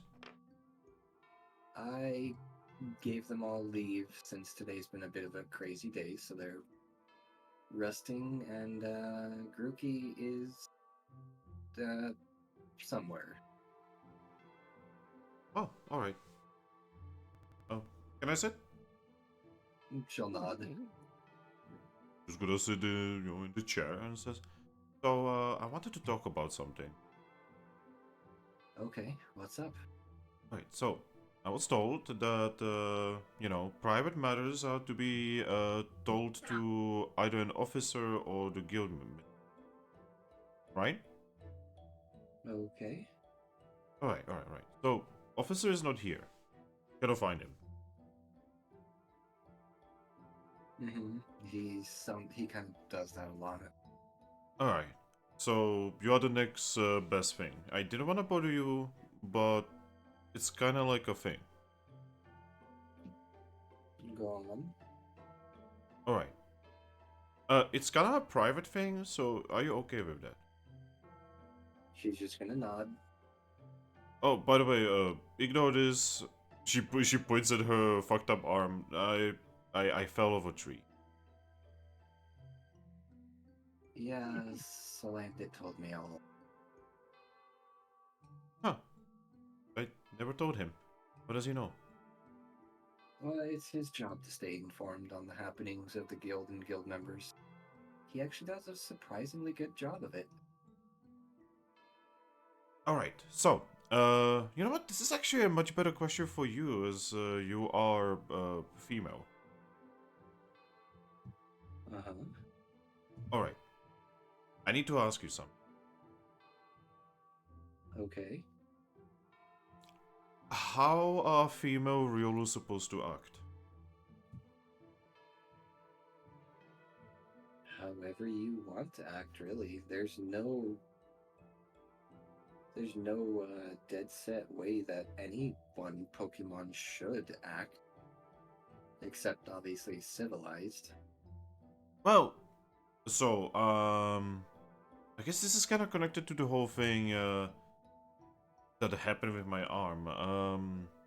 I was, at Meow Meow's, right? And, I kind of got into a bet. And at the end of the bet, the yellow Eevee, gosh, they actually told me what the base gold and, whatever. Anyway, the yellow big Eevee thing. She actually, at the end... Jolteon. Jolteon, that's the one. Okay. Need to remember. Jolteon, right? She actually told me at the end, after she laughed at me for taking the stupid bet, she actually told me that I need to act more, like, feminine. That the town is starting to look like we don't have female Pokemon. I mean, And I was actually thinking See- about it, and I was talking about it with my mate, and he did kind of say that I don't exactly act like a gal. So I'm here, considering you are female, to tell me how I'm supposed to be acting more like, a female Riolu. I've never met a female Riolu. You see, I had, like, from what I understand, I had brothers. But, like, I never really met them because I left my home, like, almost immediately when I was born.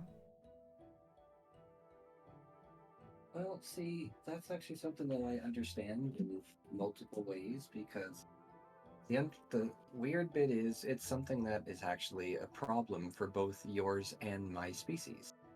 We are actually very commonly few and far between in the female spectrum for both of our species. It's about 1 in every, gosh, like almost 10 Like almost 1 in every 10 are female, and the rest are all male. So the ratio is kind of minimally balanced in the wrong direction. But the point is, my only question for you is, how do you feel you should be? How do you want to be? Well, so we are kind of supposed to represent, right? You know, like be like, oh look, we have this guild. We are supposed to be like kind of like representative of it, right? And She'll now nod. I'm totally representing the strength. You know, like even with my one arm, that bird that's outside, I'm just gonna go punch him. Do not do that. Oh, not right now. I cannot climb the tree that he's on. If he comes to town looking for trouble, then you are all like you're free to do whatever, just be safe. But he's giving us the day to get things figured out. All right. So like my point is like like I can totally go punch him and such. So I think I'm representing like being strong pretty well, right? But apparently this Jotun says that like our guild has a big problem of female Pokemon acting like guys. Well, I mean, in all fairness, in this kind of world, we kind of have to, especially Pokemon like you and me. Females of our kind are very rare in general, meaning if we don't get tough, we kind of get used. So, it's honestly for the better that we stay tough. But being feminine is honestly something that's really up to you ultimately.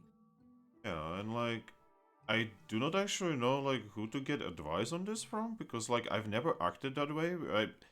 Again, my whole life I've just been kind of traveling, eventually got a friend, and that's really it. I barely talk to anyone. Yeah, I mean, I guess that's fair. The question is, though, do you actually want to learn to be feminine, or are you just letting Jolteon's words just stew in your head that you should be more feminine? Well, apparently I should be, yeah. Cause like According to her, though. I don't think Lupus is gonna be able to do that. I mean, have you even Mhm. talked to her? Eevee's actually going to smile at that and say, she's actually doing well on that. So, obviously, on the outside, she's very cold and calculating, even if she's not the brightest in the world. But she does actually have a feminine side to her. But she doesn't really show it around those who she's not comfortable with. She attempts to cross her arms, feeling the pain, and so instead she just like kind of like leans back in the chair, and she just says, "Really?" Eevee's just gonna nod. What Yeah. about me?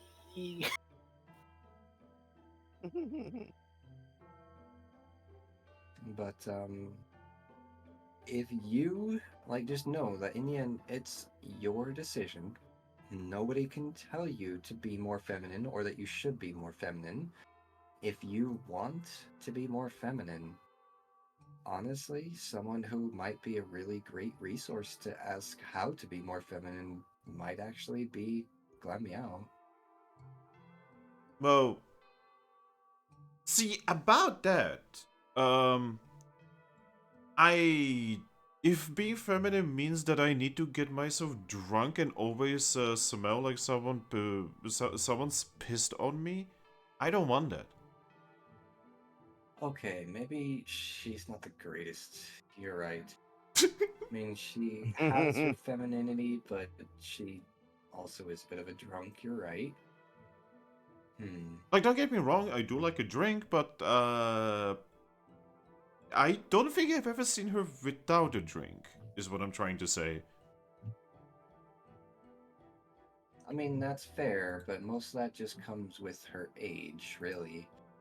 How old is She she? kind of never ask a lady her age. Anyway, the only other Pokemon that's female that I can think of that's a bit more on the feminine side that you could potentially ask might be Aldino, but she's kind of got her paws full with healing a legendary Pokemon right now. So I don't actually know what to do now. See, I never tried it. I always just be me, you know, and never tried this whole thing. I mean, I could tell you what I know, but most of it's just second-hand information that I've got from my world on how to be feminine. I've never actually, well, been feminine. And I cannot Because I exactly... haven't really had the time or ability to do such things. So, I mean, if you want, I could try my best to kind of coach you off of what I know, but I will not claim to be an expert. See, I'm kind of looking for an expert. Well, then, yeah, the only Pokemon that I actually know who's feminine is currently busy. Oh, heck.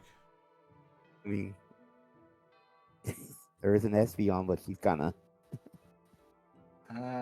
Yeah, that one's a bit difficult because she's kind of heartbroken right now. Yeah, I don't think she would want to help anybody else. What about Vera? Hmm. Vera's the Sneasel. teammate. Yeah, and the oh right, the Sneasel and that. Okay. Mm, Could help. she wasn't very old herself, though, was she, Finn? Hmm. Vera. Well, she definitely... She's an adventurer, is all I'm gonna say. Yeah. I mean, she probably is more feminine than Riolu, but probably not by much because she's also had to fight most of her life. The fairy typing kind of helps with that, I guess. Yeah, fairy typing literally pretty much makes anything look feminine. But, yeah, other than that, she'd kind of just shrug and say, well, I mean, I guess I'm the best that you really got at this point. Oh, heck. Me. Was your character female in your other world, or? Yes. And Well, my they're character doesn't know that. on a date now with. And in all fairness, Eevee knows your character to be very socially awkward and not very easy to, like, talk with anyway about this sort of thing. So she would assume that you'd be too embarrassed anyway. Yeah, probably. Fair. My character is feminine, though. Yeah, but more innately feminine. I feel like she'd be too embarrassed to, like, explain how she's feminine. Well, Just, wait there a moment. I need to send out a quick Wonder Mail. alright. And she's gonna get out her Wonder Mail and start writing to Grookey. And she's pretty much just gonna say, did Cosmog really just teleport you to the facility I was talking about? And then send. So, Grookey. Yeah. Yes. You are in the facility that Aris was describing. Well,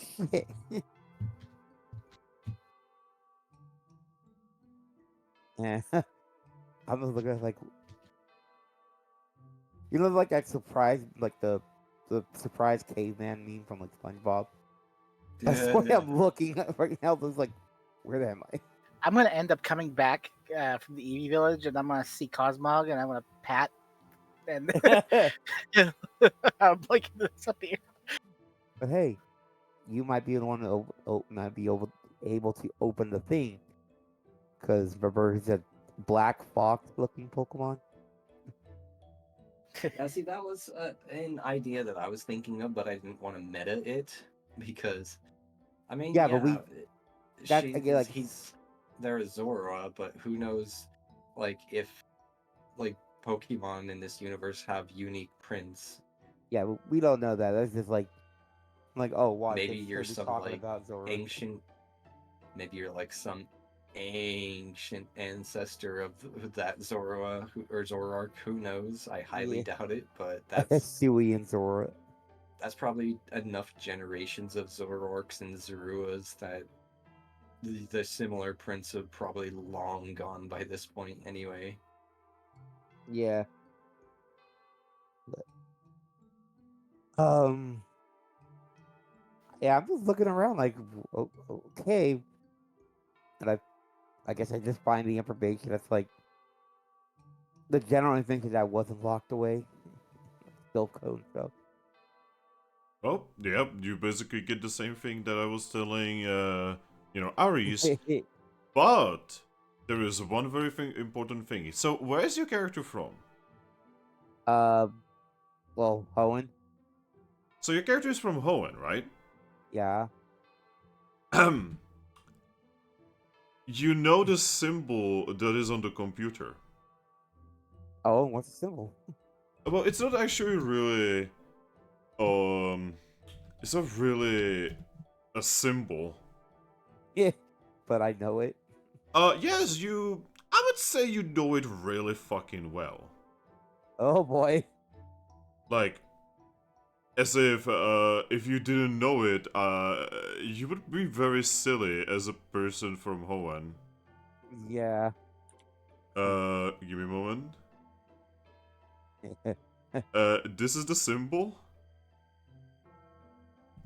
on the computer. Ah.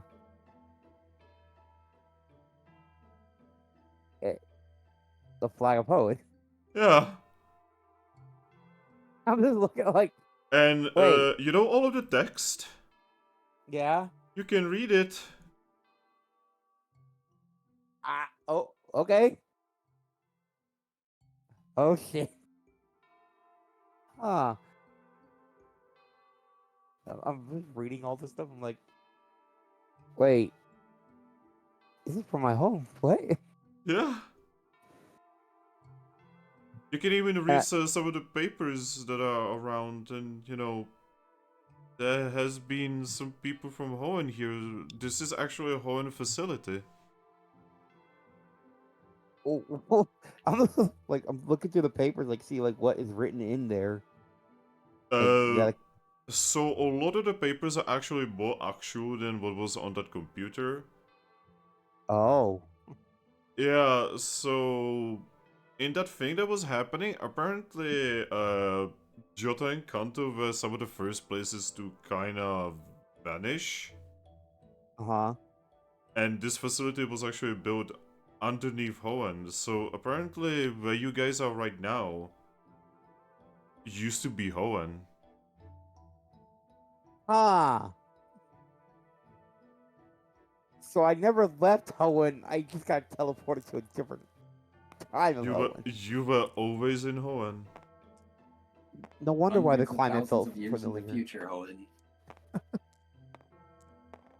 And Yeah, it's I'm gonna literally get. the climate is literally Hoenn, but warmer, much warmer. It's more like towards the Pacific lockdown and stuff. God damn it, Dialga. Just looking at like, wait, this is all my home stuff, and then now I'm looking around the facility because this is a Silph Co facility from Hoenn, Yeah. and Like, of the notes, you know that, like, they basically, like, built this facility here, and, they eventually had to move the entire thing here.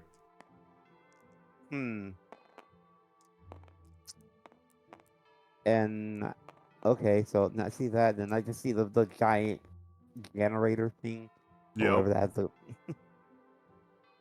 guess that's. And I look at it like, well, I guess that's the thing Eric was talking about. But yeah. I can look at Cosmog and I'm like, what are you? Cosmog just tilts his head. And then you get a message from Eevee. Okay. Uh, kind of right back, like, yes, I did, and I, this is all stuff from my home, and I send that back.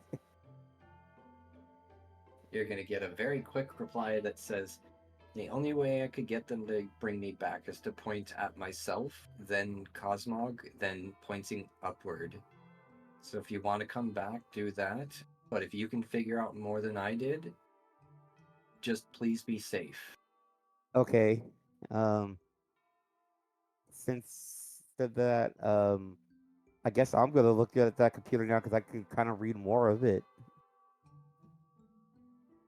All right. Well, you can read the boot up screen for sure. Yeah. Yeah, but let's- You basically boot up into the computer and yeah, you can actually read as it boots up. And understand that video when they're talking too. oh boy, and Understand what they're saying in the video. That'd be interesting to know. yeah, so I guess I'm just gonna watch that video. All right. So the video is actually somewhat. It's actually a somewhat longish video, right? Yeah. But long story short, it has been recorded by some kind of guy that goes by the name of N. As in the same end from Unova. Yes, and he was here in this facility on the, as he would call it, on the brink of a great achievement. Okay. And he would be explaining exactly what this achievement is. The facility here is essentially supposed to reverse everything he has done. Oh, And it will use a Pokemon he calls Reshi in order to do it. and that's the restaurant that Harry's talking about. Yeah, Reshiram is in the back, and you know he does actually point towards Reshiram, who looks like understands this human. By the way, like he can actually hold a conversation with Reshiram. Huh. All right. But yeah, you do not know what the name of the woman is, but they seem to be very close. Huh. But yeah, No. long story short, there is a plan to essentially use Reshiram in order to reverse everything so that he can do certain choices differently. Ooh. Hey. Now, the problem is, as he states in the video, is that he's gonna be long gone to do it. Because in order to charge up, the machine is going to take hundreds of years. Mm. And this thing has technically had thousands of years. Yeah, apparently something went wrong. Yeah, I could tell. But yeah, so long story short, Reshiram is gonna be put to sleep in the facility and will be awakened when the facility is ready to do its function. Mm. You know, like when the time is right, someone should probably go into the chamber and wake her up. Okay.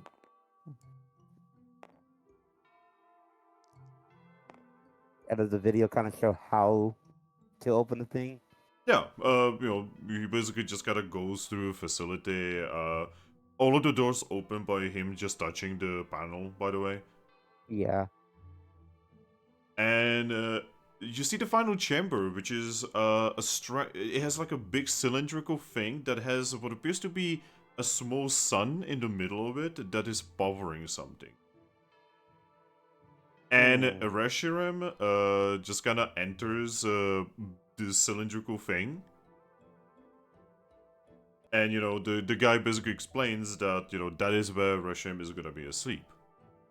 And to awaken Reshiram, all they have to do is basically just speak to it like a human would, whatever that means.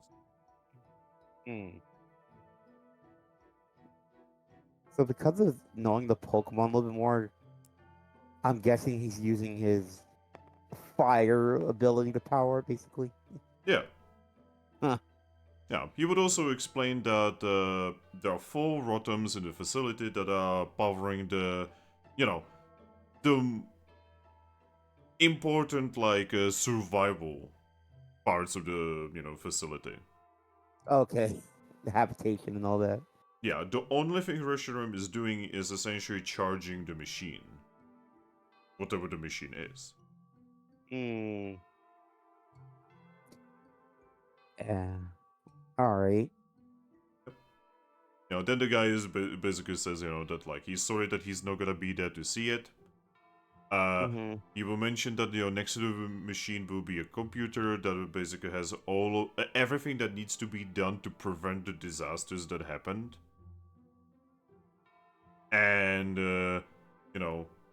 he will basically say something along the lines of he wishes he could have done better. Hmm. All right. And yeah, that would basically be the recording. You know exactly what needs to be done. The problem is, you don't have hands and you don't have a human. Yep. Hmm. I mean, Grookey probably technically does have hands. Actually, yeah, Grookey kinda does have hands. I have a monkey, so that's kind of the closest thing to a human. I'm gonna test that because go over to that panel and put my monkey hand on it and see what happens. Nope, you just get a red light. Hmm. All right, well that won't work. And so yeah, there's only one generator in here. Yep, there's Okay. one generator. I wonder if I could And disguise myself as a human and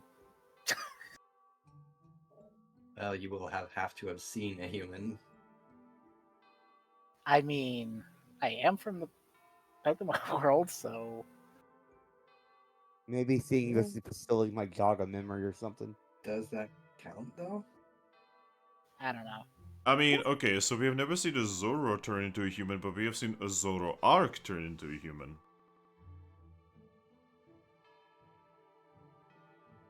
Hmm. All right. Yet again proving that yes, humans are Pokemon because on the ability it literally says take form of a Pokemon. All right. Well, I'm gonna see if that Rotom I can talk to it. Like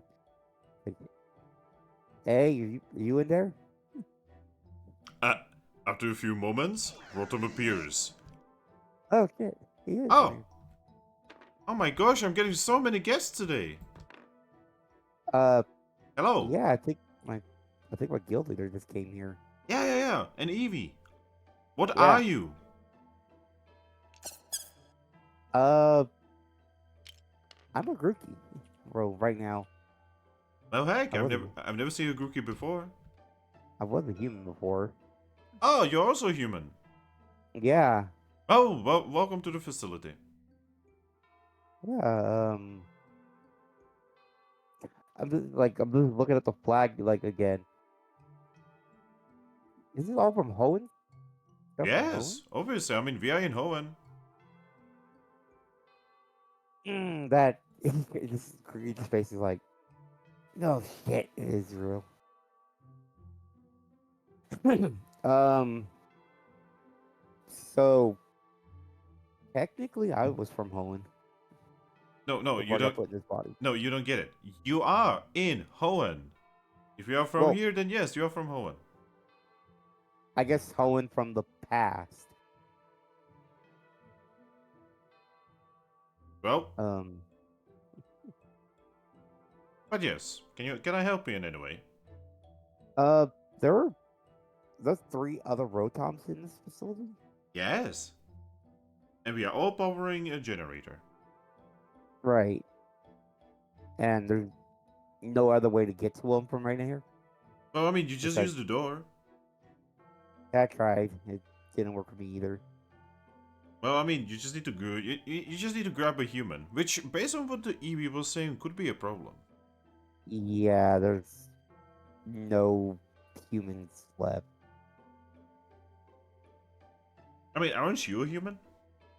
Yeah, but I tried put it. I put my hand paw thing on it, and it went red. Hmm. Then I don't But know. I mean, I've seen Pokemon open the door before. probably the N's friend that what Oh, I've read. you know the name of my friend. Yes, I kind of read through the files and stuff and saw what the name was. Oh, and here I thought that you knew him, like, personally.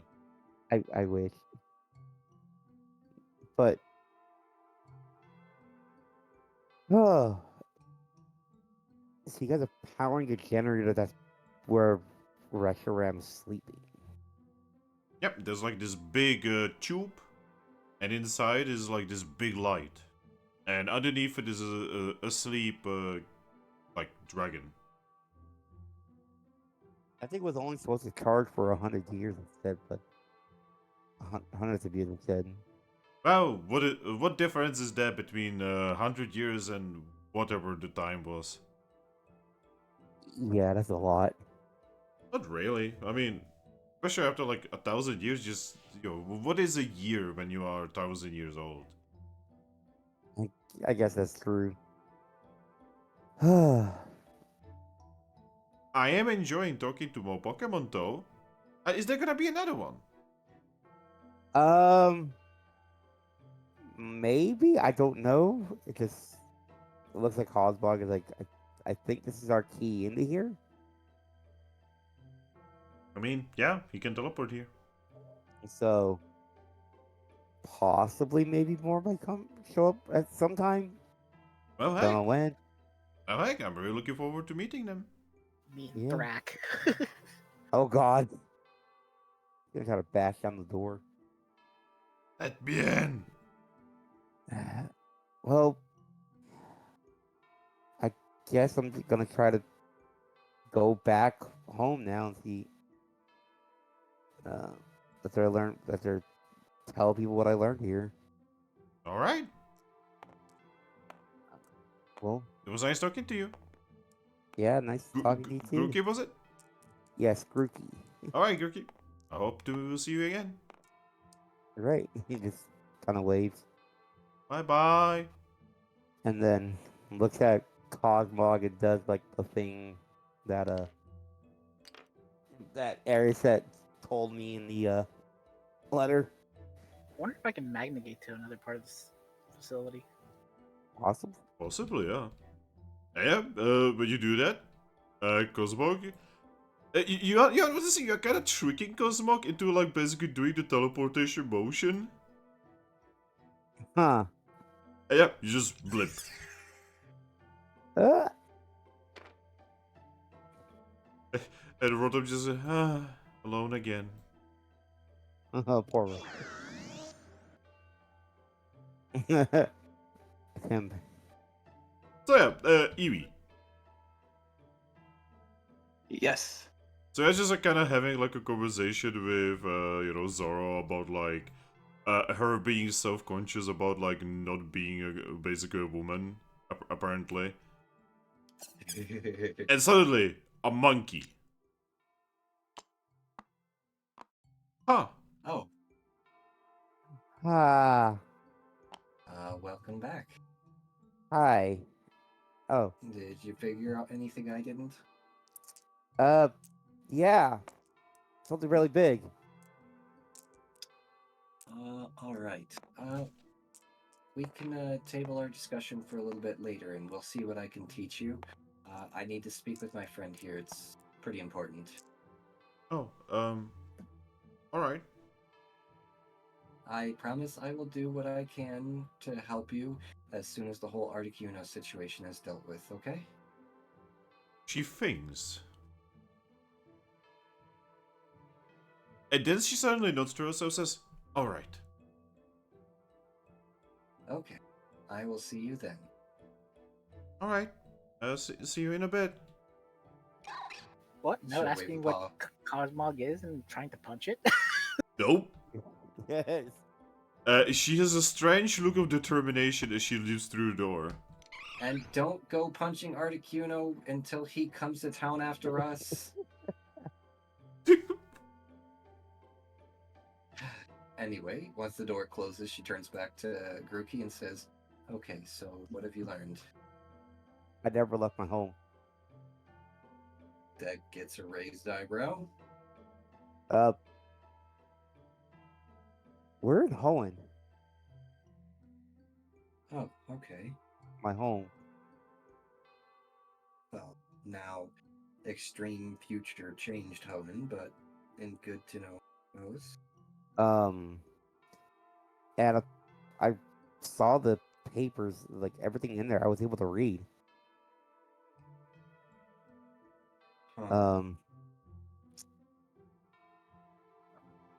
About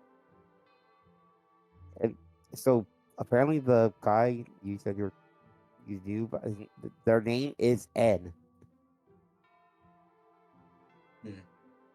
And all And the notes in the computer mention someone by the name of King. I'm not sure.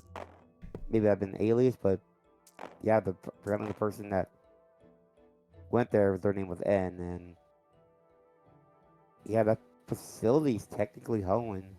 Had the flag on the computer. Okay, okay. Anything Um, else? it like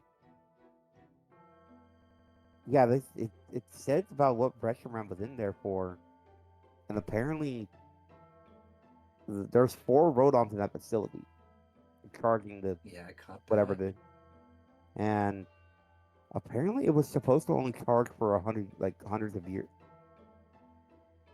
Yeah, and then Reshiram was supposed to use a solar flare to get this generator, well, this actual Yeah, power source or something going. That's what I caught from the notes. and well, apparently it was supposed to reverse everything that's happened. Hmm. I'm not sure what that means, but then apparently, yeah, restaurants in there in like hibernation, I guess. And in That's order what to the wake it rumor. up, we have to speak to it like a human.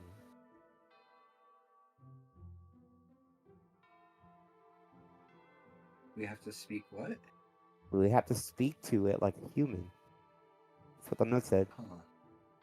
Not sure what it means, but Well, the problem is getting to them in the first place. yeah, because I tried opening the door and whatever panel was next to it, it flashed red.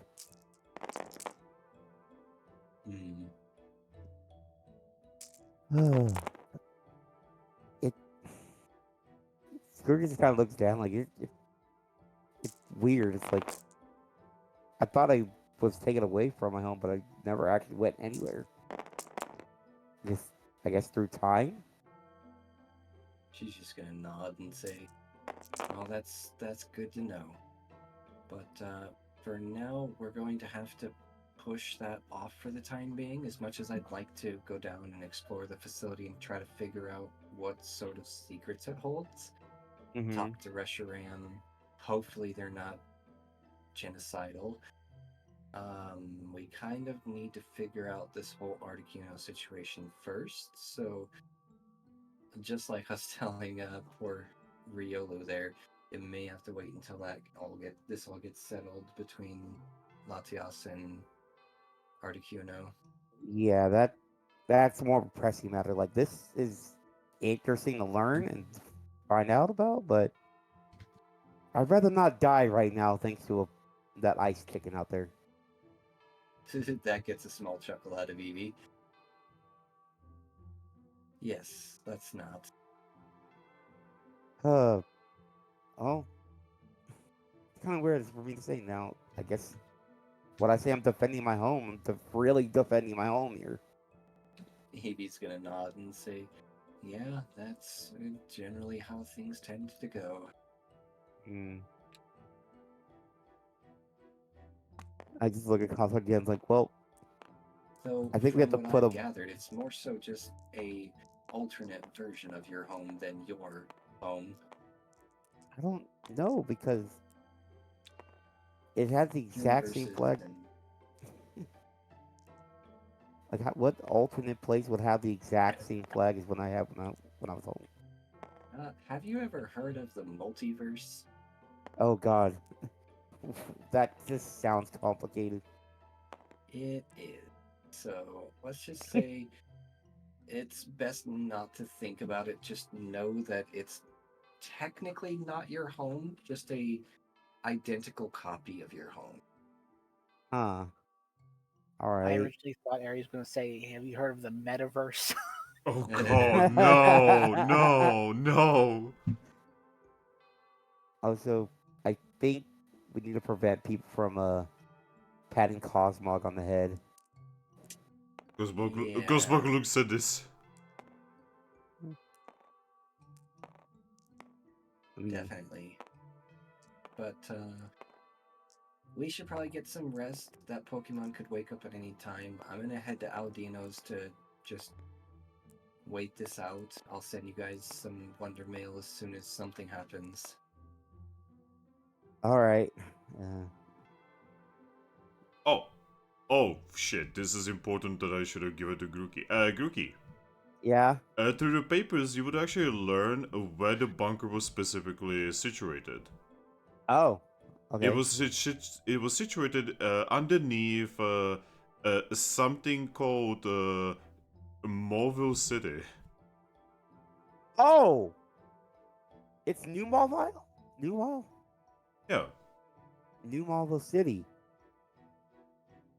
Oh, he's like thinking of it. Like then he snaps his snaps his fingers in the way he can. Right. I remember too. I know exactly where it was in my home. There was a small city being built underground in a town called Mawa, and it realizing now thinking about it, it looked very similar to that. So there's probably gonna be a ton of electric types and steel types stuck down there somewhere. Well, I mean, the area did look made out of metal, and Rotoms were there, you know. Yeah. Oh. Well, hey, Aries, at least if we go back there, I kind of have an idea where to go because kind of been there before. He will just nod at that and say, "Perhaps, but given the amount of time that's passed, that entire city is probably completely buried under where we Well, stand right now." that's the thing. It wasn't built underground. On top, so on top of it, there was Malva City, and then New Malva was built underground in case something happened. That gets an inquisitive thought look out of Eevee. Huh. I'm thinking somebody built it just because they knew. Well, since where I was, there was always worry about Groudon and Kyogre coming back, and I think Fair. that was one of the safety measures. Well, if we can ever figure out how to open up the bunker completely, maybe it'll lead into that city? I don't know. We'll have to figure things out as we go, but again, this is all things where we've already got so many things on the backlog to do. It's probably going to be a while before we get to actually exploring the bunker. No, that's fair. It's just We still have to take Bolt and the unknown jar to that island where the unknown is apparently supposed to unlock some sort of treasure there that we've been literally tabling for almost a month now. And aren't we supposed to head back to like your hut thing in the on that one island? I mean, that would be great because then I'd be able to pick up the rest of my things, but that one's low on my priority list. You could always tell me to magnagate there. Now we can. That is true. We do have a quick way But- now to get there, so unless Yeah, I that don't is know if your true, island was but deserted or not. I don't know. I might go after this whole Articuno thing is settled. I might ask her about magnigating us out there, but we'll have to see how it goes. Yeah. Well. All right. I guess I'm gonna go try and lay down now and think about what I just learned. Eevee's just gonna nod and wave to Cosmog to follow her. Mm. Cosmog? Cosmog just kind of looking at both of you. Doesn't know where to go.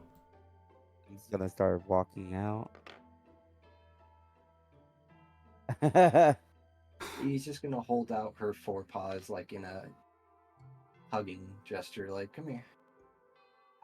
Cosmog cannot decline. Oh god. Must go for the hug. Watch, there's gonna be any physical contact with it, it's gonna teleport. She will give them a quick hug and say, come on, let's go check out our new friend. And then she's gonna start heading for the door as well, heading towards Audino's. But also stopping at the bounty board to actually check out those missions. Alright. Here's the list of the missions. Oh god, I actually closed the file. Give me a moment. Oh, I hate that thing. You just hit the wrong button. Alright, so, here is the list of the missions. Mission, replenishment of foodstuffs. Issued by Meowstick. Location Apple Woods. Target apples and berries. Difficulty 2 stars. Reward 1000 Pokesh, team points plus question marks. Okay, hang on. 1,000 poke cash.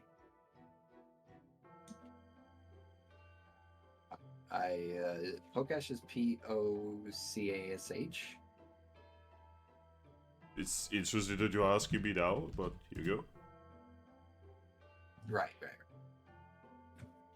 Yeah, I had it put down somewhere else and just forgot.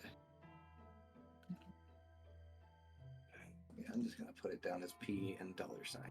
There we go. Okay. So replenishment of foodstuffs. Why is this all in bold? It's supposed to be bold. Because you need to be bold. Okay. Replenishment of foodstuffs in the Applewoods, correct? Yep, it is issued by Meowstick. Location. Applewoods.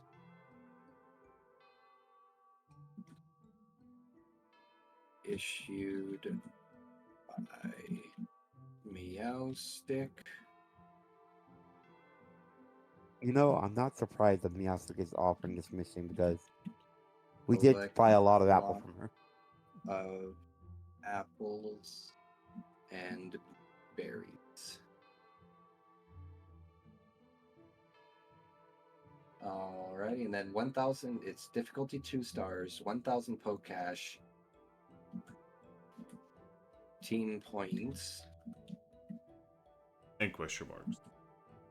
and question marks, okay. Did it say how many team points, or? No, it never does. It's based on the difficulty. Okay. Alright, next mission.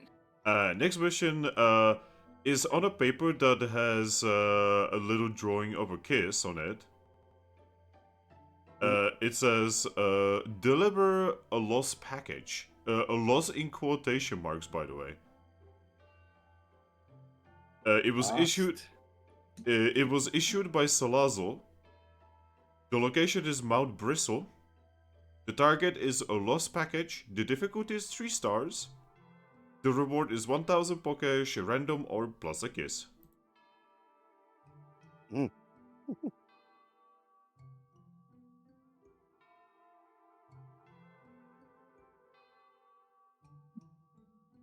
Question mark.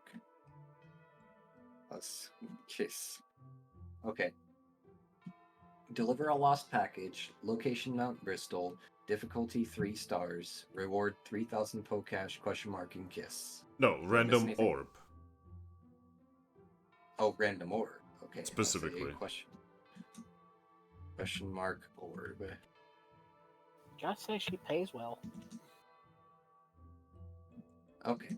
So, deliver a lost, air quotes, package. Location Mount Bristol 3 star. 1,000 Pokash plus orb plus kiss. Yep. Another Okay. mission is help me finish my still. It was issued by Vileplume. Location Capim Town. Target unfinished still. Difficulty 1 star.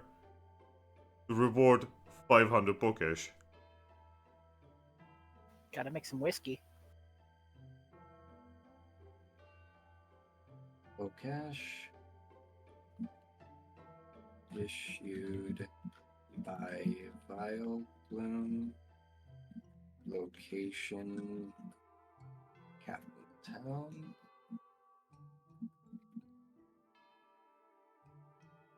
Not Capim Town, Capim Town. Capitan? El Reward Capitano? Location or reward 500 Pokesh.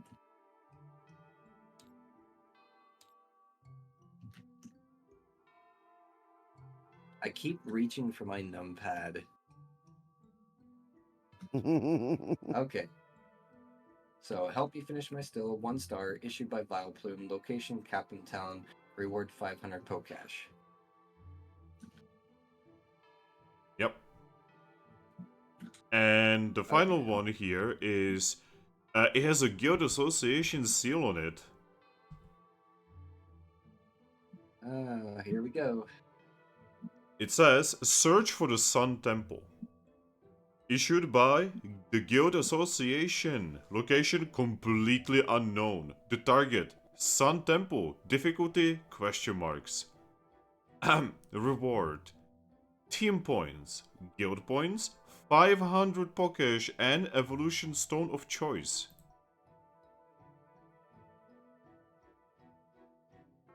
Hmm. The Sun Temple seems like something we should be finding anyways. Yeah. Difficulty unknown. Location. Oh, location unknown. And reward 500 Pokash. No, 5,000. Oh, 5,000 Pokash plus Evolutionary Stone of Choice. Yeah, pretty sure that every guild was given this. Okay. Somehow I imagine we're the ones who are actually supposed to go there, though. No, no way. Definitely not.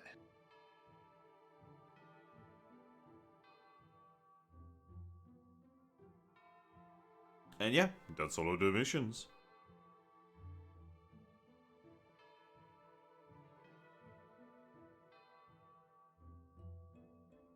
Okay.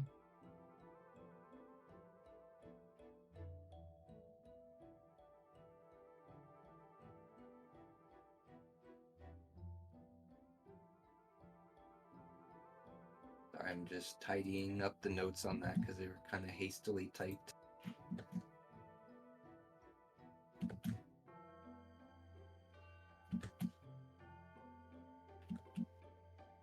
Okay. We got all the new missions added into our mission list. We've actually now got a backlog of missions, which is good, because we have teams in need of missions. Now the question is, what is this mysterious package that still has a 1 spec? Who knows? It's drugs.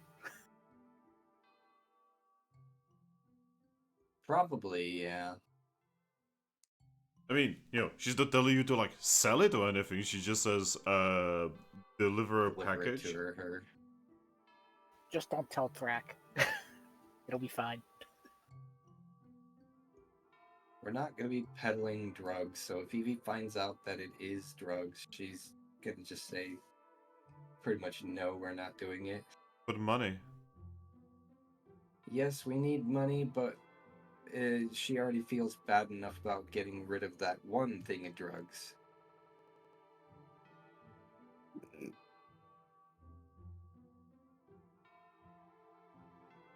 Okay, she will go ahead and just take those, head into land it real quick. All right.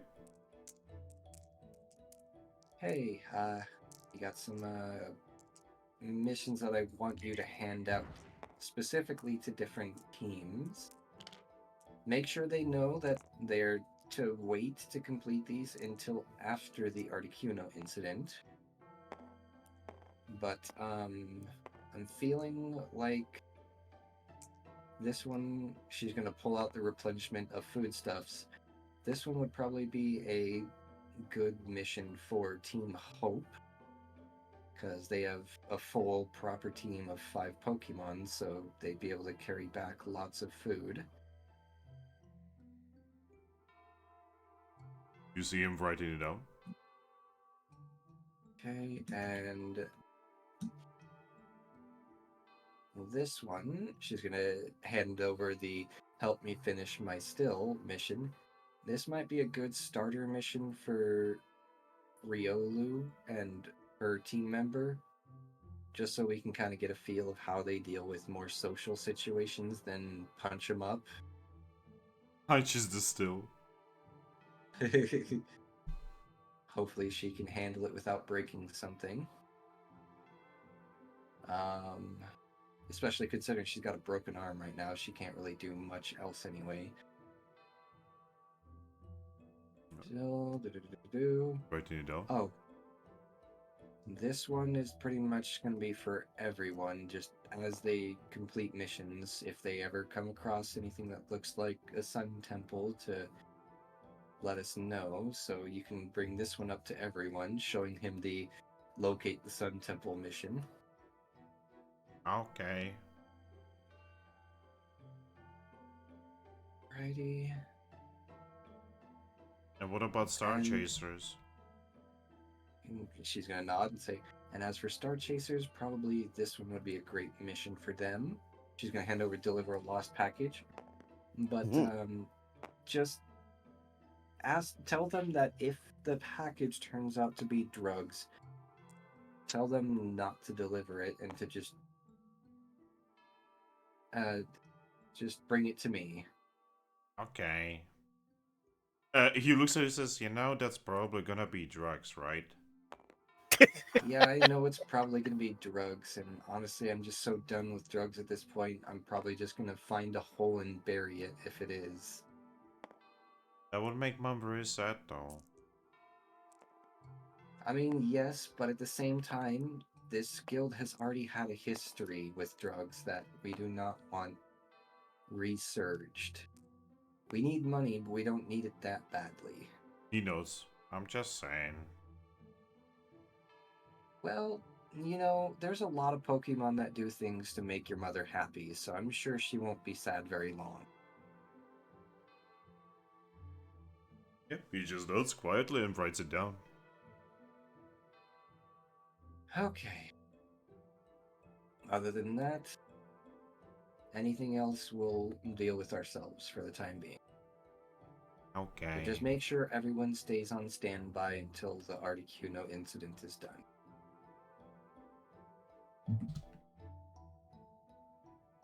Alright. Now, What are That'll- you gonna be doing? I am going to go to Audino's, and I'm gonna pretty much just hang out there until that Pokemon eventually wakes up.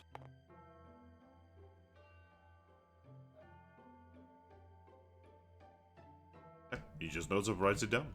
You notice he's writing down everything. Just like a good worker. Oh. She's actually going to give him a smile at that and say, great work. You're doing wonderful. It is what I'm supposed to be doing. Why do a Yes. job if it's not done correctly? You'd be surprised with some Pokemon. But anyway, I will see you later then. Alright. Bye-bye. Be careful out there. Very cold right now. I will. If anything comes up that needs my immediate attention, just send me a Wonder Mail. Okay. And then she will just give him a nod, a friendly wave, and head out.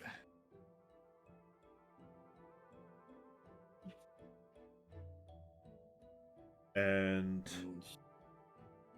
this is where I'm gonna end it because I'm getting very... Oh. I'm getting tired, man. We've been going for 5 that's hours. fair.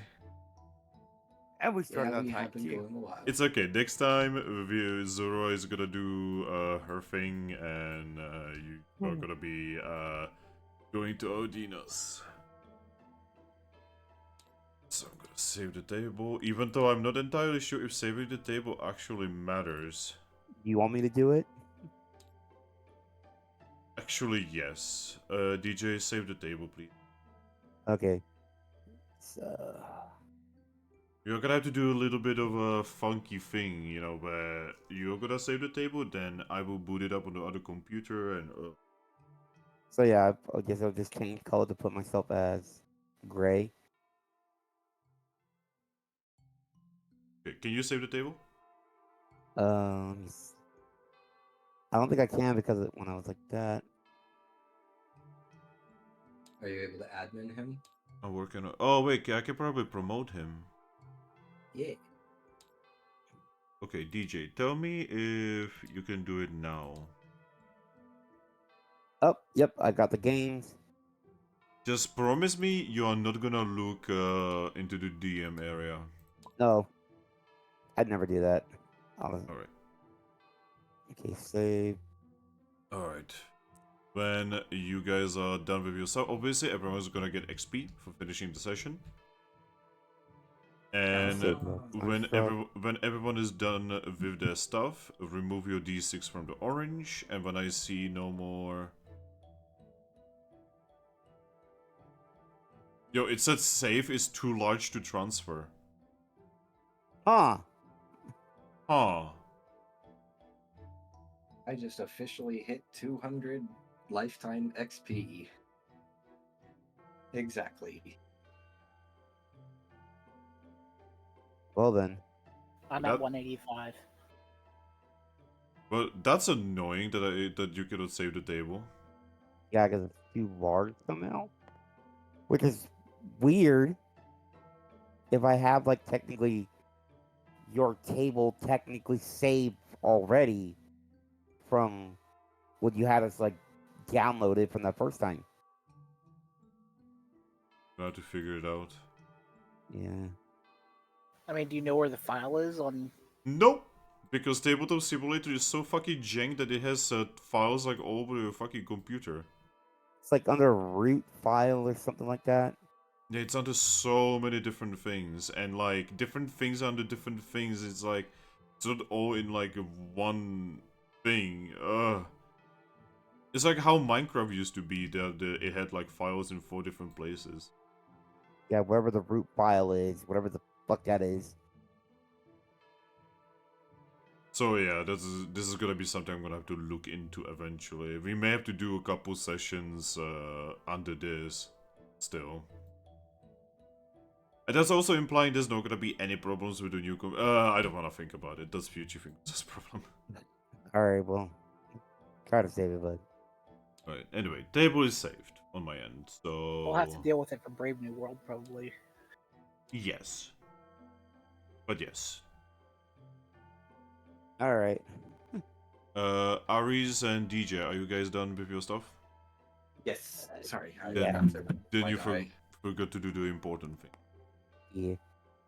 Alright, and I'm gonna save table one more time. Yep. Alright, you can do the thing now.